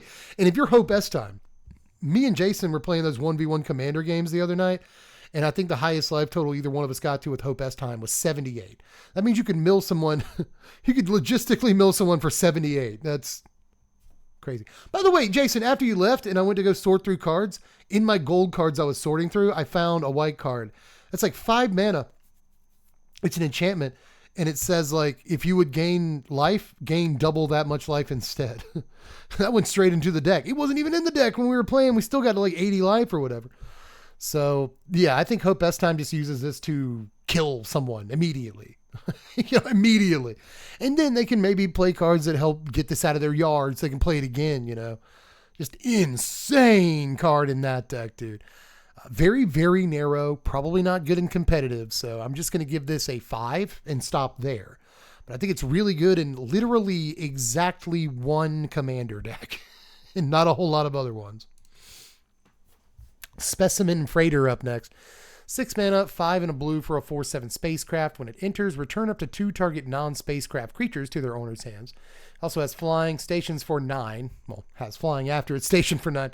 And when it attacks, defending player mills 4 cards. It's a fun that it gets to mill, I guess. But I'm just not like too impressed. The best thing is the ETB trigger. But Meringue River Regent basically has like the same ETB trigger, and it's just like a million times better than this card. So I don't really think it's seeing much standard play. I'll give it a 3. Next is Squire's Light Blade. 1 white mana for an equipment with flash that equips for 3. Equipped creature gets +1/+0. And when this enters, attach it to a creature you control, and that creature gains first strike until end of turn. So this is more like a sure strike or whatever. It's like just 1 mana for +1/+0 and first strike. But in this case, you get an artifact on the table, and the creature gets the +1/+0 forever. It's not just a combat trick. I don't think this is good enough for like standard equipment or anything, but it is a cute way to make a combat trick for limited. I'll give it a 2.5. Next is Star Breach Whale, 5 mana. That's how whales talk. 4 and a blue for a 3/5 whale with flying. When it enters, Surveil 2. It's got warp. Stop. It's got warp 1 and a blue. So 2 mana to Surveil 2, and then 5 mana to Surveil 2 on a 3/5 flyer. Is this okay in like graveyard decks? I think there's probably better things you could be doing, right? Probably better things to do. So I'm just going to give this a 3.55 and move on. Perfect whale impression. Thank you. Starfield Shepherd is 5 mana, 3 and double white for a 3/2 angel with flying. When it enters, search your library for a basic plains or a creature card mana value 1 or less, reveal it, put it into your hand, shuffle up, and it warps for 1 and a white. I think this card is great. Really good. Maybe just because Commander, tutoring up a 1-drop creature for 2 mana is pretty good. And when you pay the 5 mana for it later and you get your 3/2 flyer, you also again get a 1/1 or 1, casting cost creature. Not shabby. Not too shabby. Any tutor for an actual thing, like not just a land, any tutor, I'm just going to like in Commander. But I think in Standard, this is fine too. 2 mana to go get a 1-drop that is good. Like a 1-drop that's integral to your deck. Sure. And we've also seen these like 2-drop white cards that go get a plains can just be playable in and of themselves. They can be. And then not a lot of them become 3/2 flyers later in the game that get another plains. This gets 2 plains if you wanted to. Fine.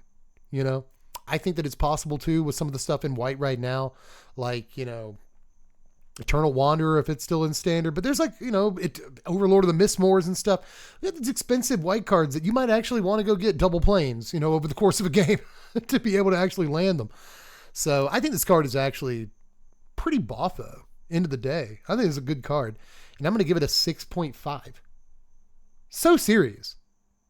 I really think, and this is mostly Commander here, but I think this is playable as a role player in Standard and as a card that actually goes and gets something very good in Commander. So I like it. Really like this card. Next is Starfield Vocalist, 4 mana, 3 and a blue for a 3/4 human bard. If a permanent stop me if you've heard this one. If a permanent entering the battlefield causes a triggered ability of a permanent you control to trigger, that ability triggers an additional time. That's crazy. It's just Panharmonicon on a body, and it warps for 1 and a blue. So if you've set up a Panharmonicon turn, you only have to pay 2 for your Panharmonicon that turn, which is really, really good, obviously. This card's just busted. Like all the cards that are trying to crib like an old school Commander card, but also have warp, like that whole cycle is really good. And this guy's no different. This is mostly a Commander card, but that'll get you a big score around here, ladies and gentlemen.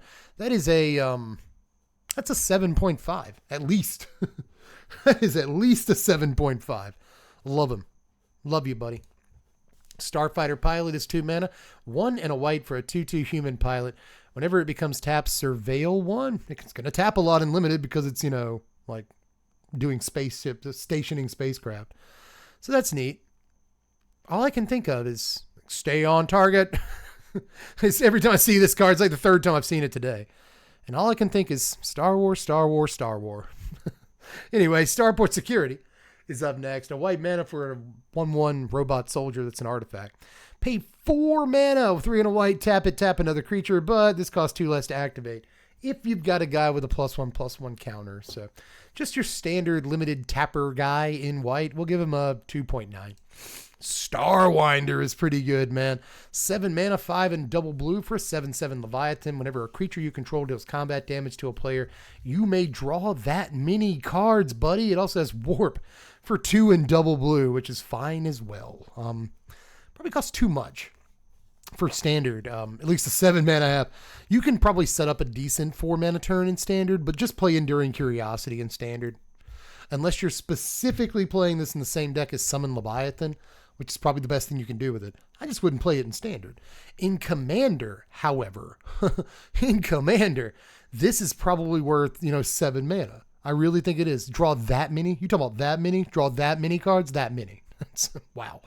So it's not Coastal Piracy. It's not, Enduring Curiosity. It's not Reconnaissance Mission. It's not 2-3 cards per combat step. It's like 6 cards per combat step. It's absolutely insane. So I love it in Commander, and for that reason, I'm going to give you a solid 6.7.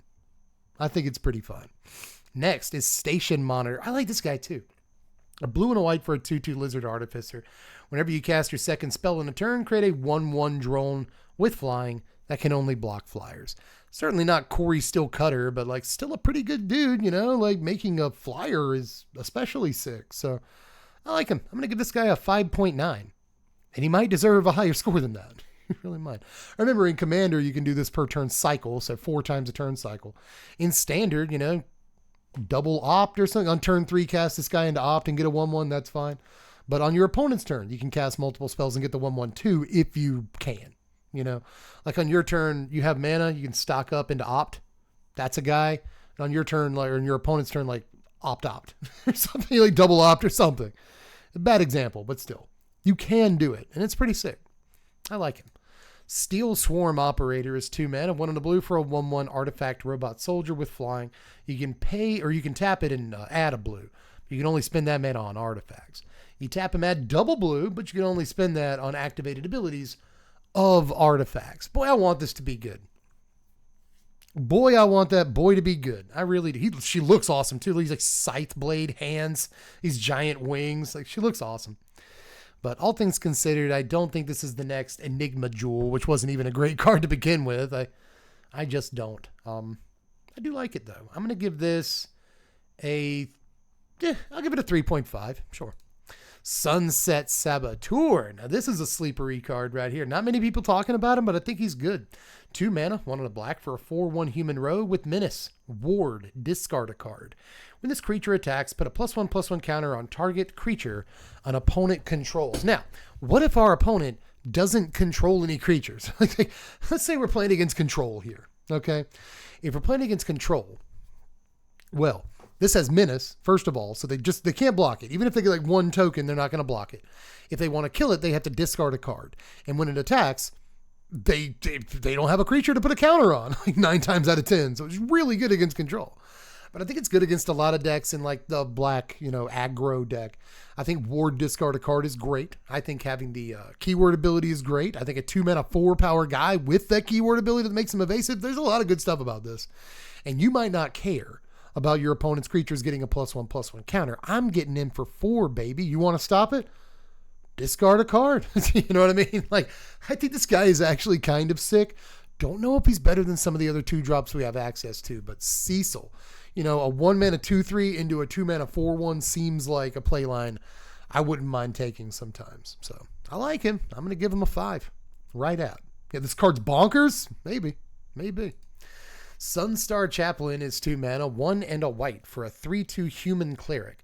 At the beginning of your end step, if you control 2 or more tapped creatures, put a +1/+1 counter on target creature you control.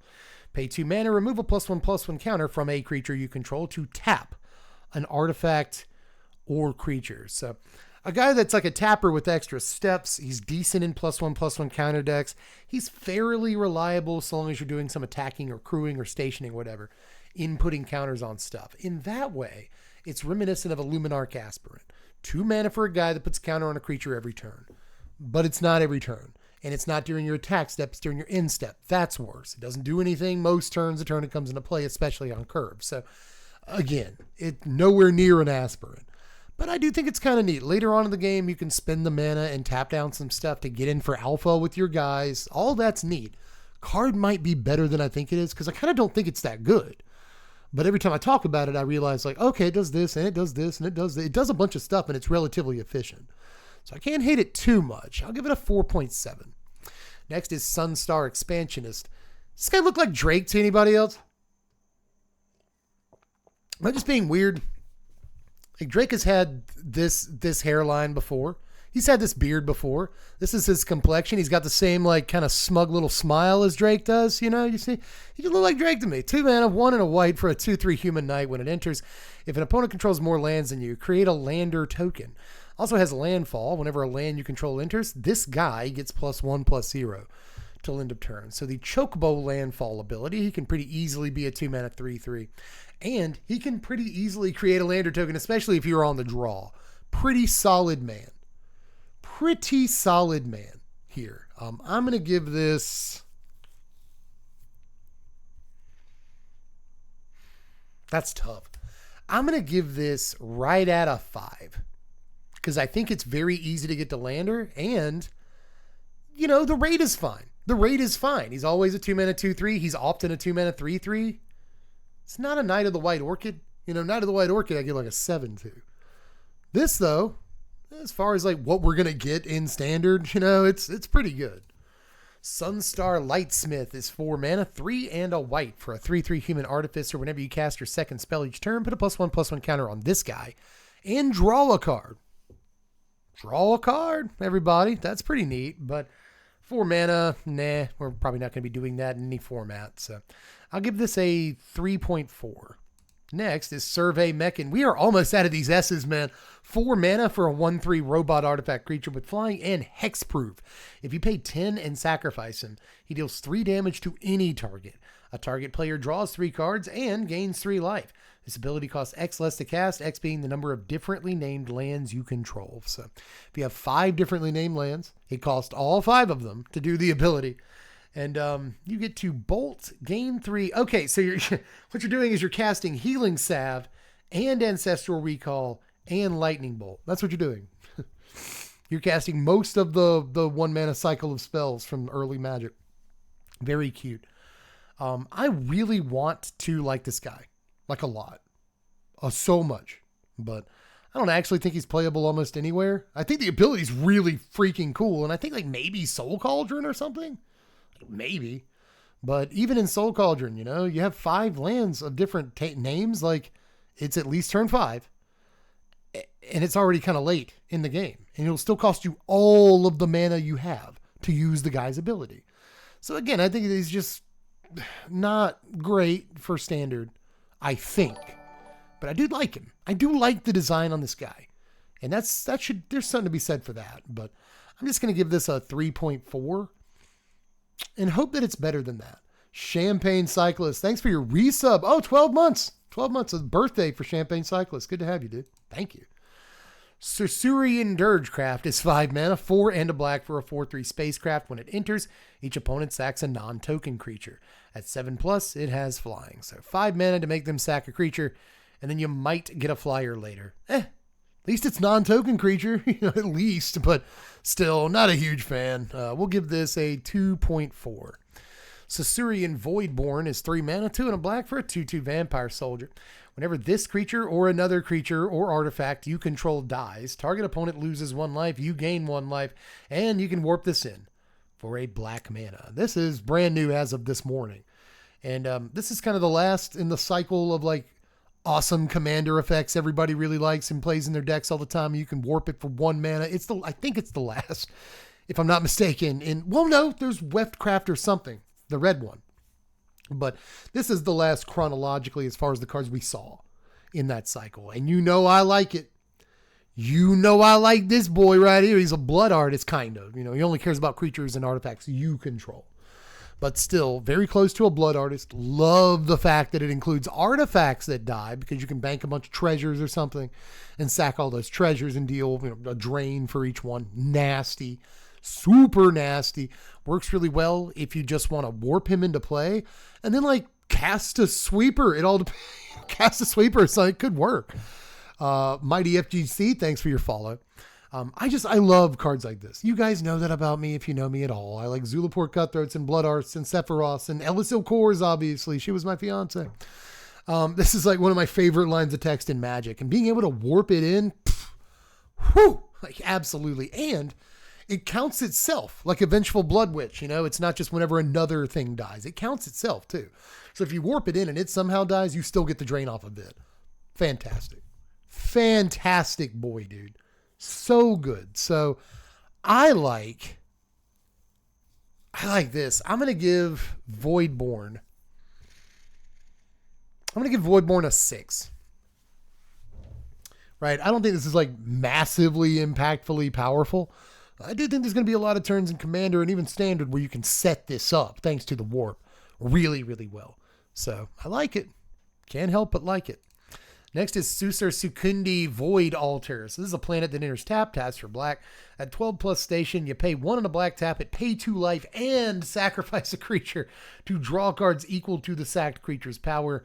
at sorcery speed. So you got to get to 12 plus, and you got to pay 2 mana, and you got to pay 2 life, and it's sorcery speed only, and you have to sack the creature. It's like, jeez, dude. Good Lord. Like, I think it's trying to be a Volrath Stronghold. No, not a Volrath Stronghold. There is another land this reminds me of.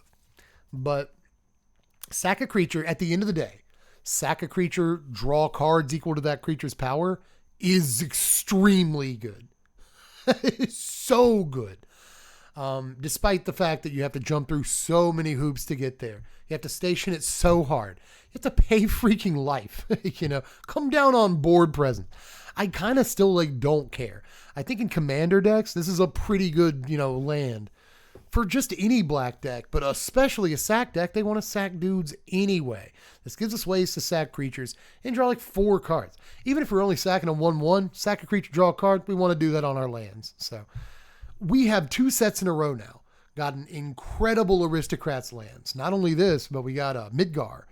It's got an adventure hat that's basically Corrupted Conviction or Village Rights at sorcery speed, but it's also just a land that taps for black. Here, it's not a Phyrexian Tower or anything, but we still get a land that lets us sack creatures and get this ridiculous value. Between this and Sephiroth and Midgar, these commander sacrifice decks are drawing more cards than ever. So I think it's fantastic. It's probably my favorite of these new lands. Despite all the different hoops, it's probably my favorite of all of these. And I'm going to give it a 7.5. I think it's really quite good. Quite good. Sack creatures are usually low power, though. That is true, but, what is the guy? Somebody in chat will know this guy's name. What is the guy that gets a +1/+1 counter whenever, cards are drawn or something? And then when he dies, you get a bunch of 1/1s. There's a guy like this. I think he's in blue. I think he costs 2 in a blue, but he works somewhere similar to that, where he bursts into a bunch of 1/1s when he dies, and you get a bunch of power when you draw cards. Or maybe you draw a bunch of cards when he dies, right? And then while he's in play, whenever you draw cards, he gets larger. Either way, a creature like that, any creature like that can somehow get larger, but then something happens when it dies, and we've got a few of them in Standard, or in Magic. Really insane with this, right? You grow them to a huge level, you draw 6 or more when they die, and they burst into creatures, or whatever. With creatures like that, this is phenomenal. And I'll say this, there are going to be times where, okay, I have a 4 power creature in play. Usually wouldn't want to sacrifice that guy, but I can draw 4. You're telling me I can draw 4 cards? Yeah, that guy's gone some of the time. Some of the time, that guy's gone. So I like him. Let's look next at Swarm Color. Did I rate this card? Yeah, I gave it a 7.5. Next is Swarm Color. It should be higher. This is a 7.75. This is a 7 3/4, not just a 7.5. Next is Swarm Color, 4 mana, 3 and a black for a 2/4 insect warrior with flying. Whenever this creature becomes tapped, you may sacrifice another creature or artifact. If you do, draw yourself a card. So it could be turn over turn card draw, but again, mostly looks kind of limited-ish. I'm going to give this a 3.2. Do like the idea of it. Synthesizer Lab Ship. We have made it. Sounds blue. Stowaway? ? I'm not sure if it was stowaway. It is blue, though. It's 2 in a blue. I forgot the name of the card. Synthesizer Lab Ship is a blue mana for a 4/4 spacecraft with station. At 2+ station, at the beginning of combat on your turn, up to 1 other target artifact you control becomes an artifact creature with base PT 2/2 and gains flying until end of turn. At 9+, it has flying and vigilance, can attack, block, all that. And that's cute, but I'm mostly worried about the 2+ here. This looks very good. Let me know. Because, I keep telling people, let me know how you feel about this card in the comments, because I'm on the fence. And then, everyone talks about different cards in the comments. I haven't actually seen many people comment about this card this season in my comment section. That bothers me. Am I crazy? Is this card really good? I think this card is... This card is not Corey Steelcutter. Okay? But this is a 1 mana card that makes a 2/2 flyer every turn. And I think that comparing that to Corey Steelcutter is not an insane comparison. Sleeper? Maybe. I think enough people might be talking about it. There aren't people in my comment section that are talking about it necessarily, but like, you know, Reddit has talked it up a little bit. Seth really likes the card too. So as far as like sleepery, I'm not sure, but I do think this card is phenomenal. Let's put it that way. I don't know how good, but pretty good. So I guess I'm just going to slap a 7 on it. Like, I think it's at least that good, and it has room to improve. Seriously. Next is Servandum Sunstar Exemplar. This is a good one. So white-black for a 2/2 legendary human knight with vigilance and menace. Whenever another creature you control dies or is put into exile, put a +1/+1 counter on Servandum, you gain a life. When Servandum dies or is put into exile, while his power is 4 or greater, destroy up to 1 target non-land permanent. One of the better legends in the set for sure. Super efficient to cast, has 2 good keyword abilities. Has a great first ability where you gain in life and he's getting larger. And then finally, if it ever dies, where it's kind of beefy, the destroy up to a non-land permanent is crazy. That's the best part of the card. Absolutely. And it can even be exiled. Like, even if your opponent has an exile removal spell, they are not escaping the destroy a non-land permanent clause. A really good Orzhov legend. Really freaking good, dude. So you're excited for this one? Me too, J-Rap. Me too, man. I'm going to give Servandum like a 6.8. And the only reason I'm giving him that low, quote unquote, of a score is because it doesn't start very large. It actually takes more legwork to get it large than you think. Your opponent can kill it before it gets large. Gaining a life isn't that big of a deal, you know? Like, I think it does go pretty well in like Raise the Past and stuff. There's decks it goes in, for sure. But I think it's more role player than it seems, right? You put it in Katramos and it seems like a great card, but it's always ever just going to be a role player. You know, gets a little bit bigger, gains some life, blows something away. All that's good. But is it the best? Like, is it like super splashy, impactful? Not really. It's just fine. It's pretty good for the mana cost, sure. So, yeah. 6.8, maybe 6.7, you know.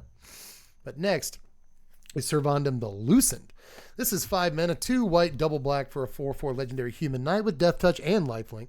When Servandum enters or attacks, other creatures you control get +1/+0, gain death touch till end of turn. Oh yeah, I should point that out. You can flicker it because it's just dies or is put into exile. So putting him into exile will flicker him. You know, you do the same thing with your own creatures. Whenever another creature is you control is put into exile, that works with flicker as well. So, but the 5 mana Servandum, I love his that he actually does something when he ETBs. That's good. For 5 mana, he better. But still kind of a limited signpost here. I think he's amazing in limited, where a 4/4 lifelink is just good. That just is really good. So I like him there an awful lot. I will give him a 3.47. Nah, he's better than a 3.5. I'll give him a 3.65. Next is Systems Override. 3 mana, 2 and a red for a sorcery. Gain control of an artifact or creature till end of turn. Untap it. It gains haste till EOT. If it's a spacecraft, it gets 10 charge counters. If you put the charge counters on it, you remove the charge counters from it at the beginning of the next end step. So cute. A threaten effect at threaten mana that is strictly better than a threaten effect and can charge up, huge spacecraft in a turn. Very limited playable, especially with all the guys in this limited environment that can sack artifacts. There are a ton of them. So red, black, steel, and sack is on, baby. I like this card a lot in that environment. Might not play it anywhere else, though, honestly. Although I'm a fan of threaten effects. I'm going to give this a 3.5 right out. You can target your own. Yeah, you can target your own spaceship to put 10 counters on it if that's what you want to do. That is a mode. That is a use case. And it's a pretty good one, too. Tannic Memorial Ensign is 3 mana, 1 green and red. We finally got into the T's. Oh, my God. The longest series of S's ever. 1 green, red for a 2/4 legendary Kavu pilot with landfall. Whenever a land you control enters, Tannic deals 1 damage to each opponent. If this is the second time this ability has resolved this turn, draw a card. In love. Instant love the moment I read this card. Really like it.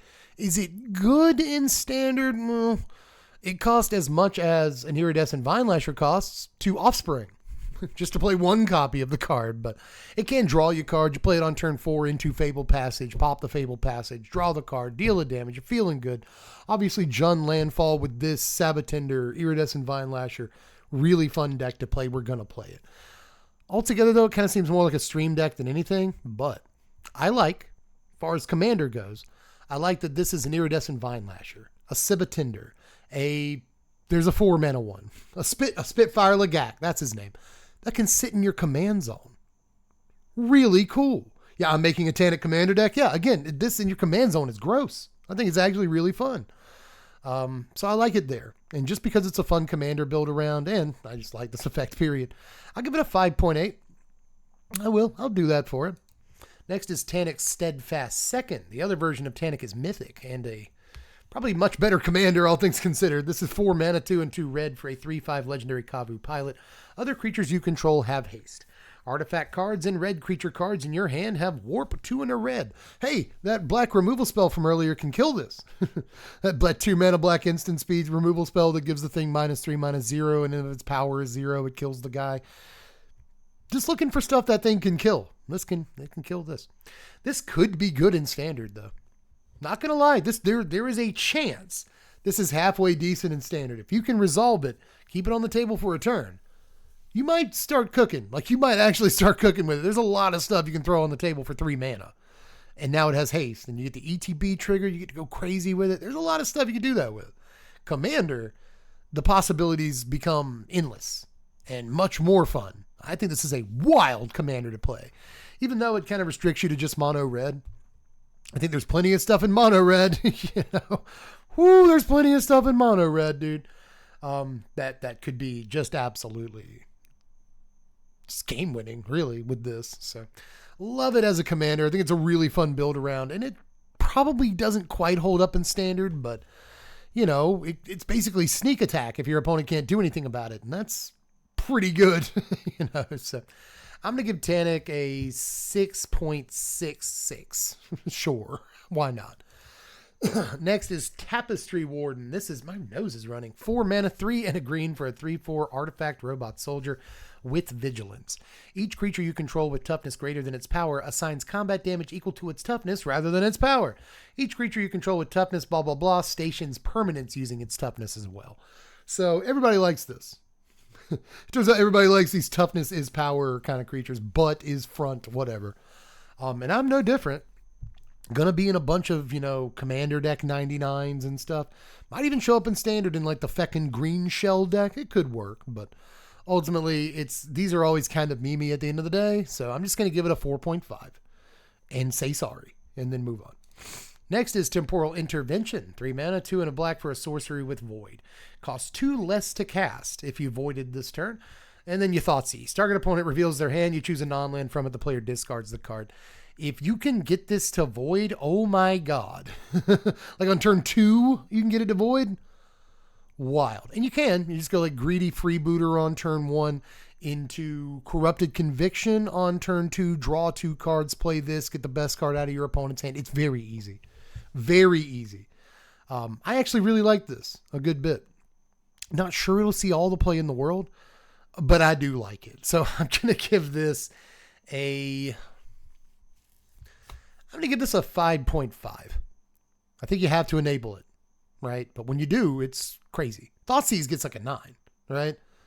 You have to enable it, Thoughtseize, so I'm still going to give it above a 5. Terra Pact Intimidator is a really cool card. 2 mana, 1 and a red for a 2/1 Kabu Scout. When it enters, an opponent may have you create 2 lander tokens. If they don't, you put 2 +1/+1 counters on this guy. So I guess it's okay. You know what I mean? You either get a 2 mana 4/3 or you get 2 landers. 3 permanents on the table at the same time? Yeah, dude. I'll give this guy a 4.8. I like him. Terra Symbiosis is a commander card, though. This is 3 mana, 2 and a green for an enchantment. Whenever you put 1 or more +1/+1 counters on a creature you control, you may draw that many cards. Do this only once each turn. So if you find a way to put 6 counters on a guy, you get draw 6. Next turn, you put 2 counters on a guy, draw 2. Crazy. Your favorite name for a card in the set? It is a great name. Terra Symbiosis? Great. We got a WoW in chat. Yeah, if you haven't seen this yet, it's pretty dirty in Commander. 3 mana, by the way. Yep. 3 mana is a steal. A steal for this effect. Serious. It only happens once each turn. So I think in some, green counter-based decks, this is effectively going to be 3 mana, draw an extra card every turn. But on those turns, On those turns where you get like 4 or 8 +1/+1 counters on a guy, that just draws all the cards. And that's crazy. Love the art. This is among my favorite art in the set. I really don't usually like this color palette in practice. But the way the blue goes with the green, goes with the orange, goes with some of the lighter elements they used. Fantastic job by Vico Menezes here. Or, sorry if I butchered his name. But really, really good art. You're right. I love the color palette for the most part. But the card itself is a very Commander playable card for sure. And I'm going to give this a... I'm going to give this card an 8. I'm going to give it a very high score for tonight. We've seen some 9s and some 8-point whatevers tonight. But I think as far as Commander cards in the set go, green, again, I'll say this one more time, green got everything. You know what I mean? But we'll move on to Territorial Bruntar. 6 mana, 4 and double red for a 6/6 beast with reach and landfall. Whenever a land you control enters, exile cards from the top of your library until you get a non-land. You may cast that card this turn. Not a bad landfall ability in Commander. It really isn't. You get a definite card every time, but it's never going to be a land. Which I guess landfall decks would like it to be a land sometimes. But, you're getting business. Guaranteed business every time. You'll never hit a land. That's pretty cool. But at the same time, 6 mana. You know what I mean? 6 mana. Reach being a keyword in red now is valid, or is wild. Sometimes red creatures have reach, and I think the whole reason so many creatures have reach in this set is not only the abundance of flyers, but especially the spacecraft. So many spacecraft in the set, things have to have reach. This can actually block and trade with a lot of spacecraft, so that's cool. But yeah, I like the landfall trigger on it for sure. That said, I'm not going to give it more than like a 3.5. Just not going to do it. It's too expensive. Tezzeret, Cruel Captain. What all do you even do again? 3 mana for a legendary Tezzeret Planeswalker with 4 loyalty. So 3 mana for a 4 loyalty Planeswalker. Okay. Whenever an artifact you control enters, he gets a loyalty counter. All right. 0 loyalty. Untap target artifact or creature. If it's an artifact creature, put a +1/+1 counter on it. Okay. For -3, search your library for an artifact card with mana value 1 or less. Reveal it. Put it in your hand. Shuffle up. Excuse me. -7, you get an emblem with, at the beginning of combat on your turn, put 3 +1/+1 counters on an artifact you control. If it's not a creature, it becomes a 0/0 robot artifact creature. So I've heard a lot of people talk about how good Tezzeret is, and this is like the 5th time I've read him, and I still don't get it. Artifact you control enters, get a loyalty counter is the absolute best part of this card. Absolute best. But let's say you get all the way up to the ultimate. Let's say you play 3 artifacts. There's no other way to increase his loyalty, so you can't plus him. So you play loyalty, you play artifacts, you get 3 of them, you get up to ultimate. 7. You ultimate this guy. You might even be able to keep him in play, depending on how many artifacts you play. You ultimate him. Okay, you get a 3/3 every turn. All right. Like, I guess the next turn he can become a 6/6 and then a 9/9. So, like, there's some inevitability, I guess, but, like, is it really inevitability to get a 3/3, like 3 power toughness every turn? And you have to have an artifact. They blow up your artifacts. The ultimate now does nothing. That's crappy. Search your library for an artifact, mana value 1 or less. Sure, maybe. Maybe, especially in older formats or Commander. Maybe, right? The 0 is okay if you can get some sort of real value from untapping the guy. Let's say you play Llanowar Elves on turn 1. Turn 2, play Tezzeret, untap the Llanowar Elves, play something else. Are we talking? Like, we're having a conversation, right? So there are things I do like about this, and there are things I don't like. I don't know that it's actually as impactful as I'd like it to be, right? So, yeah, you're not getting a 7. I think you might. Especially if you play artifacts that create other artifacts because it doesn't care if they're tokens or whatever, just enters. So you could get to 7. You could. Gonna be tough. Gonna be real tough, but I think you could. Altogether, I really want to like this guy. I really do. I think there's probably something he does that's nasty. Again, especially older environments. And I think that untap an artifact or creature play is better than it looks. Much, much better. That said, I'm just going to put a 6.8 on Tezzeret and kind of see where we go from here. Maybe. Thaumaton Torpedo is 1 mana for an artifact. Pay 6, tap it, sacrifice it, destroy a non-land permanent. But this ability costs 3 less to activate if you attacked with a spacecraft this turn. Okay. Limited card, I think, really. So I'm just going to give it a 2.5. Still a removal spell. Thawbringer is 3 mana, 2 and a green for a 4/2 insect scout. When it enters or dies, Surveil 2. Not bad. You know, we've seen 2 mana 3/1s like this that had the enters and dies Surveil 1 trigger. They never saw any play. I think those are generally better than this. So I don't really expect much from it, but it's not terrible. It's not terrible and limited. Gives you a couple of Surveil triggers and crews fairly well, or space, stations fairly well. So it's all right. I'll give him a 2.9. The Dominion Bracelet, everybody. 2 mana for an artifact. It's an equipment that equips for 1, and it's legendary. Equipped creature gets +1/+1 and has 15 mana. Exile the Dominion Bracelet. You control target opponent during their next turn. This ability costs X less to activate, where X is the creature it's equipped to's power. Activate only as a sorcery. I think this card is dog doo. Seriously. This is like the first or second most expensive card in the set. I think the last time I checked, it is the most expensive card in the set. And this card is cat water. This card is not. I really do not think this card is good at all. At all. You can play it on like relatively large creatures that don't cost much mana. Like, sure, you can do that. But it still ends up costing a buttload of mana to actually activate the thing. You have to exile it so you don't get to do it again. Like, you better kill them when you do it. And Mindslaver does not always kill them.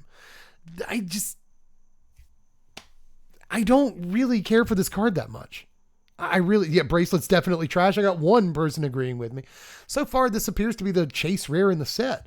And I just think, like, it's literal rubbish. Like, I do not like this card. I think it's probably a trap. But I say that now, and first stream, we're going to have our one of our turns controlled and we'll die.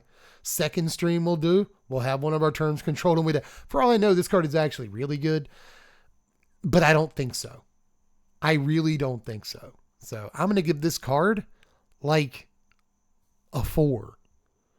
I don't even think it's that good in Commander. I don't think it's that good. Sorry. Next is the Endstone. This card I do think is very good in Commander. 7 mana for a legendary artifact. Whenever you play a land or cast a spell, draw a card. At the beginning of your end step, your life total becomes half your starting life total. Round it up. Okay, so if I'm in Commander and I play this when I'm at 7 life, then that same turn, my life total becomes 20. Pretty cool. If I am in Standard, let's just say, sure, why not? And I play this and I'm at 3 life. EOT, I go up to 10. That's pretty good. People look at this as a downside in Commander for some reason. Like, oh, you're going to go from like 35 to 20 and like, yeah, that'll happen. And maybe somebody will even attack you down to 10. That could happen. But then you go right back up to 20. It seems crazy to me. That seems so crazy. This actually, too, is kind of neat in a Hope S time. I want to point that out because changing your life total in any way does, in fact, count as gaining or losing life. So if I'm Hope S time and I'm at 10, when I play this card, and I go up to 20 at end of turn, well, I gain 10 life. That's true. You can look that up in the rules. It does work. Changing your life total is gaining or losing life, even if you didn't technically gain or lose life. Double your life total, for instance. So, amazing in Hope. Absolutely incredible in Hope, if you can gain that life every turn. Or if you can lose life every turn. Right? Like if your opponents attack you down, you go to 3 and then you go back up to 20, you're gaining life. But just generally, this card is insane. This I think is the best Commander card in the set. And that's saying something. Yeah, awesome with Ishtola. Yeah, gain double life, I guess. You could do that. Excited to deck myself in draft with this. You're just drawing so much. Yeah, like whenever you do anything, cast any spell, doesn't care about the type of spell, play a land even, draw. Like you're drawing the thing is, you play a spell which draws a card. You play that spell, that draws a card. You play the spell you drew, you draw a card. You play the land you drew, you draw a card. Like you just draw, like it's self-sustaining. You draw 8 cards a turn off this stupid thing once it's actually in play. And I get the feeling that there's not a whole lot of Commander decks that don't want this. You know what I mean? Why wouldn't you just play this and give them the chance? So, the 7 cost worries me, but I honestly don't care that much, especially in Commander. But I want to try to play this in standard. I want to try to either reanimate this somehow or cheat it into play. Maybe we play it in Oops All Colorless so we can either ramp into it with a Hedron Archive on turn 5, or we can play it for free with an Ugin. You know, just play like one copy of Endstone, go get it with Ugin when we ultimate. There's so many ways to like cheat this into play, and I want to try them all in standard, where I think the card might be okay. I really do. But in Commander, I'm kind of mad. I'm kind of mad that they obviously set out to be like, let's make the most busted Commander card we can make. And like any deck can play it too. And they did that. The card is disgusting. So I'm going to give this 8.5 and kind of move on. I think it's that good. I don't care about the mana cost. I really don't. Next is Eternity Elevator. 5 mana for a legendary spacecraft. Tap to add 3 colorless. Has station. And once it's stationed at 20 plus, you can tap it to add X of any color. X being the number of charge counters on it. So you're going to be tapping for at least 20 mana of any color. Just let me know when you pull that off, Chief. I want to be there. But apart from that, it's kind of a worse Gilded Lotus, which I don't love.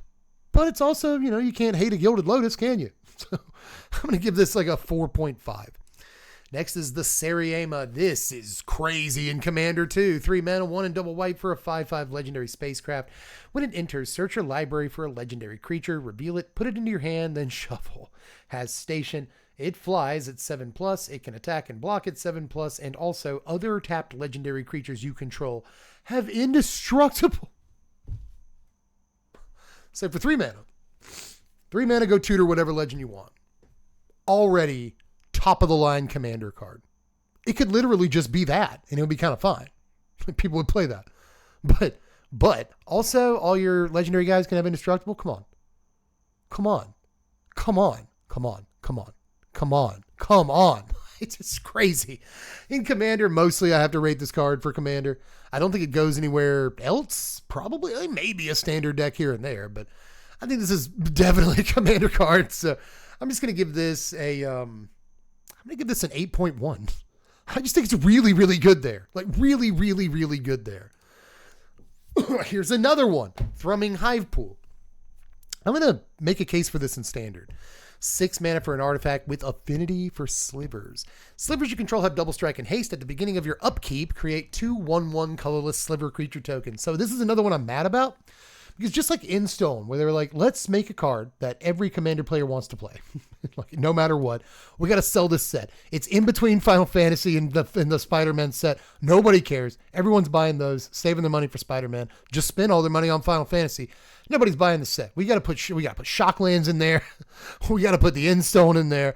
And we got to put Thrumming Hive Pool in there, baby. So this goes, the reason I'm mad about it is it just goes in every sliver deck. They set out to make a card that if you play slivers in Commander, you must play. And I will not hear any different. This does not cost 6 mana. It has affinity for slivers. That means it costs like 3 mana or 0 mana most of the time that you cast it. And for 0 mana, all your slivers have double strike and haste. It doesn't even need to make the guys every turn, but it does. It also makes the guys every turn. That's insane in slivers. But here's the deal. Is this standard playable? Costs 6 mana. So let's just get that out in the open right now. 6 mana, sorcery speed on your turn. You got to tap it all down to play this card. And it doesn't make anything that turn. Does not make guys that turn. So you are doing nothing for 6 mana. That said, let's just say I'm mono white tokens. Let's just say I have 3 Day of Judgment and like 4 other sweepers. Like, let's say I'm playing 7/8 sweepers in my deck. All right, I got Split Up. I got that new temporary lockdown. I got Day of Judgment. I got Ultima. I got like 10 sweepers in this piece, plus, 8 other removal spells. I got Caretaker's Talent in this thing, so that whenever the slivers come into play, I draw a card. Enduring Innocence, whenever the slivers come into play, I draw a card. Is this actually a one-of playable in mono white? Is this actually insane inevitability in mono white? I get 4 power every turn. I know it's really only 2 power, but the double strike. And they have haste. So like, I can just, is this not just like better than Urabra's Forge in some ways? I mean, I know it costs twice as much, but is it not similar to Urabra's Forge in those mono white decks? They're just like, okay, sweep the board, deal 4, sweep the board, deal 4, sweep the board. Is this card good enough to be that? I think it might be, man. Overall, I'm going to give Thrumming Hive Pool an 8.4. I think this is insane. Like super insanely good. In Commander, mostly in the Slivers deck, so it's a little narrow. But again, I think this has enough playability in Standard potentially. We might see it. Also goes in Oops All Colorless, not just mono white. There are things that this goes in Standard. So I really like this card. 8.4, and it might deserve more than that. Next, Timeline Color, 2 black mana for a 2/2 Drix Warlock with haste. You can cast this card from your graveyard using its warp ability, and it warps for a single black and 2 life. So kind of goes kind of nicely in the Cecil deck where you're trying to lose life. Does not die very easily. Obviously, your opponent kills it with any non-exile removal spell, they'll see it again. It will be back. Only costs a single black mana to warp out of your graveyard. You can actually warp this into play on turn 1 if you want to. You can play Cecil on turn 1 and then on turn 2 use a 1 mana removal spell and warp this guy into play out from your hand. I like a lot about how this guy plays. I'm going to give him a 6.5. I think he's really, really good, specifically in Standard and maybe even beyond. I do like that he's one of the very few men we'll have access to in Standard that, like, you don't have to wait until the end of your turn. Or it's not like landfall bring him back into play, so you can only do it once or twice a turn. This guy, so long as you have life and mana, you can keep bringing back from your yard. So you can get into these loops, right? Where you sacrifice him, get some sort of benefit, sacrifice him, get some sort of benefit, sacrifice him, get him some sort of benefit, and just do that like 3 or 4 times in a turn until you've comboed the opponent out. Could easily work too. We just don't have access to a lot of guys like that in Standard. Now we do. You're losing life to that ability, but what if you have a Hinterland Sanctifier and a Starscape Cleric? So every time this guy comes into play, I'm only really losing 1 life because I gained a life, right? And my Starscape's Cleric is pinging them for a damage. Things could work that way. I like this guy a lot. Did I score him? Yes, I gave him a 6.5. Tractor Beam is 4 mana, 2 and double blue for an aura that enchants a creature or a spacecraft. When it enters, tap the enchanted permanent. You control enchanted permanent. Enchanted permanent doesn't untap during its controller's untap step. So you kind of get like a Traxos, it doesn't untap, so you have to find a way to untap the guy, which I don't love. And I'm a big fan. I love thief effects, control magics and stuff. Love them, but I don't love this one in particular. So I'm just going to give this a 3.3. Move on. Tragic Trajectory. Now this is the new, it's not the new cut down, but it's supposed to replace our 1 mana removal in black. A black mana for a sorcery. Target creature gets -2/-2 till end of turn, but if you have voided, the creature instead gets -10/-10. So kind of a tragic slip variant at sorcery speed. Very easy to, proc. Tragic Slip was morbid, I believe, and that means a creature has to have died. Void is easier. Much easier, actually, I think. So I guess that explains why it's not like -13, or whatever Slip was. It's just -10/-10. That should still kill most creatures. You know what I mean? So this is probably the best black removal spell in the set by a lot, and I'm going to give it a 6. I think it's very, very good. Next is Umbral Collar Zealot, our free, unlimited sacrifice outlet. 2 mana, 1 and a black for a 3/2 human cleric. Sack another creature or artifact to surveil 1. Viscera Seer with a chunkier body. I like that about it. I'm going to give this like a 5.3. Just 2 mana, unconditional sack is great. Next is Unravel. 3 mana, 1 and double blue for an instant, counter target spell. If the amount of mana spent to cast the spell was less than its mana value, draw yourself a card. So again, if they warped, or if they plotted, or if they foretold, or this or that, there's a few things they could be doing, right? And you'll draw a card. That said, I don't think this is very powerful. I think we'll just keep playing 3 steps ahead as our 3 mana counter spell. This is just cancel with set mechanic. Those aren't always great, but it's better than some of the other ones we've seen in recent years. So I'll give it a 3.6. Next is Uthros Psionicist. 2 and a blue for a 2/4 Jellyfish Scientist. The second spell you cast each turn costs 2 less to cast. So is it good? I'm not convinced. You really have to wait until turn 4 to do anything with this. And maybe you play it on turn 4 and you play a 3-drop alongside it. Right? You could do that. That'd be good, but I'm still just not convinced about this guy.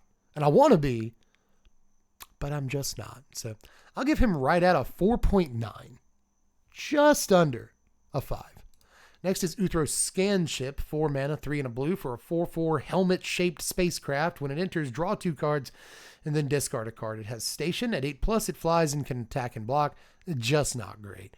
Just not good, especially compared to a lot of the effects we have in standard do this for 3 mana and can attack like immediately. Tersa Light Shatter. Compare Tersa Light Shatter to this. Compare Kiora to this. Dumb card, just meant for the limited environment. We'll give it a 2.7. Uthros Titanic. Godcore is a planet that enters tapped and taps for blue. It has station, and once it's at 12 plus, you can pay a blue and tap it to add a blue for each artifact you control. So that is, we should literally call this Tolarian Community College. It's not quite Tolarian Academy. Why wasn't this the professor's preview? Right? They gave him Dawnsire, and I think they gave him Dawnsire just to aggravate him. Because it's like exactly the kind of magic card he's like, come on about, you know what I mean? It's just the kind of silly garbage that he's like, he kind of dislikes.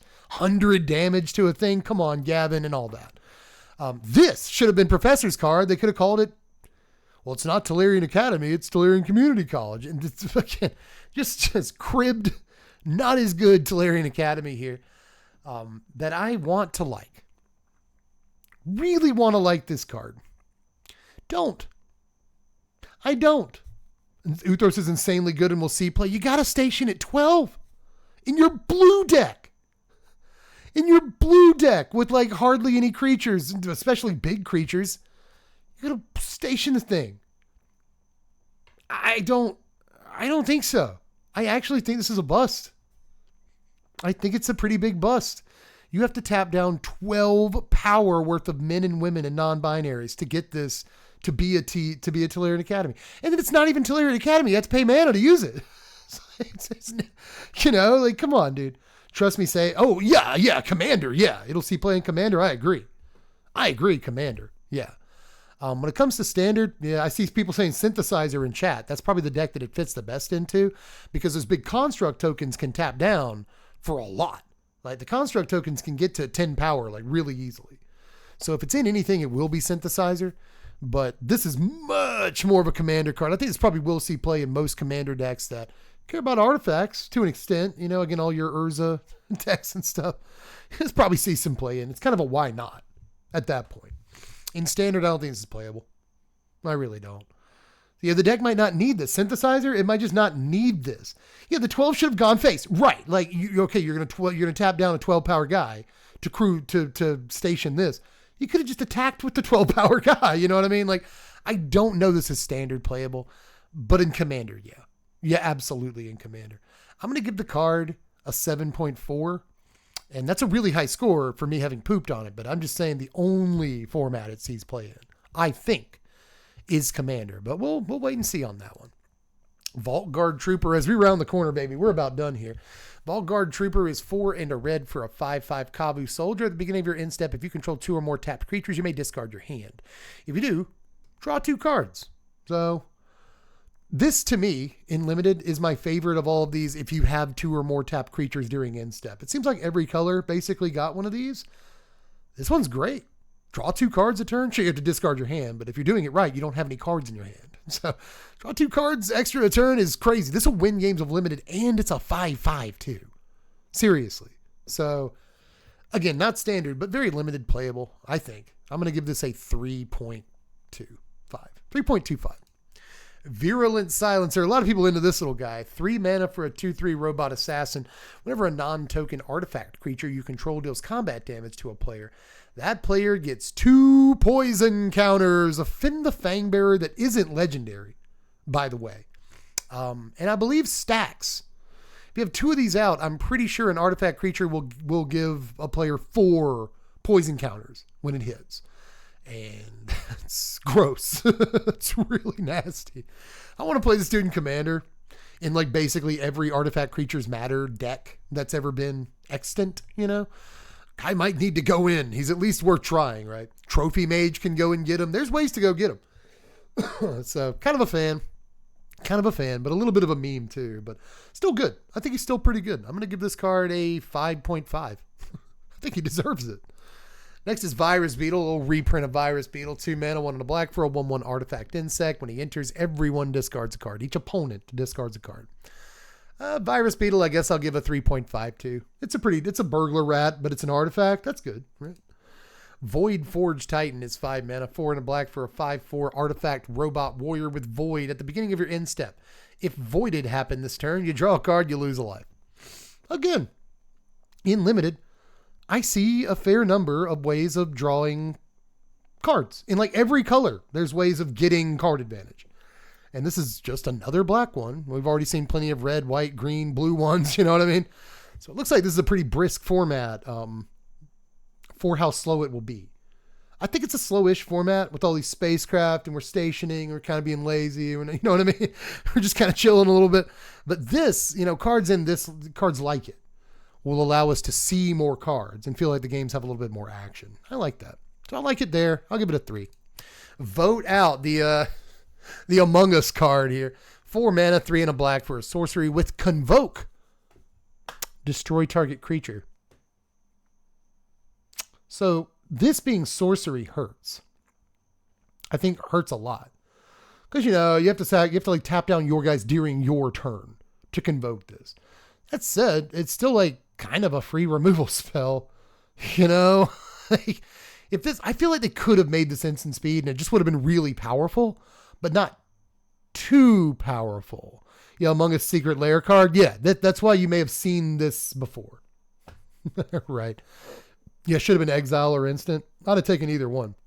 Again, I don't think instant speed would have completely broken this, but it still would have been a free instant speed removal spell. And commander players would go goo-goo over that, but I'd go pretty crazy over it as a standard player too. Altogether, I think if you have creatures in your deck, this is kind of fine, but still, I don't know if it's standard playable. Commander, I like it a little bit more, because you got more time. You might have more creatures on the table. People are being nicer to you. You know what I mean? Like, it's possible you can actually convoke this for the full value, but sorcery speed again hurts it too much for me to really rate it highly. I will give this right out of 5 though. Right out of 5. Democracy is not always just an insane flavor text. It is, but it's a good one too. Warmaker Gunship is 3 mana, 2 and a red for a 4/3 spacecraft. When it enters, it deals damage equal to the number of artifacts you control to a creature an opponent controls. Has station, and it's 6+. This has flying and can attack and stuff. I actually kind of like this. I think if you go 1-drop artifact, 2-drop artifact into Warmaker Gunship, that's 3 damage to a creature they control. You probably killed just about anything in the format. If they played a 3 mana 2/4 like Preacher or Cosmonaut or whatever it's called, then, maybe you played 1 mana artifact into 2 mana 2 artifacts. There's ways of doing that into this on 3, or maybe you just wait to play it on 4 to kill the Preacher. I think that a 3 mana guy that usually kills a creature when he comes into play is pretty good. Especially in Limited. I think it's crazy in Limited, but I think this is almost playable in Standard. Like if there's an Artifacts Matter deck, and if maybe the blue-white synthesizer deck decides to become an Is It synthesizer deck, this triggers synthesizer, giving you a construct, and also blows something away. And that deck likes that a lot. So in a way, it's better than like Perilous Snare or Assimilation Aegis, right? Because those are just 1-for-1 removals. This is 1-for-1 removal that also gives you a creature.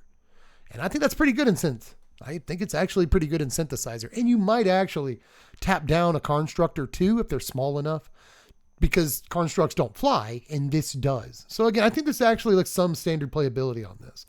I really think Gunship is one of the better artifacts in the set. It is really good. I think it's pretty good. Better than it looks, for sure. I'm going to give this a 5.5. Mostly because I think it's kind of a standard playable only card, but I do think it's standard playable. Weapons manufacturing. I was talking about this at the top of the stream. 2 mana, 1 and a red for an enchantment. Whenever a non-token artifact you control enters, create a colorless artifact token named Munitions with, when this token leaves the battlefield, it deals 2 damage to any target. So we've seen a bunch of stuff that lets us sack artifacts in this set alone. Plus we've got Bartolome, a couple of other cards in Standard that let us sack artifacts.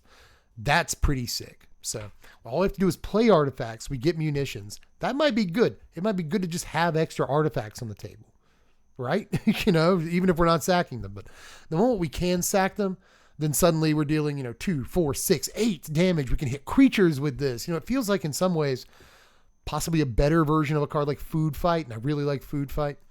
So kind of a big fan of this. I think it's a commander playable card for sure. Like 4 for sure. Great there.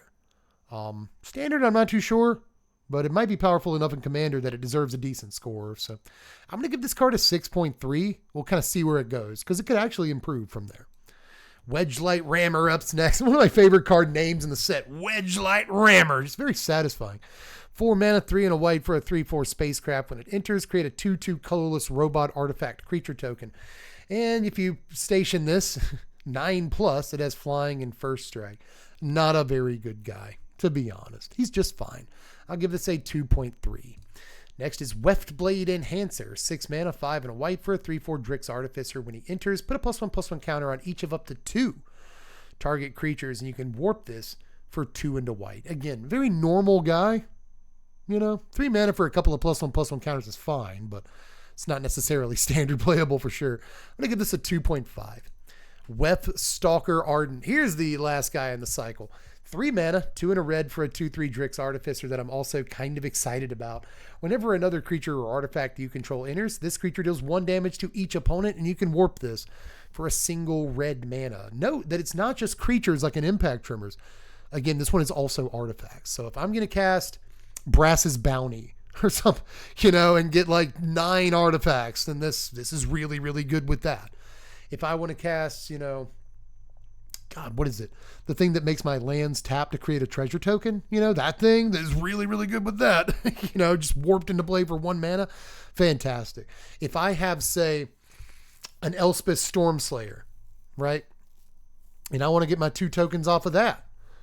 I can warp this into play, get my 2 tokens, deal 2 damage, and then, since I have an Elspeth Stormslayer in play, I can maybe tap down my Fountain Port, or find another way to get another couple of tokens because I have the Stormslayer doubling my tokens, deal more damage to them.